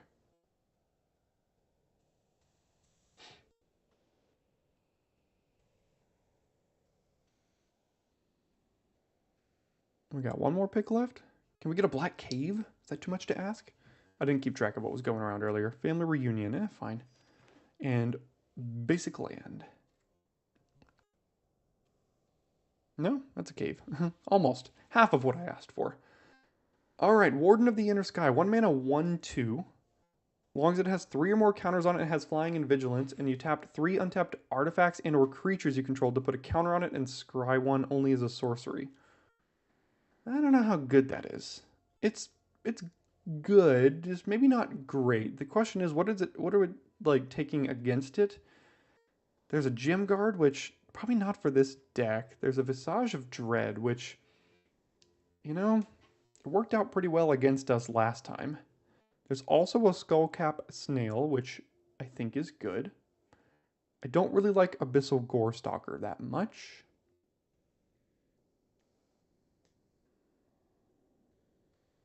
I mean, I think this is still probably better than both of these cards that I'm willing to take it here. Um, yeah, I'll go ahead and take the Warden. Alright, Mischievous Pup is good with kind of Deep Cavern Bat. It's good with Snail.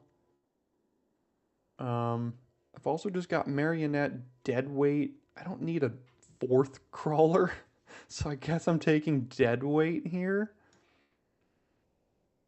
And leaving Marionette for the wheel?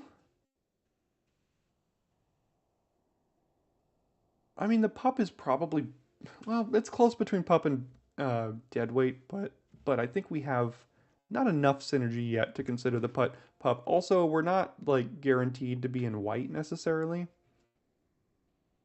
Which one is this? Oh, that's the garbage one.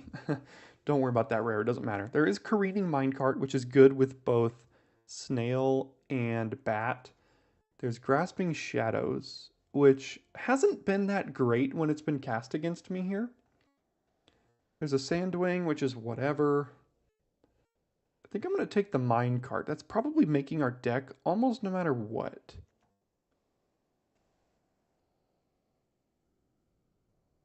Okay, Tithing Blade, Miner's Guidewing, Primordial Gnar.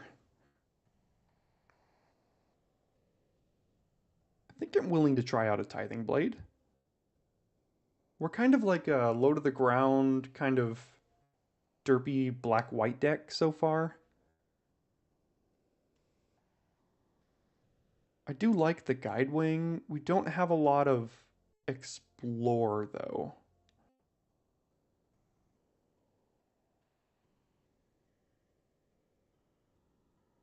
I think I'll take that one here. Yes, artifacts are quite pushed in this set. They're very good. Malicious Eclipse kind of kills all of our creatures, so I don't think I want that one. Sandwing hasn't been great. Landmark is okay. Archaeologist, probably not for this deck. We already have a Reunion. I don't think I want another one of those. I could just take the Sandwing. It's kind of free. I'm not liking how this is shaping up so far.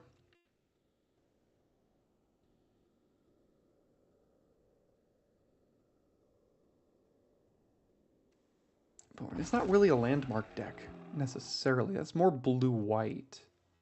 This could actually be a family reunion deck with all these kind of low, cheap creatures here. Haven't seen any of the murders yet. Not officially murder, but what's it called? Grasp of something or other. 3 mana -5/-5. Or -8/-8. Or 10/10. What if we took Waterwind Scout here? I mean, what else are we taking? We have another chance, but we don't need another chance. We don't need another Acolyte. I don't need another family reunion. I'm not playing Buried Treasure. And Waterwind Scout is by far and away the best card in the pack. Join the Dead. That's what it's called. So I'm just going to take the best card in the pack and maybe we go black-blue. Here I am in my fourth draft. Or my fourth event here. Hedging back towards blue.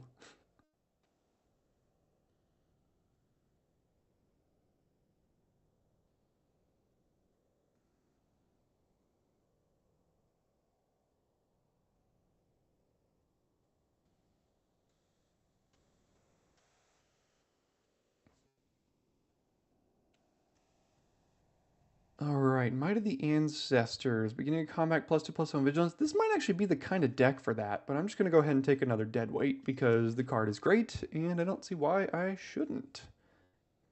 And we know we're black. So if we open like a blue bomb in pack 4, pack 3, then we can just take it. I think I'll take a Screaming Phantom over a second Tithing Blade here and a Whirlpool and a Reunion. Phantom seems okay. Just a good 3-drop flying creature. I probably am not playing 3 Cave Crawlers unless we can get more self-mill. What ways do we have to sacrifice this? Currently, basically none.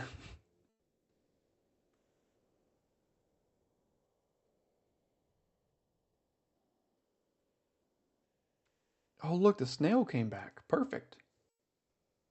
That's exactly what we're looking for.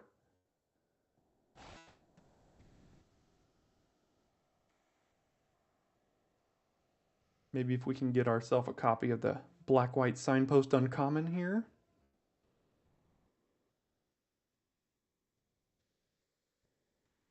Alright, apparently people don't like Stinging Cave Crawlers. But I'm not playing this many of them. Well, this is a way to sacrifice our Mephitic drafts. We already have one. Well, Grasping Shadows came back at... Ooh, nope. Take the Hidden Courtyard. Take the free cave land. I don't really like Grasping Shadows. I haven't been a big fan of it so far. Primordial Gnar or Acrobatic Leap? I think we're going to take the potential of a combat trick here. I think Primordial Gnar is much more of a defensive card. Hey there, Adam. Good to see you. Excited about the new set. Are there any archetypes you want to play today? Well, this is the 4th event. And I don't know if you have seen any of the ones previously, but we did blue-white artifacts in our last draft, and boy, was it a doozy. And by doozy, I mean like incredibly powerful. And incredibly synergistic. It was a lot of fun. Very difficult deck to play, lots of decision points, but very difficult deck to play, but a lot of fun. Dinos has been cut off. We pack one, pick one, Polani's Hatcher here, and didn't see another dinosaur at all, as kind of is expected with this set, because that's what everyone wants to be doing. But I would love to, let's see, what do I want to play? I played blue-black and blue-white. That's all I played today. I would love to try out a Dinos deck, but everyone is pushing me off of it. There is a greedy freebooter. There's a deadweight archaeologist Echo.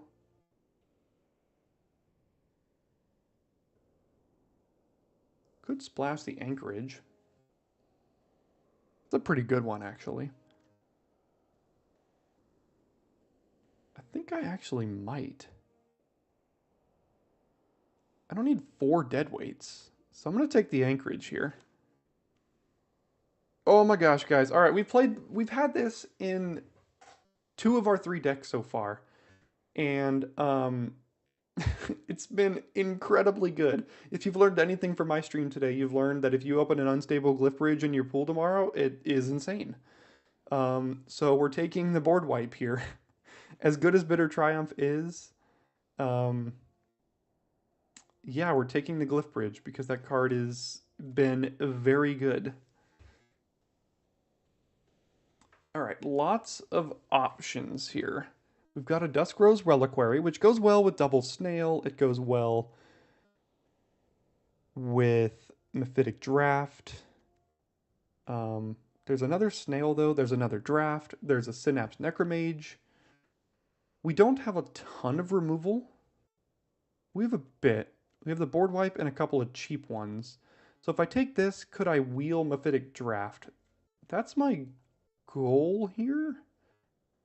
I think this is good enough to take right now. I do like Aspirant and Draft and Snail and Necromage. If any of those come back, I'd be happy. Ooh, Spring-Loaded Sawblades. 2 mana, deal 5 to a tapped creature. And then you can craft it with an artifact. Tap 2 other artifacts, it can become a creature, but it's a 5/5 with crew 1. It's really good. There's also a Guidewing, another Draft, and a Ray of Ruin here. Maybe the Guidewing or the Draft come back. But I think Blades is pretty good. All right, a bit unfortunate here. Not a Gargantuan Leech deck. We already have one Acrobatic Leaf. I don't know if I would play two. I do like Lodestone Needle, but probably not as a splash. So I guess I'll just take another leap.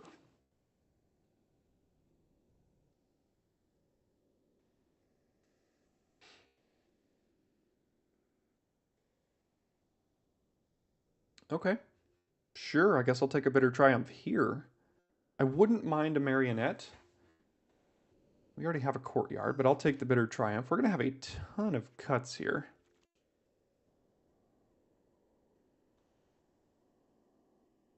I'm going to have to figure out a way to splash this Anchorage activation here without just like throwing a couple of islands in the deck. It doesn't feel like a great way to do it. Okay. Skull Taker. There is a Marionette. I think I'll take the Marionette here. We might just not splash the Anchorage. We have Careening Minecart right now, but that's not a great way to go about doing it.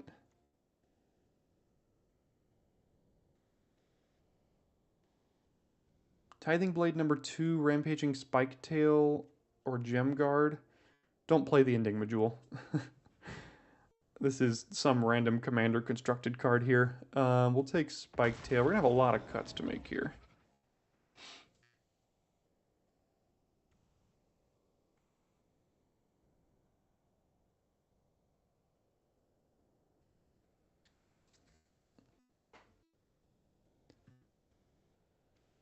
We'll take the Echo. It's the only card we could consider playing.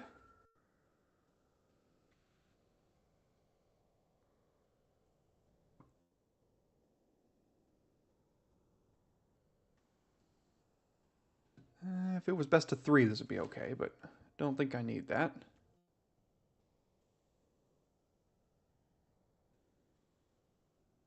Black and white have been open. We just didn't really get, like, the greatest cards. Hey, Daniel. Feelings on the set. Complicated? It's been complicated so far. I've played a couple of decks that are, like, very, very decision heavy. And it's been kind of analysis paralysis by analysis. Is that the saying? Yeah, where you kind of freeze and you're like, oh, I don't know what to do. I can't figure this one out. But overall, yeah, there's just like a lot of decision points. Also, the commons have felt a little underwhelming, and I think this is going to be a very, very synergistic set. Like, if you just put cards into a deck that don't have synergy, oh my gosh, we got every single one of them back. Uh,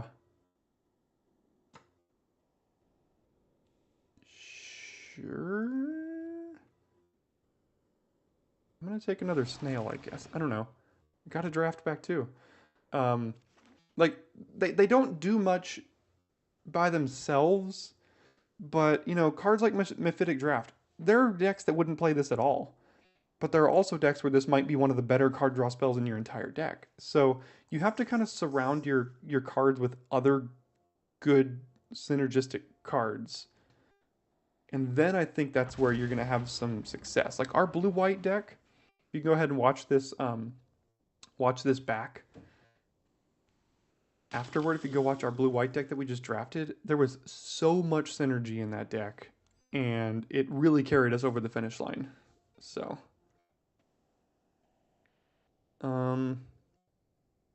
all right, Anchorage, I don't think you are worth ruining our mana for, unfortunately. So, we could definitely go 16 lands with the 2 land cyclers.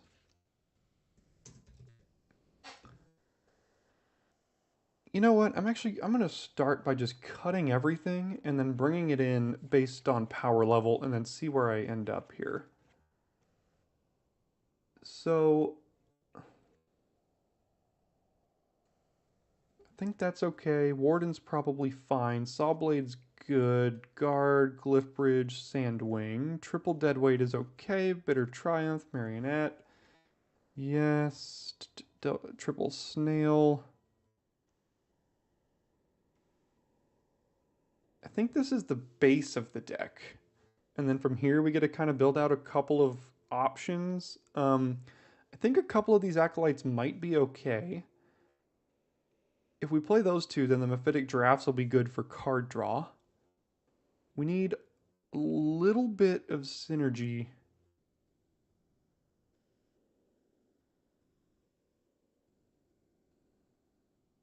Well, we don't really have... What else do we have here? Like, do we care about cards hitting our graveyard? Not really. So we need potentially... Take another chance. I'll take the Phantom. If we're going to play 16 lands, play the Spike Tail, and then a Cave Crawler, and then that's probably the deck here. It's not great. I just went on a big rant about needing synergy in the set to succeed, but we're about to find out what I think is going to be not a great deck that doesn't have a lot of synergy, and I think you'll figure out that quickly, that you need synergy to win in LCI. Is what I'm thinking. So I think these are going to be good with the drafts. It's going to be our only ways to sacrifice them. As well as Duskrow's Reliquary.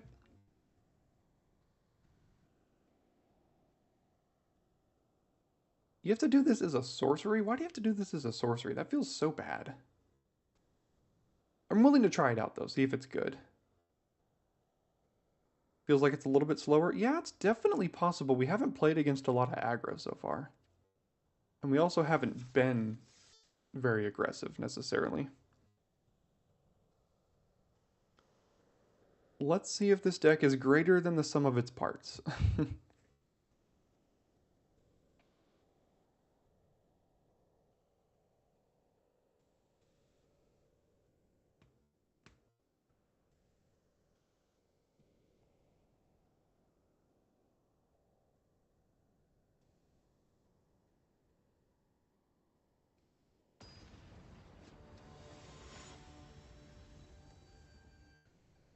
Yeah, white green. White green is the aggro deck in the set.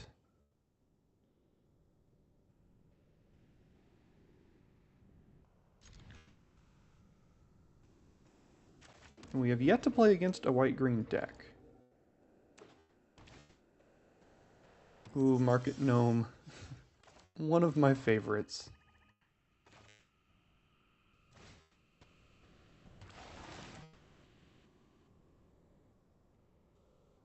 Playing against Jamie Topples here. Another content creator I am familiar with.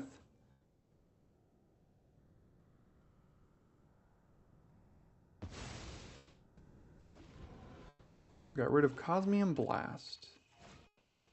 Bartolome. Alright, well, we're going to have to deadweight that.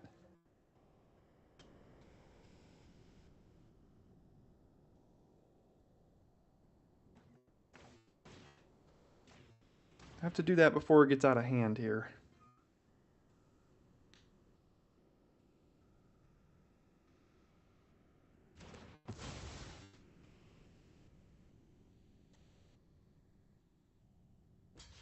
Yeah, there's no incentive to not block there, really. Unfortunately, we had to miss a land drop to do all of that, but getting rid of Bartolome before it got out of hand is pretty important.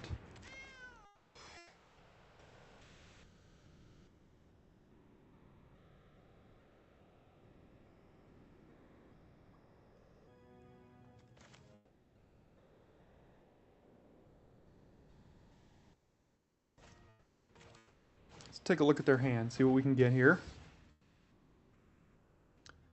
Another Market Gnome or a Rampaging Cyclops. Well, they don't have anything to do with these gnomes yet. So I guess I'll take the Cyclops.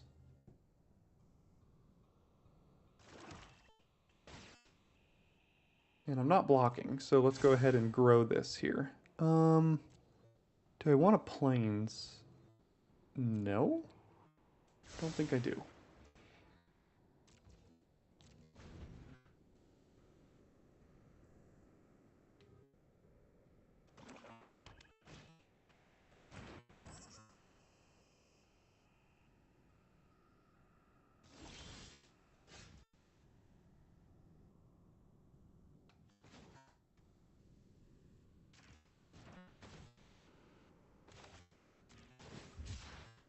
I think I'm just gonna cycle this, grab the planes, hold up saw blades, do this again here.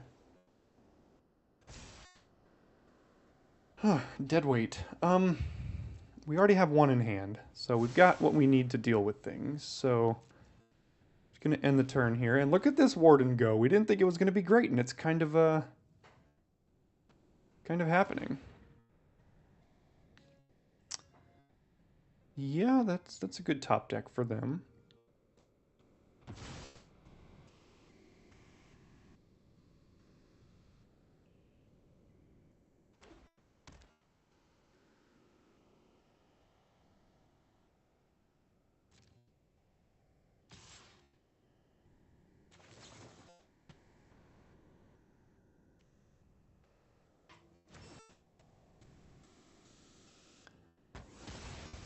Your initial feel is that each color has two or more very different faces depending on the archetype the cards belong to. Boils down to the synergies. Yeah, I think it's all about synergy in this format, is what I am thinking. So I could craft this here.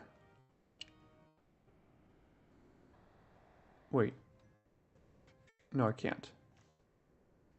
Why did it let me click on that for a moment? Might have just been... Might have been a little bit of a glitch. Let's go ahead and...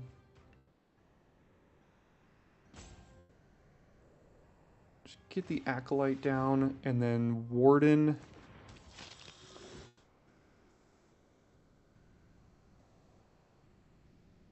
Scry... Marionette is going to be pretty good against the Spike Tail here, so I'll keep it.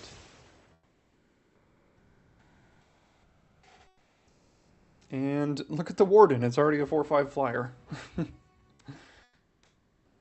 Alright, here comes Spike Tail.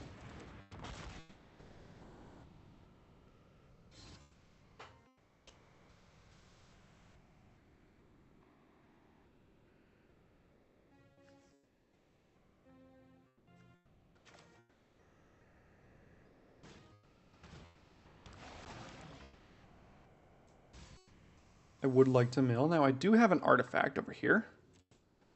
Yeah, I know. You might have to reassess the Warden. This is probably the best case scenario I think the Warden will ever have, really.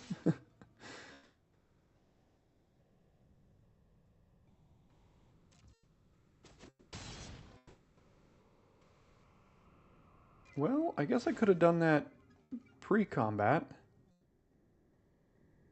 Oops. Oh well. We'll survive. So I got one extra point of damage I could have gotten in.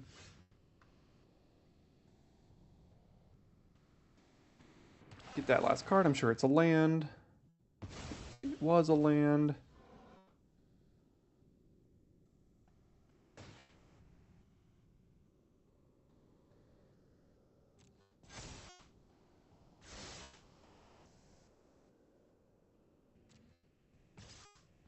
Look at this Warden go.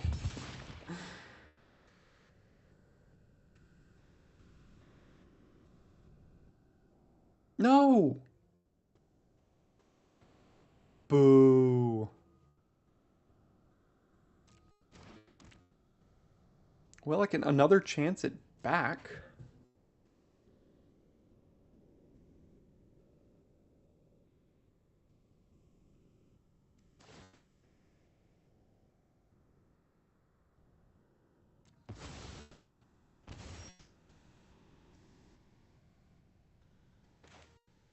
No, I don't want to tap like that. 1, 2, 3. Mill 2. Get back the Warden, and I think Spike Tail seems okay. Play the Warden. And off we go again. Yeah, that seems fine.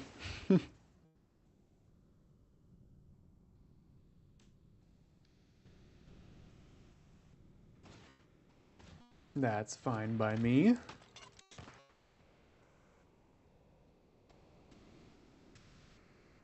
I think I would actually like to hit my land drop here. So let's do this. Do this. Play here. Play the Phantom. 1, 2, 3.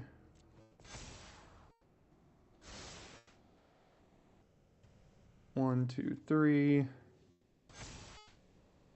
No, I don't need that anymore. You're out of cards. And then we've still got the Death Toucher back. Warden is a flyer again. Man. Man, all the market gnomes over there, but nothing to craft with. Okay, so we now do... We have 6, 7, 8. Can we figure out a way to win this turn? Is there a way?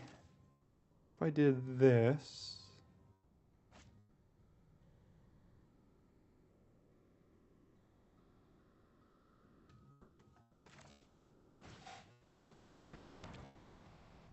There might be a way here. So we go 1, 2, 3. That's 7. No, I don't think we have enough to win right now.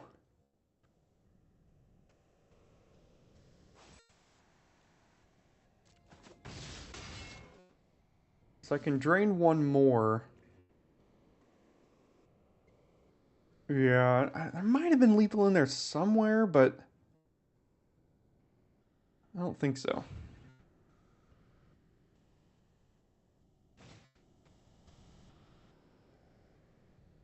Yeah, you're right. I did miss that 1 damage earlier in the game, but I think we'll be fine here.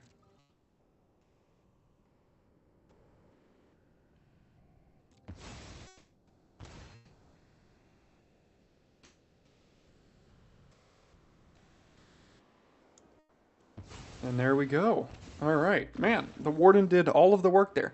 I think Jamie drew relatively poorly in that game, unfortunately for her, so... But we take those wins. If she had drawn all of her craft cards, those gnomes would have gotten a ton of value.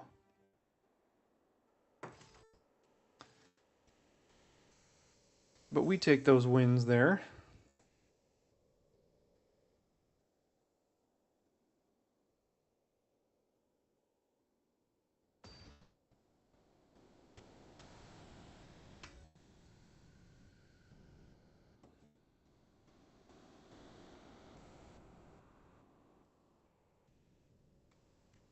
I don't think we can keep... Well, we're on the draw. Gosh, is this a keep? We have to try to find exactly a black land. That's about it. If we find one, the hand is great.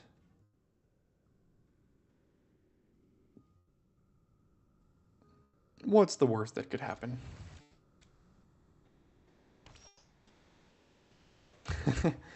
Never a mole. You have a Warden. We're all good now. You're right. I think the responsible thing to do there was mulligan, but I'm not responsible.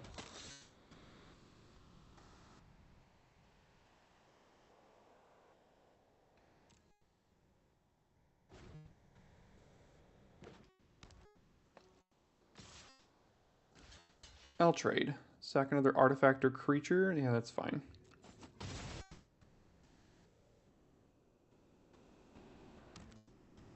See? Never didn't have it. Let's get the minecart down. Next turn we could play any of these creatures and then crew it, attack, make a treasure, and play another one. That's pretty good. Never mind.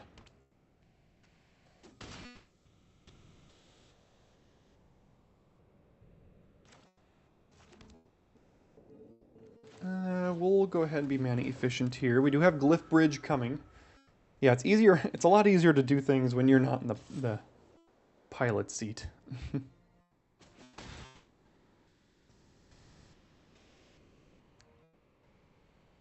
I'm going to start here because I think the Glyph Bridge is going to be a good board wipe.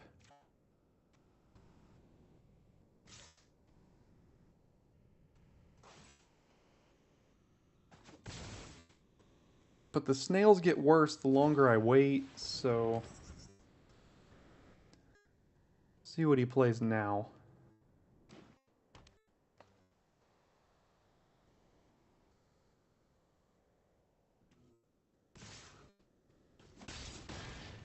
Oh, I'm at 9. I also didn't realize that somehow. Alright, land. Need a land. Pretty badly. Need untapped land. Oh yes, need an untapped land. This would be blowout material if I can get an untapped land. There we go.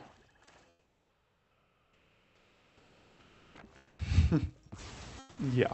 See? That's all you needed to know about how good that card is.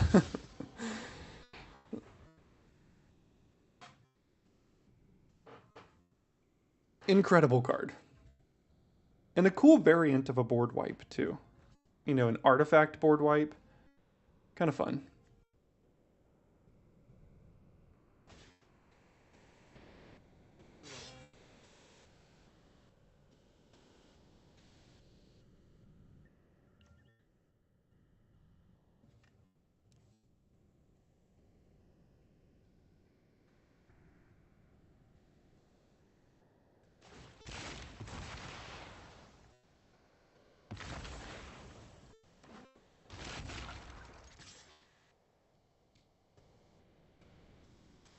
That might not have been the most responsible thing to do necessarily, but we'll be okay. They can't cast a spell if they want to attack, because Glyph Bridge says you can't. Apparently they didn't want to do either.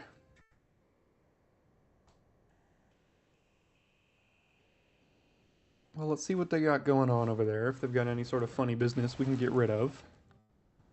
And I think we're probably good to go now for the rest of this game.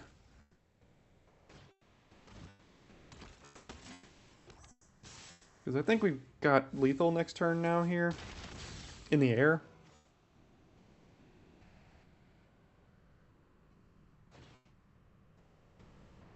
Okay, so now they can't attack, which means we've got lethal in the air. And there we go.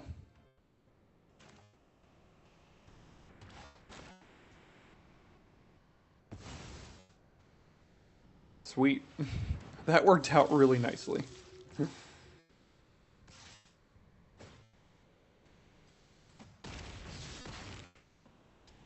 Well, we would have lost the game if not for the bomb rare and the Glyph Bridge, so thank you.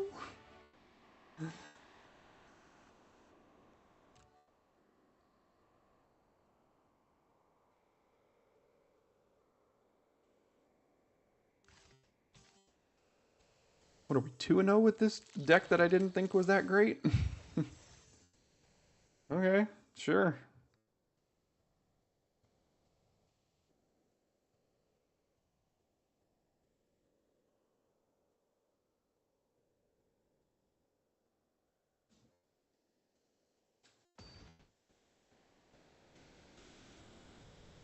Sam Black. I think we've played Sam Black in every single one of my early accesses so far.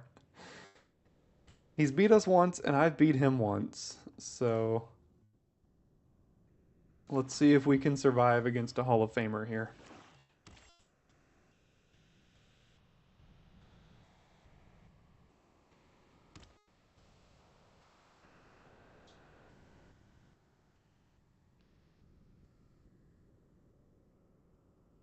How does this work? Do y'all know how this works? If I Bitter Triumph this in response, does he exile a card and then I don't get to get it back? I don't think that's how that works. Or will he just exile a card and then it'll go right back into my hand?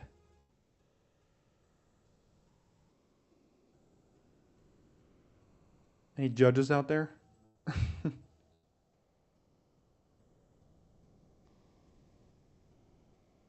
Well, I'm going to risk it.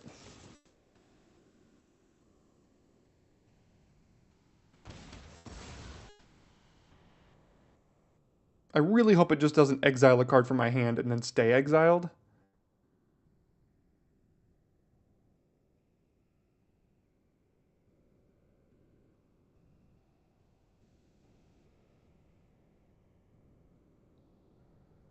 Okay, good. Well, now you know.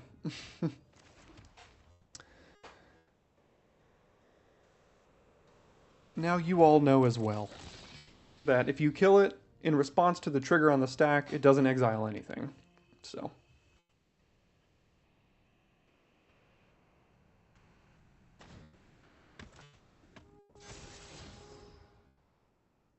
Another one?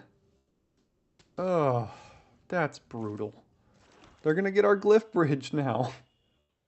No, I want it.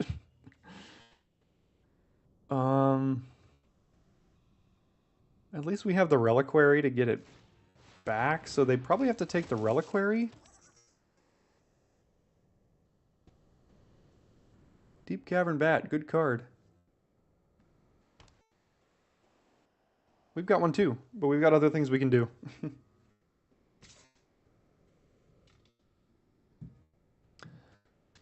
I'm willing to trade this for a combat trick here.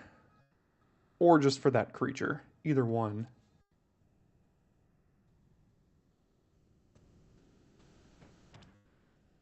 Okay, so they did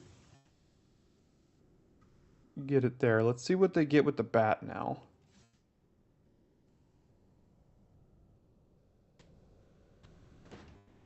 This is going to be an interesting choice. It is the Glyph Bridge.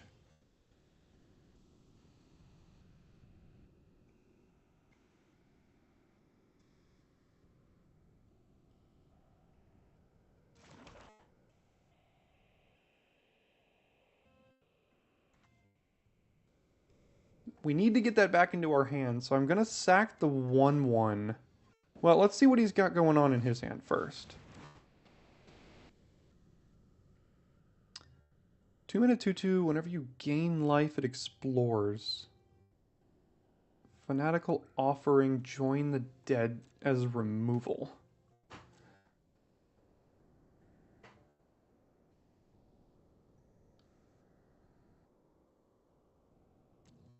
I think I need to take the Fanatical Offering so that he can't cast that in response to me wiping the board. So now we do this. Sack the 1/1.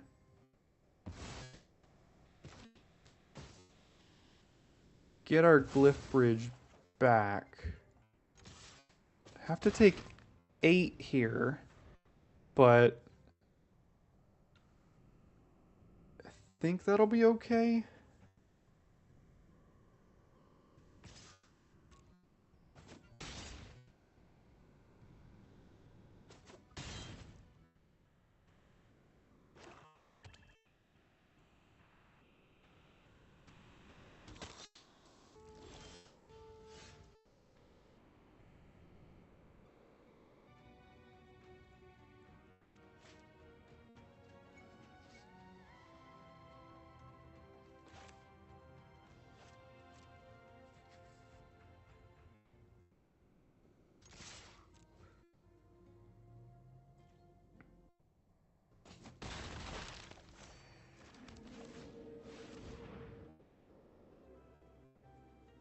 So we're left with the bat, they're left with Amalia, but we do get rid of the Dawn. Oh no! The Dawn Runner comes right back onto the battlefield. I forgot about that. Fungal Fortitude, that's actually one of the better versions of that card that we've seen in a while. Especially attached to a 2/2 double striker. So now we just kind of die next turn, I guess.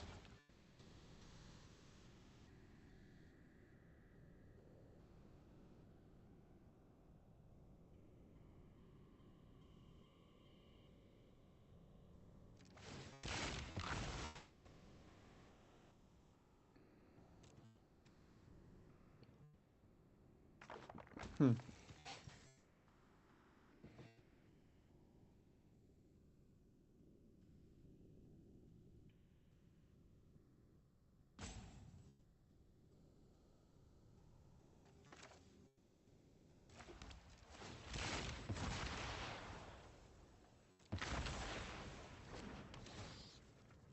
I think we're technically still alive if we... No. Wait, blocked. Yeah, we're alive still if we do this, but we're not very close to alive. We're closer to dead than alive, but we are alive. Yeah, you could just do that, and then next turn you could just swing in here. Yeah.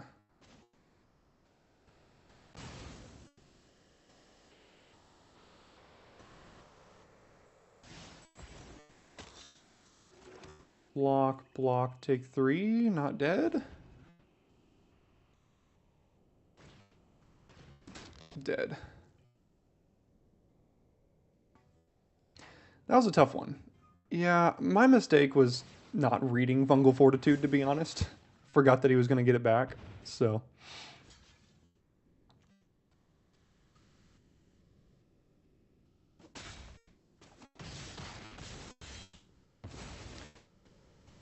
Oh well. Alright, last game of this deck here. Sandblack now is winning the series 2-1 against me. But... yeah.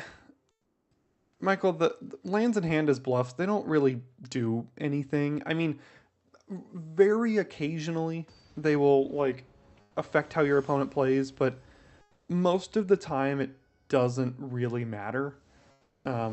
They're still, if they have lethal on board, they're just going to attack you. And you're just going to lose. So, especially when they're not under pressure to die on the backswing. We needed, I'm not sure there was a card in our deck that would have gotten us out of that anyway.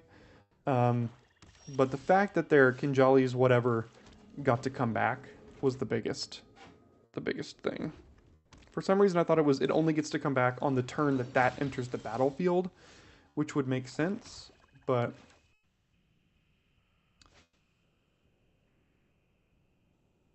I'm actually going to do this slightly out of order, only because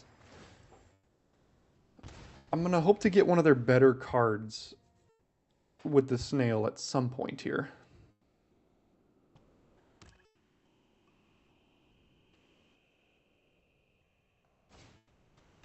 Ooh, that card has been very good against me.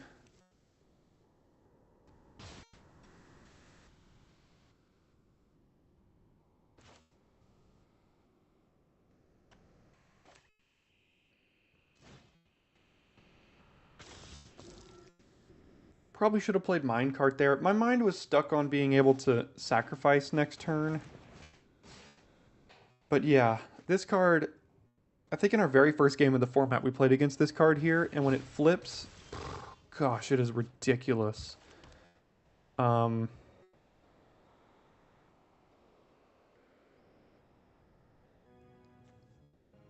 don't really have an answer against it, unfortunately.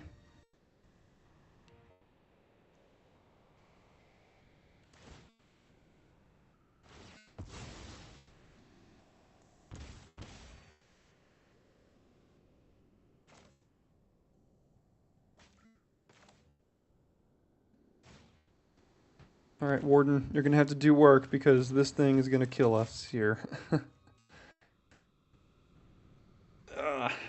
They get to discover on basically every single card, like once a turn they discover. So every single card they have, the first spell they cast basically has Cascade. Which is, in Limited, a busted mechanic.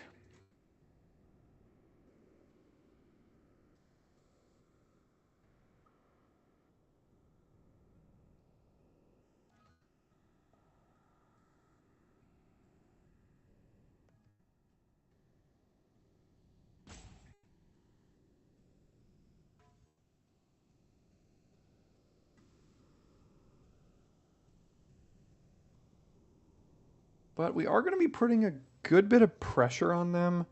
We have a discard spell and 2 removal spells in hand. So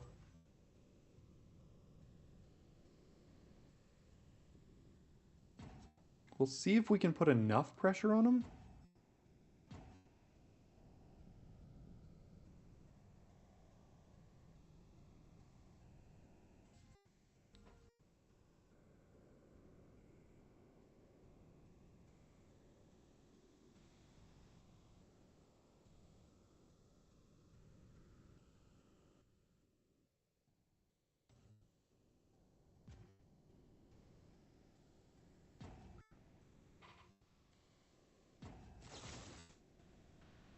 Bitter Triumph.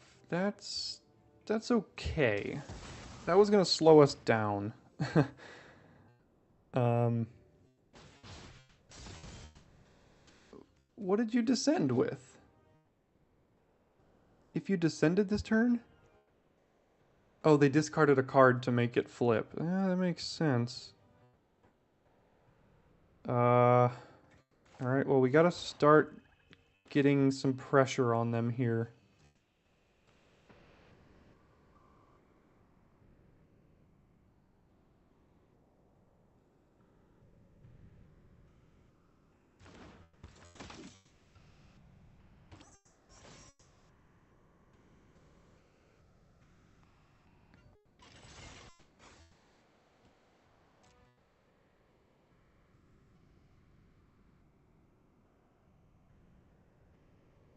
Down goes the minecart? Yeah, okay.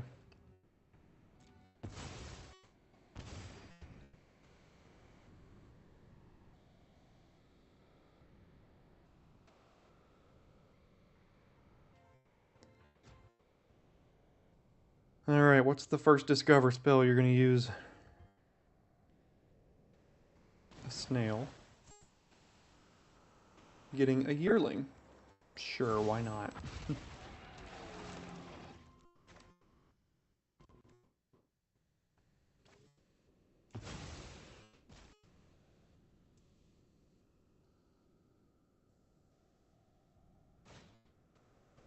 That card is really annoying.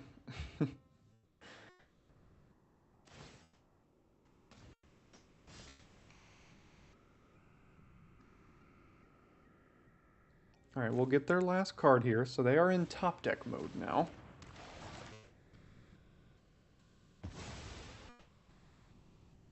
Tithing Blade, okay. I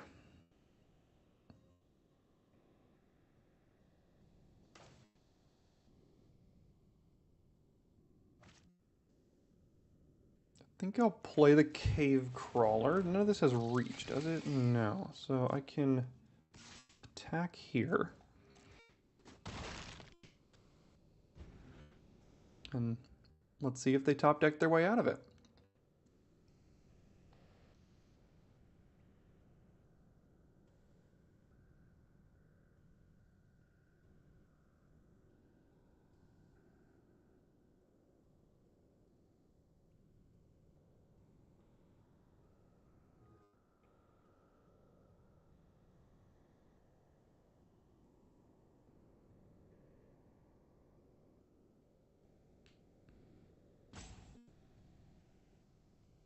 I guess you could craft this thing into a 9/4,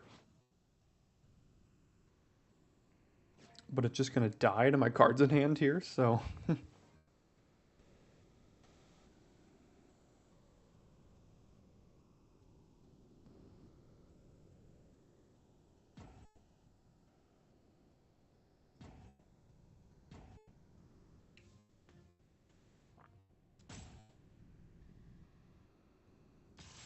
okay, so they probably are gonna craft post combat.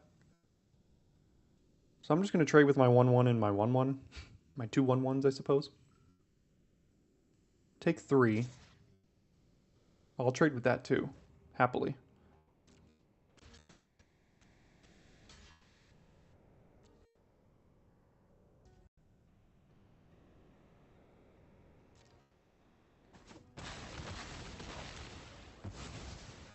Alright, everything dies, and then the lattice is gonna make a 7/4, which dies to my saw blades.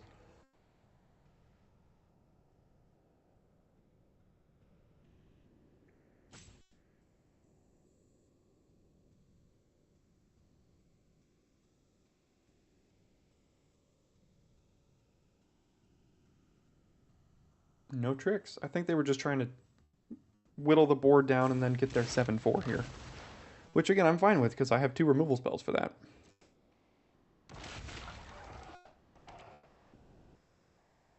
Wait, what? Oh, they chose not to craft it with the Dynatomaton. Unless they didn't realize that was a dinosaur. Okay, that's also fine.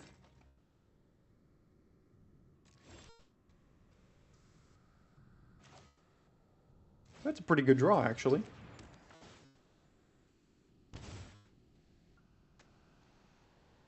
Doesn't have reach, does it? No. Does it have ward? No. Okay.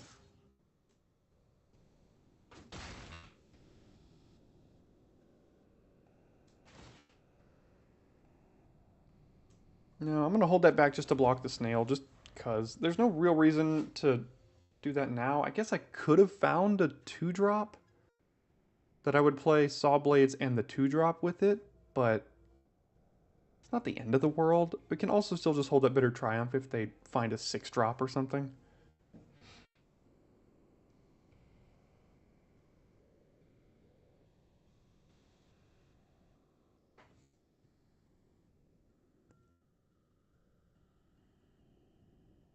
They're just going to sack the Hidden Necropolis here.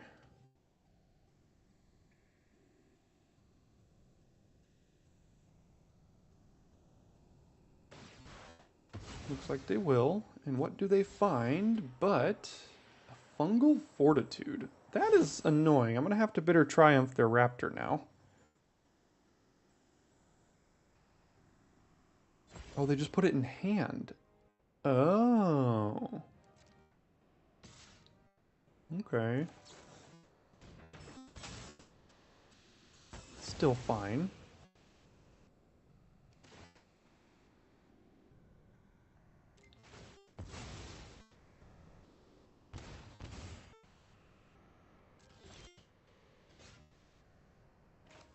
What does that cost? 4? Oh, that's perfect. So I can do this and still craft that.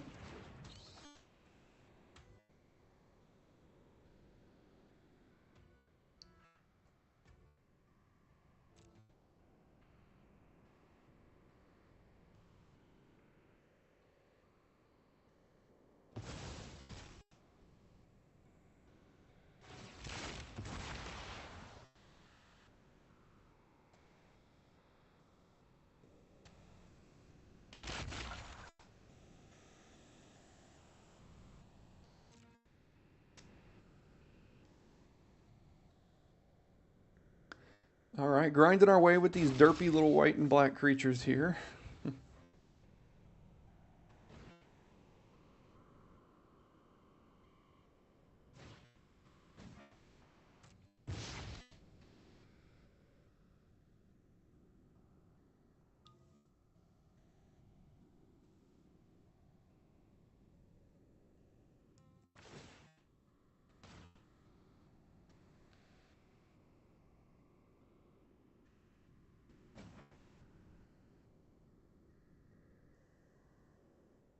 Are they going to kill our bat and get the fortitude back here?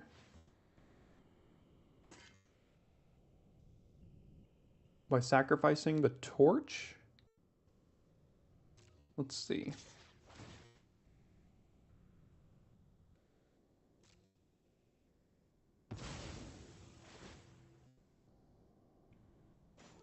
Looks like they will. Now, if I block it, it comes back and then I have to discard a card. So I'm actually not going to do that. Which means I shouldn't have animated this, unfortunately.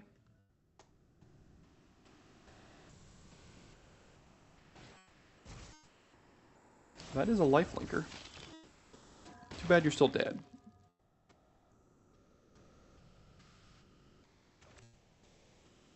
Pay 3 life.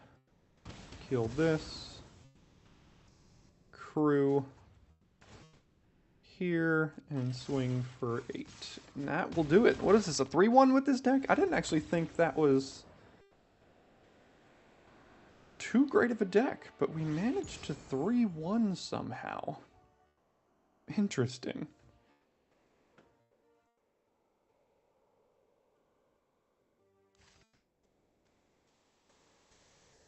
Right? Yeah, 3-1. All right. Well, that means we got time for one more draft here. Don't mind if I do. See you after a quick ad break for some.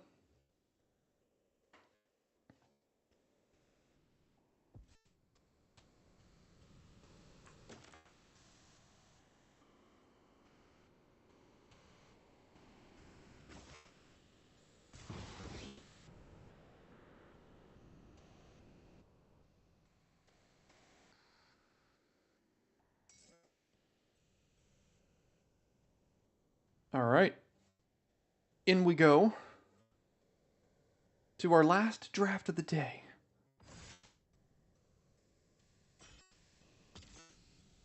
See what we can find here. Probably don't have time to play out all of these games based on what I got to do here in a moment.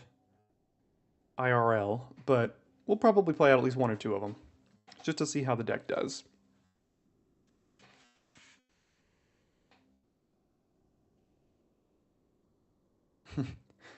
Dino time, says Randy. I wish. If we open Polani's Hatcher, maybe we force it. But last draft, we opened Polani's Hatcher and opened, or got past literal 0 other dinos in red or green. So, you know.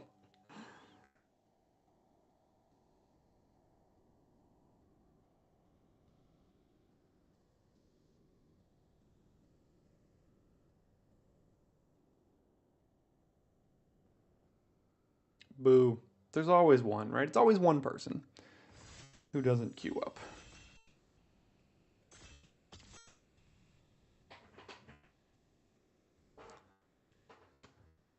All right, what do we got? But the white god of the set. There is a cycle of gods, 1 for each color. 6 mana, 6/6 Vigi. If 1 or more creature tokens would be created under your control, 3 times that many are created instead. And when it dies, it comes back as a land. And if you attack with 3 or more creatures this turn, you can pay 3 mana, tap it, transform it back to its creature side. 6 mana, 6/6 Vigilance with some difficult to die text on it too is also pretty good. But there's a bat colony here. I love me a bat colony, but we are taking Ojer Tak. The Millennium Calendar. If any of you ever win with Millennium Calendar, you have to let me know. It won't be me though. There's a Join the Dead. Best card in the pack by a lot. There's an Aspirant and a Vanguard here as well. Do I just take Join the Dead in the event that I get pushed off white, or do I stay white with like Vanguard and Aspirant? I think this is just by far and away the best card that I have to take it. If this were slightly better, I would probably take it, but gonna take Join the Dead here. It's just a really, really good card. Some more really good cards. We've got a Ruin Lurker Bat, 1 mana, 1/1 flying. Lifelink at the beginning of your end step. If you descended this turn, scry 1. There's a Guardian of the Great Door and an Ironpaw Aspirant. That's what I'm looking at out of this pack.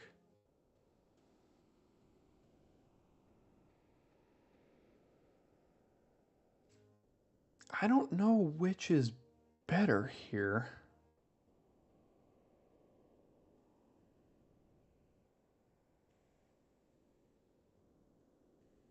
I think I'm going to take the bat being 1 mana as opposed to effectively kind of like 6 mana. Makes it slightly better for me. Those are both really good. That's a tough pick. Tough to figure out which route to go on that one, but you can't really go wrong. Both are good.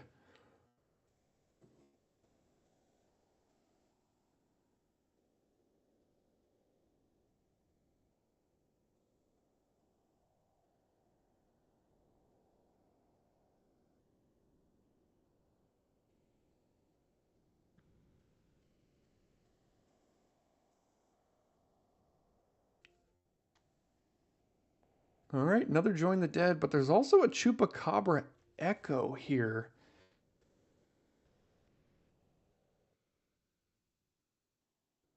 That's a tough one as well. Um,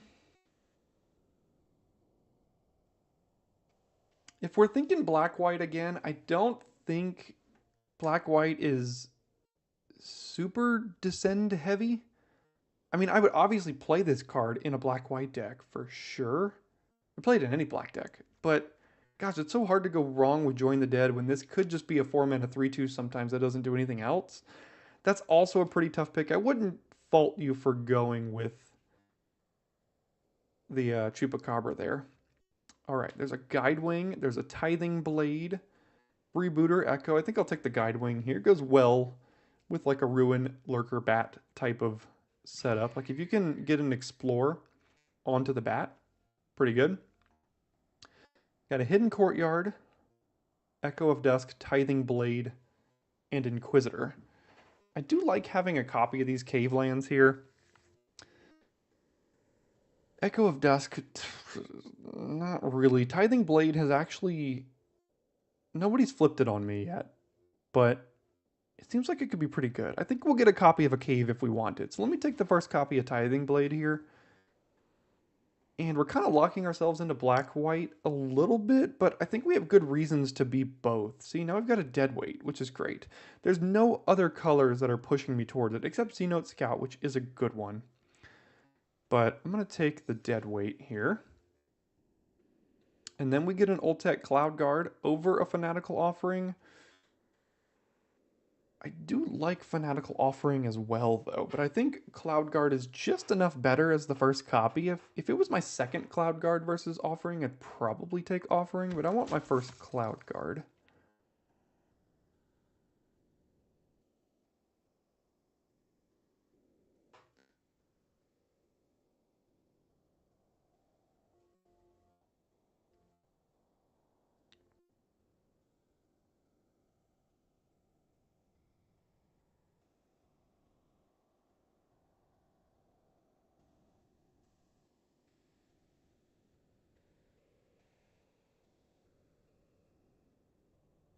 David, everyone's drafting red. We have not drafted red once today. We've drafted not red draft. We have not drafted red or green at all. Cosmic Blast, a lot more defensive. This deck's probably not super defensive. Deathcap Marionette is probably the best card here. Kind of building a similar deck to what we were last time. Do I think Descend X is good mechanic? I think it's fine. Every time they kind of build mechanics around the graveyard, it never really works out. It always kind of falls flat a little bit. But maybe this is the set where you can kind of push it a little bit and have it be better. I think I'll take my first Destruction Hammer because I do have a Bat and a Guidewing here, and it's really good with both of those. Everything else is not great for me.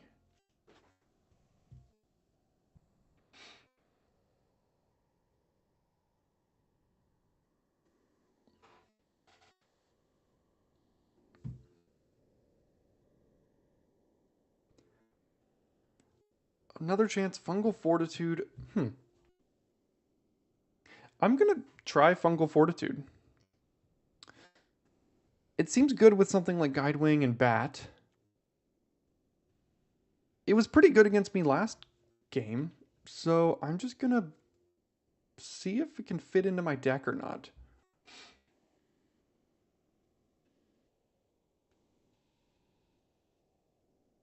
But yeah, David, as I was saying, we haven't drafted red or green, which happen to be probably the two most popular colors. Colors in the format, because dinos are those colors. And everybody wants to draft dinos. And they probably have, because I have not yet. But, you know, what are you going to do about it? All right, Freebooter.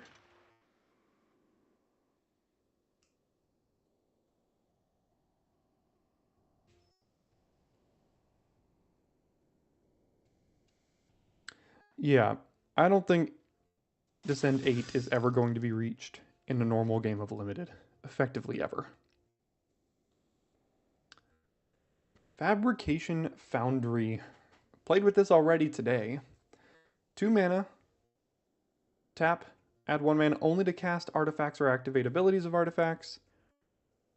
3 mana, exile 1 or more artifacts, and then bring it back. Honestly, Michael, no, I haven't played against a lot of red-green decks either. I think I played against 2. It's been pretty... David, you're either making a joke because you were here earlier, or you actually know that interaction because when we were here earlier, we did just that. And, okay, cool. When it comes to this pack, honestly, it's pretty darn bad. I guess I'll take it because it has the highest upside, but this pack is pretty bad. Like, we don't have a lot of artifacts in this deck.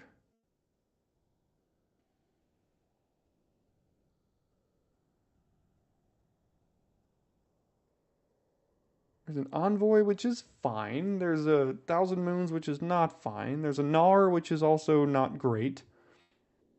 And an Echo, which is also not great. I guess I'll take the Envoy. I could take the Restless Reef and try to splash it, but I've noticed fixing also hasn't been very good this set so far. There has not been a lot of fixing.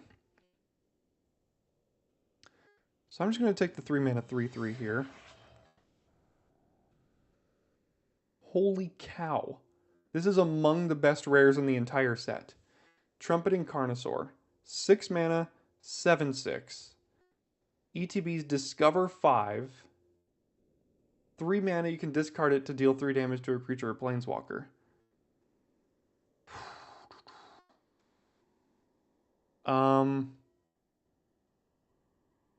I guess we're red-white? Or black-red? I can't pass this. Geological Appraiser? 4 mana 3/2 ETBs. No, if you cast it, discover 3. This is my pick for, I think, the best uncommon in the set. I think we are, David. I think we're finding our way into red here. He says as there are no red cards in the next pack. What are we doing? Petrify, I suppose?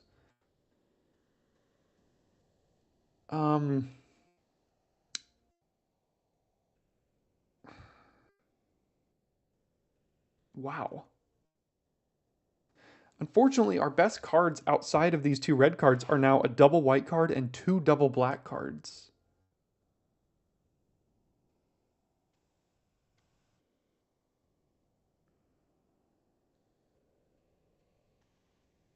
Atali's Favor. Enchant a creature you control when the ETBs discover 3, +1/+1 and trample.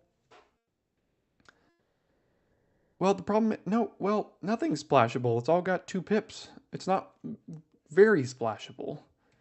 Poison Dart Frog could help with that, but we're not in green. Guess I take the Volcano. David is a fan of the frog. In the previous draft as well.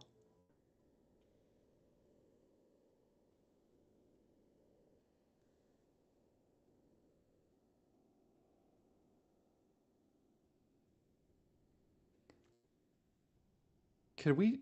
we don't have enough... No, we don't have enough cards to go full red-green here. We have to go at least red-white or black-white. Or red-white or red-black. I think I'll take... Marionette.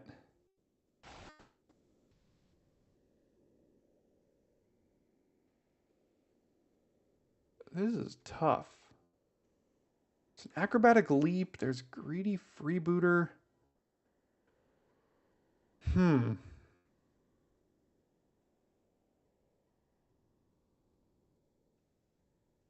kind of want to try out Atali's Favor. I think this card might actually be pretty good. Vito's Inquisitor, Acrobatic Leap, Bloodthorn Flail. I don't think we're playing any of this, but... Wow, Restless Reef came back. Primordial Gnar. I mean, we could just be Black-Red Discover. This is a decent defensive creature.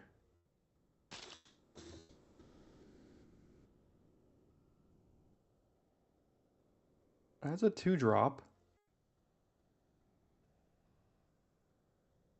Can we just go straight 3-color? Is that too greedy? That's probably too greedy, right? Wow, what a draft. What a draft so far. And we still have a whole pack to go. I don't really know what I'm hoping for in pack 3, pick 1, to be honest. Like, maybe like a chromatic lantern to make me go full 3 colors. I know that's not in this set, but like, what are we doing here? Destroy target creature, enchantment, or planeswalker. They create 2 maps. Not great, but there isn't a braid here. There's also defossilize. Oh, defossilize, trumpeting Carnosaur. What a combo. Oh, that is a ridiculous combo. There's a join the dead as well. Oh my gosh, guys, what do you do here? Oh, this is ridiculous.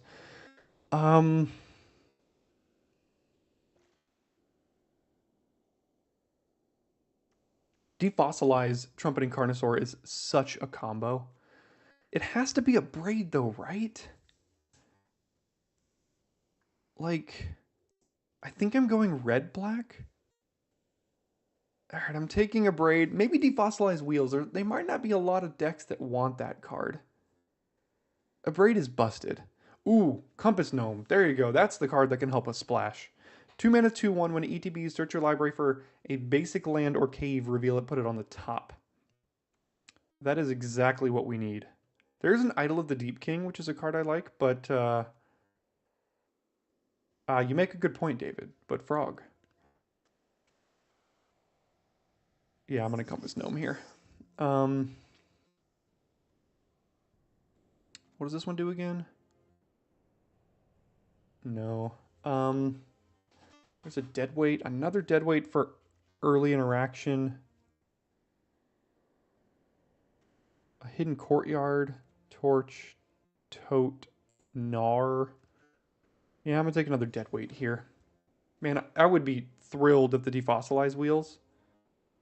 I don't think it will. I think it's too good of a card to wheel, but it might. It might.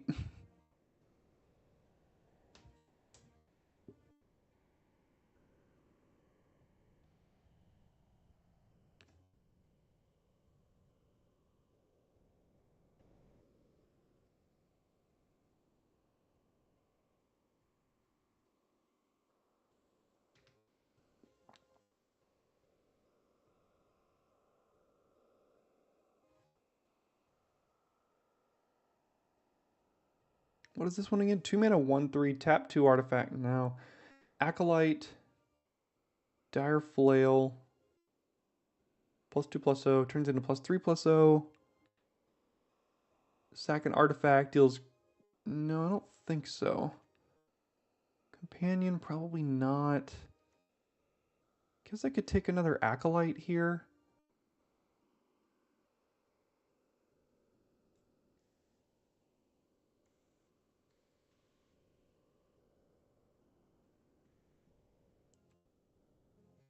No, I'm going to try Dire Flail. I don't know, it's a rare. It could be good. Skull Taker, Gnar, #2, Discovery for a much more aggressive deck than us. And then Sunshot Militia. I guess I'll take Gnar #2.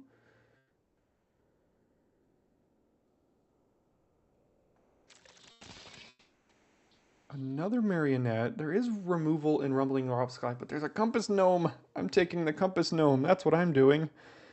And, jeez. All right, so what a deck we're going to have here. I think I'm going to try to splash Ojer Talk.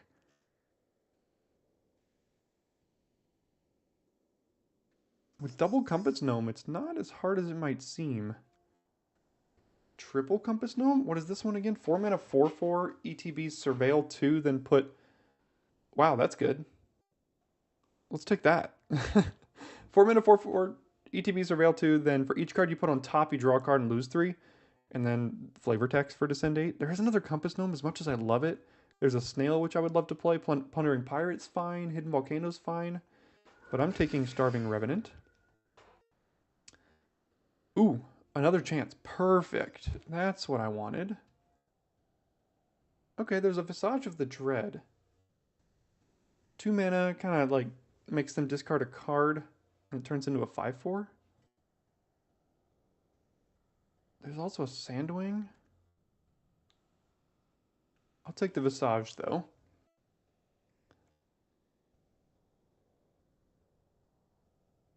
Don't think I'm playing any of this. Also don't think I'm playing any of this.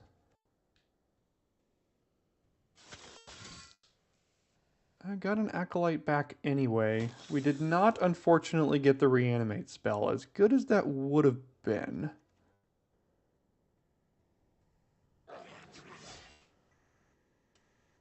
Alright, so I think we get rid of these 3 white spells. We can probably still splash a Petrify. Don't think we need the Freebooter. Everything else seems okay.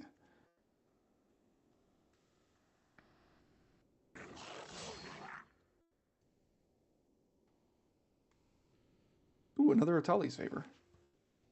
I kind of want to try the card. It might not be good, but I kind of want to try it.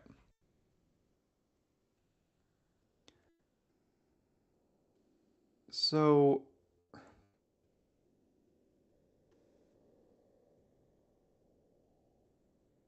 if like this is the base here,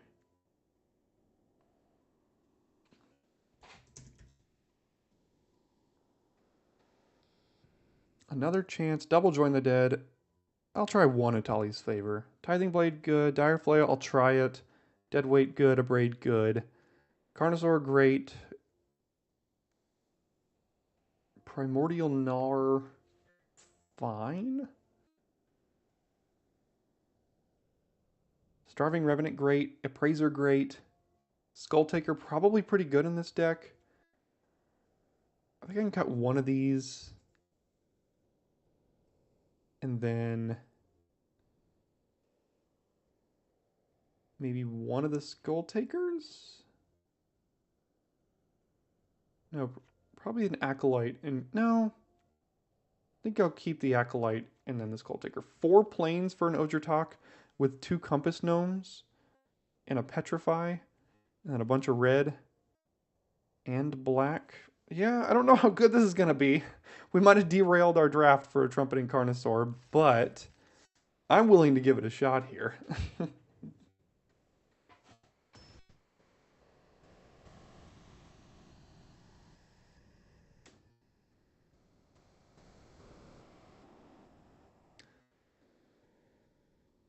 All right, I'll keep it. I don't think it's great, but I'll keep it here. Yeah, I think Trumpeting Carnosaur might be the best, one of the top 3 rares in the set. So yeah, you're right.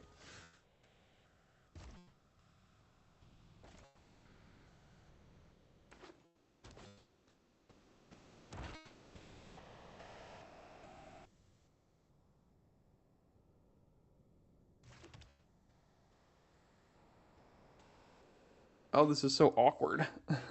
um,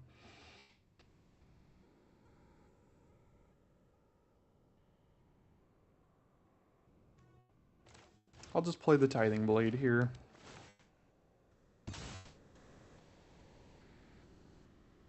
We are playing against dinos. Let's see what they can do.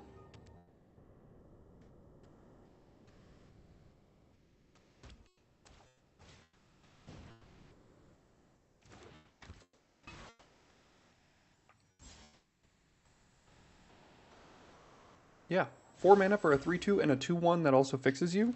Don't see why not. You know what? I do think I actually will take a swamp here.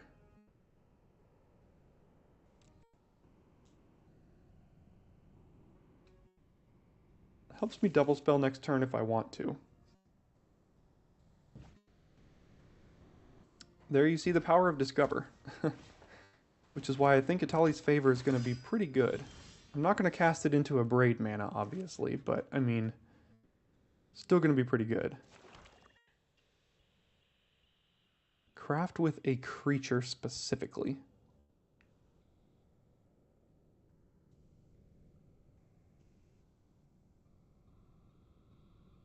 Well, the problem is if it's a braid and I do that, I get cleanly 2 for 1 here. So I'm going to do this instead.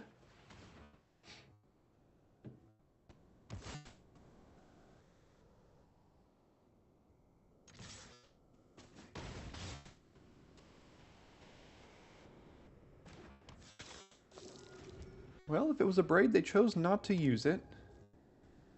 Plundering pirate, and still could have a braid. Let's check out what's in their hand here.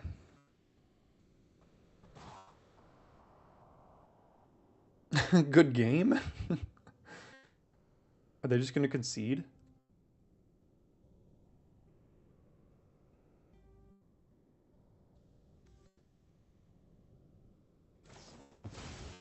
Malamet Scythe. Sure.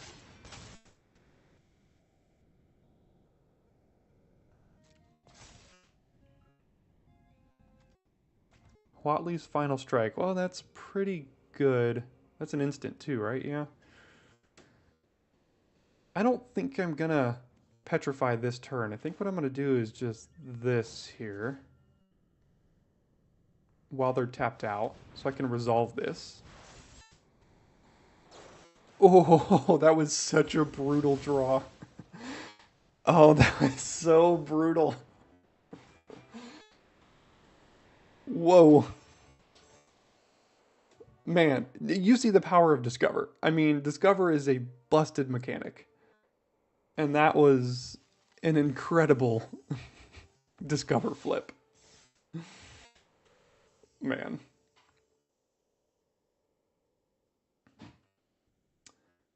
Lutiva, I applied via the content creator program, kind of. You have to be an approved content creator, not only just a content creator, but one that has to submit basically an application to Wizards, and they review your application, and if they feel like you're a good fit for their kind of program. I'm not sure what they call it, not necessarily a program, but for their event here, then they'll give you access. But you do have to have somewhat of a content creator-ish following to have access to early access day.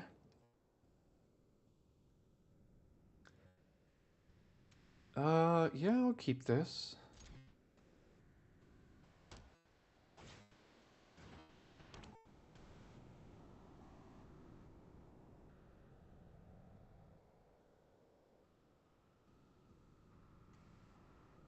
I know, right, David? Why do you need to fix anything? We can just start with the cards in all of your colors. So we're perfect. We're good to go. Now, unfortunately, we can't cast the 2 best removal spells in our hand. But we can cast a hand disruption spell and a Skull Taker next turn, so that's something.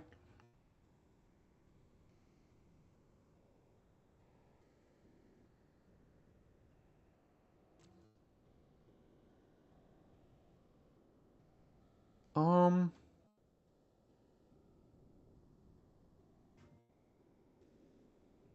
I'm just gonna get rid of the pup here. They can play their 3-mana 3/2 next turn, and then I can just eventually Tithing Blade it away.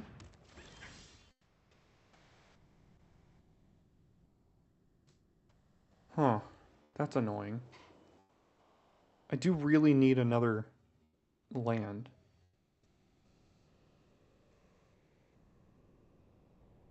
Question is, do I get a red or a black?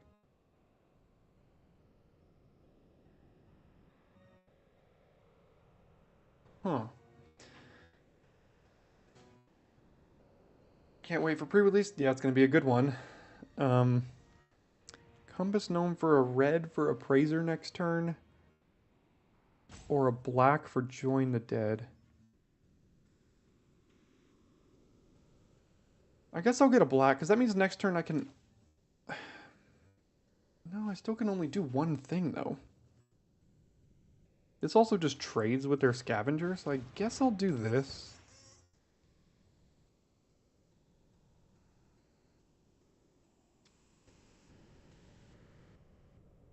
See? Compass Gnome, fixing.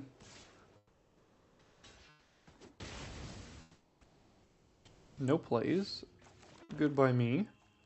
I'll do this. I'll let them petrify my Skull Taker. I don't mind too much about that. Because I can also sack it to the craft ability of the Visage of Dread here at some point.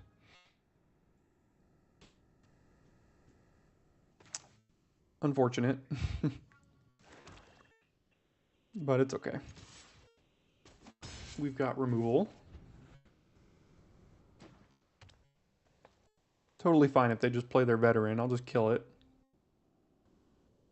How does craft work? So craft, you activate this ability and you craft with the materials that it says. So in this case, you pay 6 mana, you craft with 2 creatures, either on your battlefield or in your graveyard.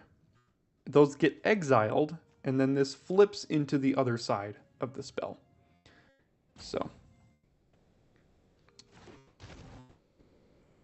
I'm just going to use, oh, hello, beautiful. I'm going to use this here to make them get rid of that.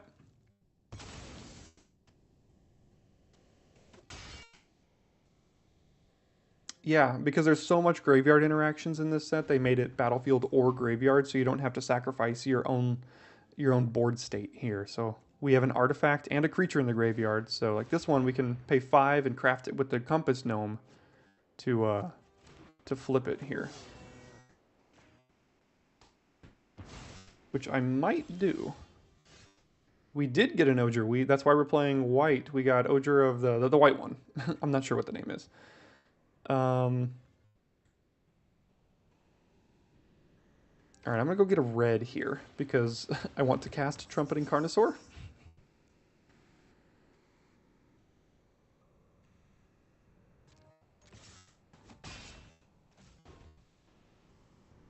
Yeah, they're all really good. I mean, you get mythic rare gods. They're gonna be good cards. That's pretty good. Pretty good. Guess they can get the other scavenger back to their hand and then start looping them. That's kind of ugly.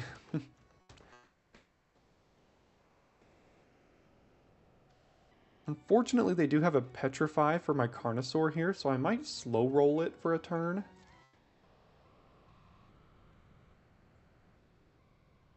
And see if they try to use it on one of these things.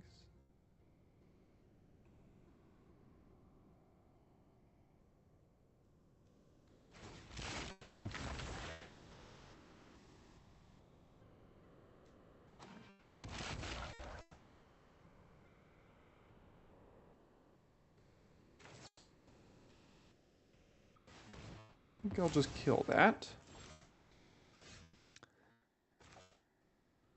Yeah, you know what?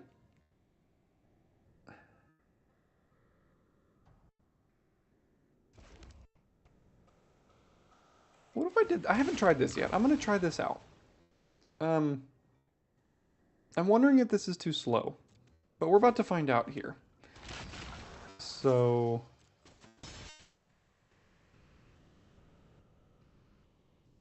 I mean, some people think it's relatively good. I think it's too slow, but like I said, we're about to find out.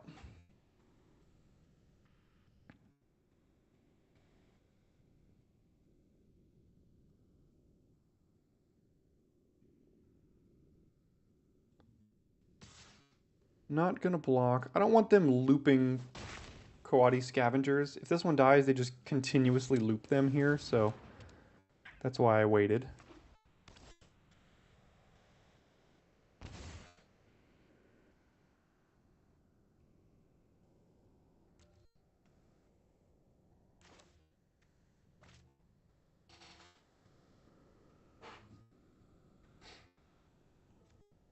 Alright, let's see what we find off of this.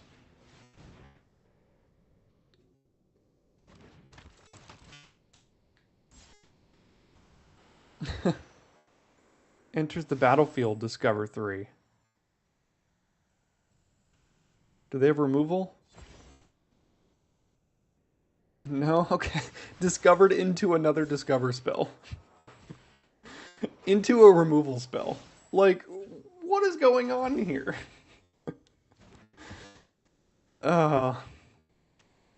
Unfair.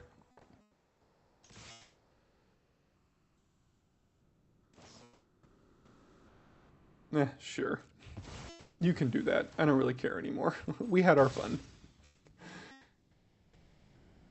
Oh man. I'm trying to get this Petrify out of their hand here before I cast this Carnosaur to just end the game.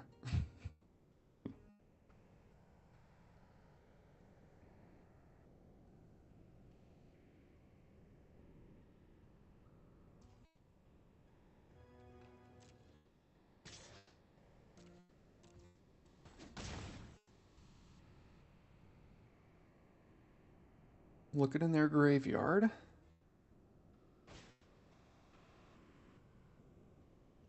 Oh, that's cute. Okay, they're making some loops here.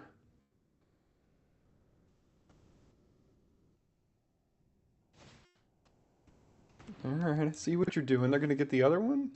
Where'd the other one go? Is it exiled? Oh no, they don't have to send anymore. One, two, three. Awkward.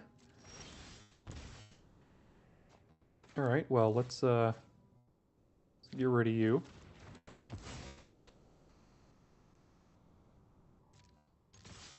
Just go to any target? No, creature or planeswalker. Well, it discovers 5. Let's just end with a bang here.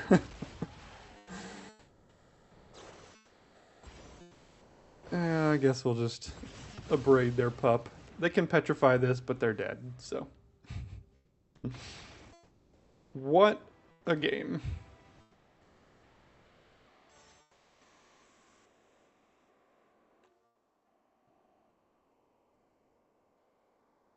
What are we now, 2-0 with this busted deck?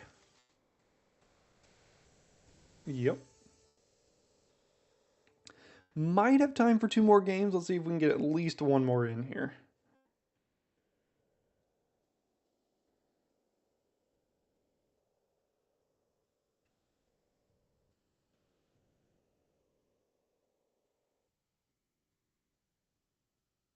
I keep forgetting to turn chat back on onto the screen, so my bad for that.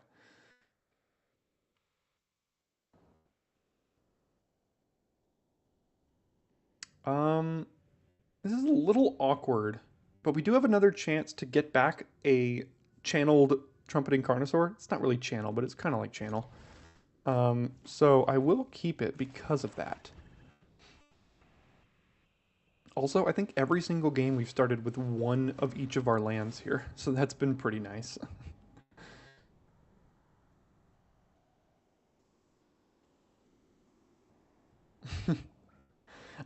It's finally catching up because I swear I am one of the unluckiest players you will find. And I know everyone says that, but you can ask some of the longtime viewers of the channel. It's kind of ridiculous.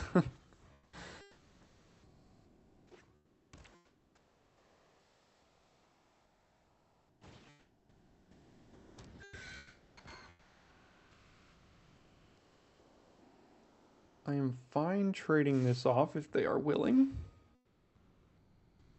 And I think I'll just go ahead and get my menace creature down here. I could have channeled away the Carnosaur, but yeah, it is true. A lot of double pips. Now we can't cast 3 of the cards in our hand, but any land will let us cast some of this stuff here. We've got things to do. Like we can discard the Carnosaur, we can get it back. Like our next 2 or 3 turns are kind of set up for us. Ooh, treasure map. That's a good one.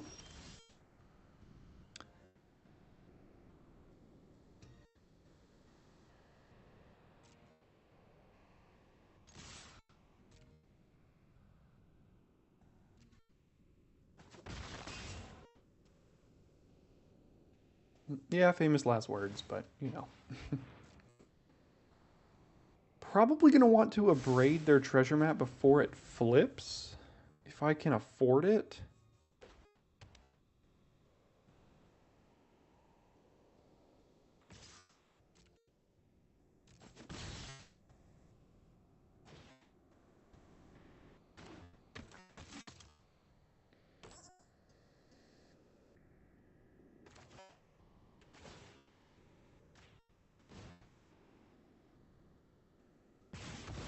Now we can use another chance here.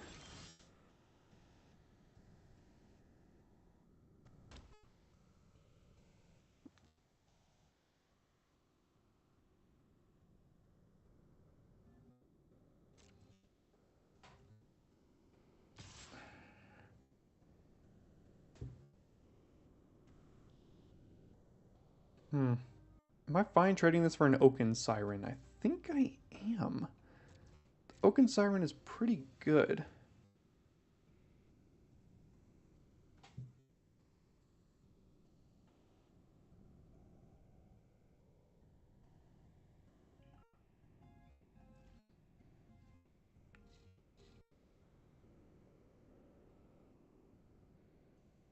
Okay.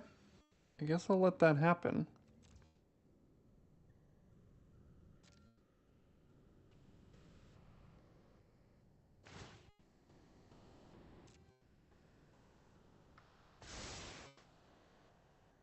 Okay, kind of mana inefficient to do this here, but I kind of need to get rid of this thing. Because if that flips, it's a real problem.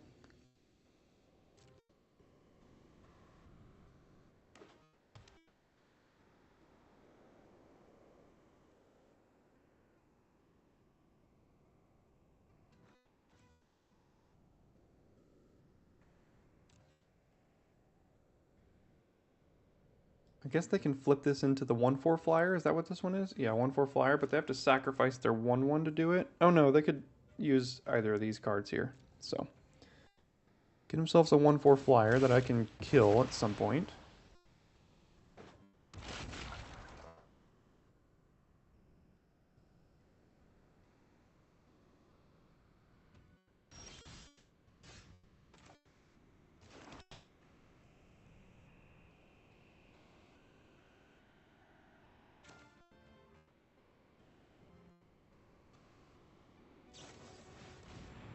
Casting this main phase in case we mill a 2-drop we want to get back.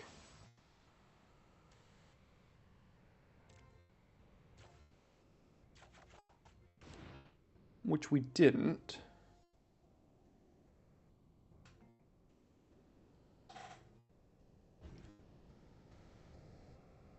So if we miss a land drop, we can play the Primordial. If we hit a land drop, we can play Carnosaur.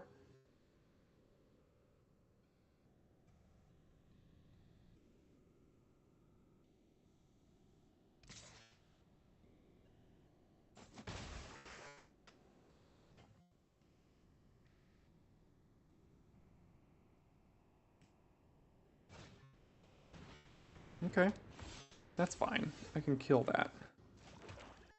But not before I play a Trumpeting Carnosaur, because why not?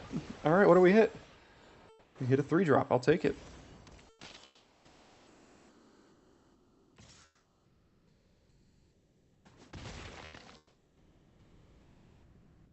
So we can join the dead that here at some point. Looks like they did have the removal for the Carnosaur.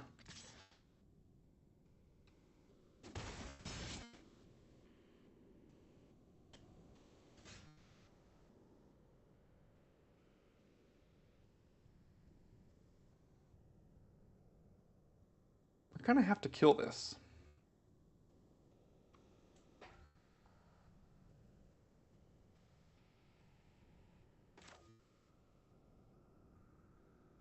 As much as I would like to not, it kind of has to die. It's very mana inefficient to do this. If they have a counterspell, I probably lose, but I need to kill that flyer. Do I have any reason to leave this Trumpeting Carnosaur on the battlefield, or should I sacrifice it to the Acolyte? I think I sacrificed it here. We don't have any, like, fight spells. We don't have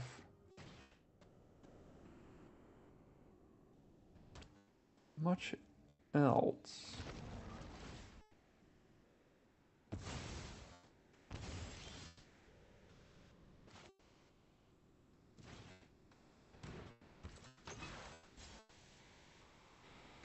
Discover into discover. Don't mind if I do.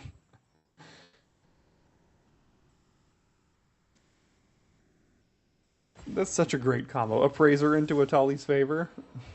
Into Deadweight. I guess I could have put that in my hand, right? If I didn't want to cast it. And then an option of Discover. I don't really need to mill 2 cards, to be honest. We've already got everything in our graveyard that we kind of want.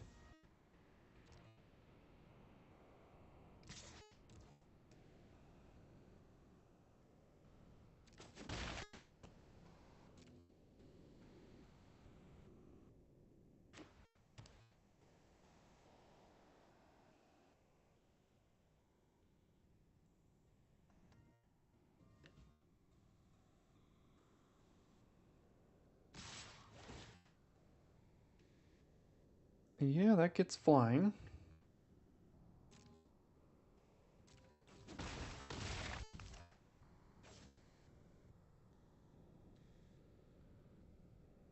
That's going to be a problem.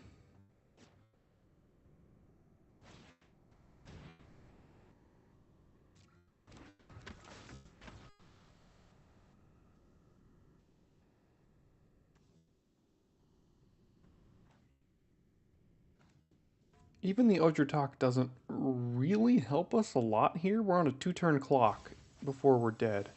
They decided to put Petrify in the bin.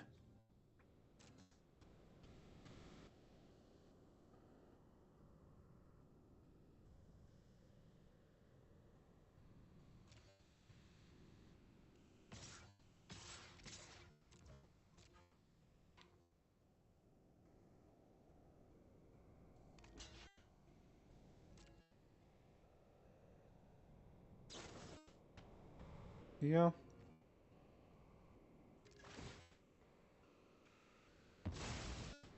So if they have another removal spell, we lose here.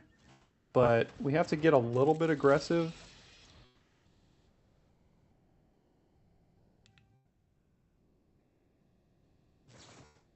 Yeah.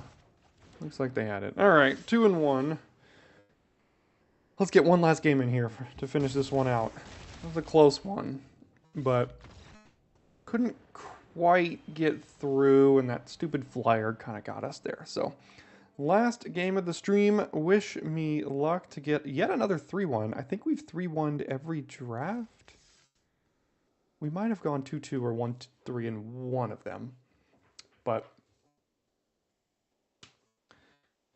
we have 3-1'd at least 2 of them.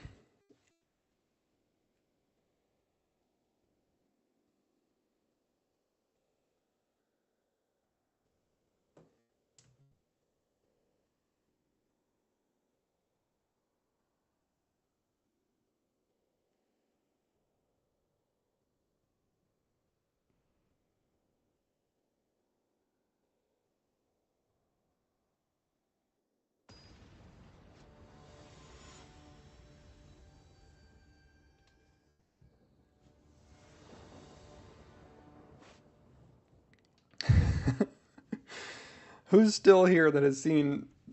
Oh, look, we're playing against Sirkovitz. Awesome. Who has seen us get the perfect mana every single game so far?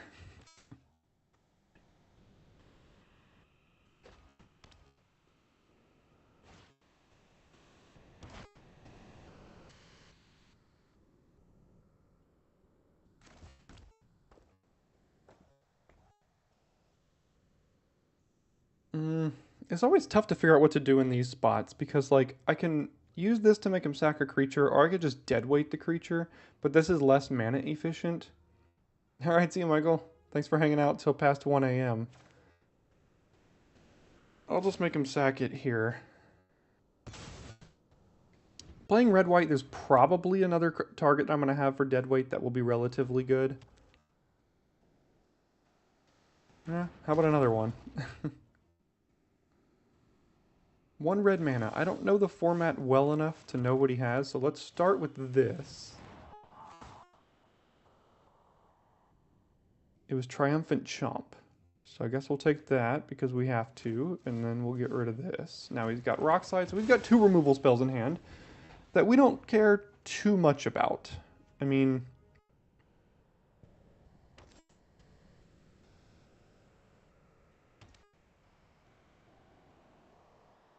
So if I play the Revenant, he just kills it with a Rock Slide.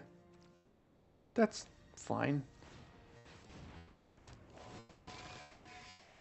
Ooh, hello. Petrify. You know what? I think I could do without a Petrify. Also fills my graveyard for Descend for the cards that care about that.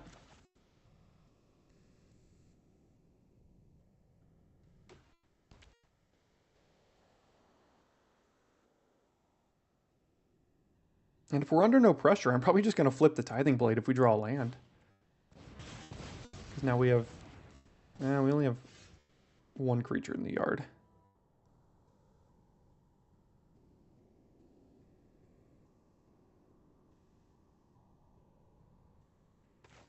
Let's just get our creature down, I guess. Kind of awkward, but...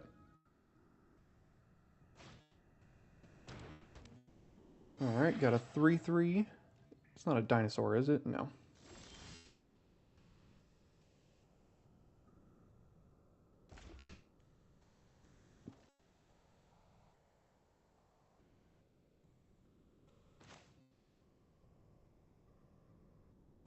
Let's cast the Appraiser here. And I actually would like to put a card on top here. I'll take another Plains if you don't mind. Because that allows me to cast Carnosaur next turn, which is probably just GG.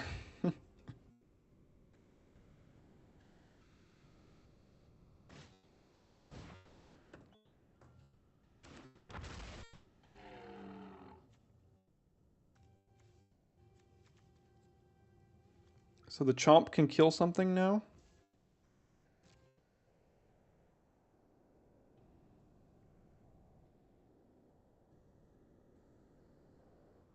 So it deals 4 damage? Okay, that's fine. I'm just gonna go ahead and cast me a good old Carnosaur, because why not? Deadweight, let's deadweight this.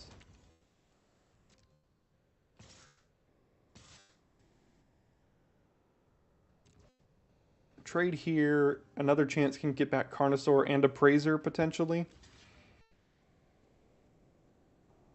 I keep forgetting the Discover text. You may cast it or put it into your hand. Okay, so I keep forgetting about that. I have to remember, I don't know where the button is on Arena to put it in your hand, but I'm sure it's somewhere.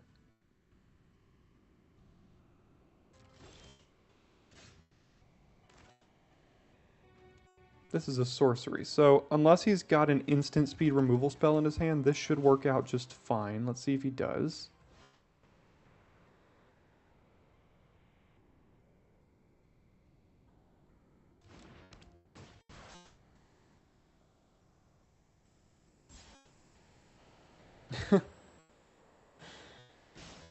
Yeah, I mean, discovering into removal. It's really good.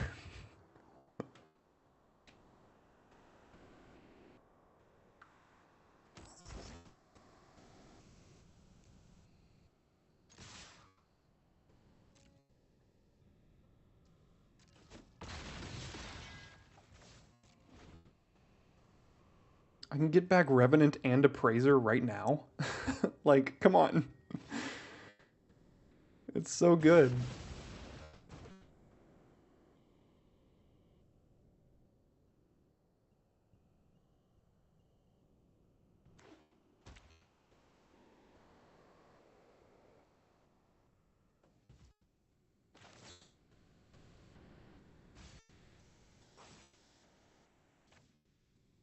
Let's get both, because why not? I'm going to start with this here.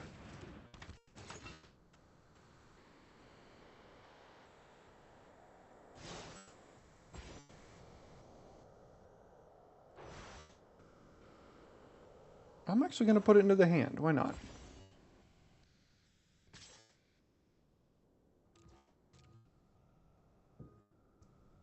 There we go. Now we changed it up. Put it into the hand here. And that should probably be game.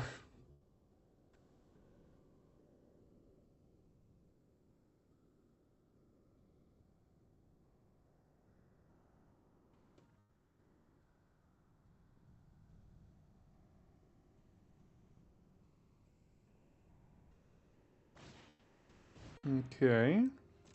That should be okay. Lethal on board here.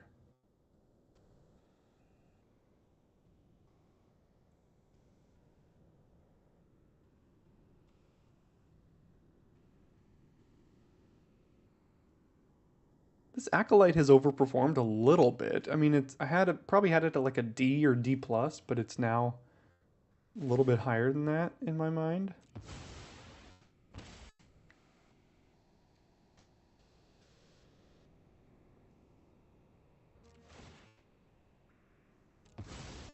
Had many ways to win there, but we'll choose the Acolyte. All right, what a deck. Man, 3-1 with that one as well. So I think we got 3 different 3-1s today. Maybe a 2-2 or a 1-3 in there thrown out. I can't remember.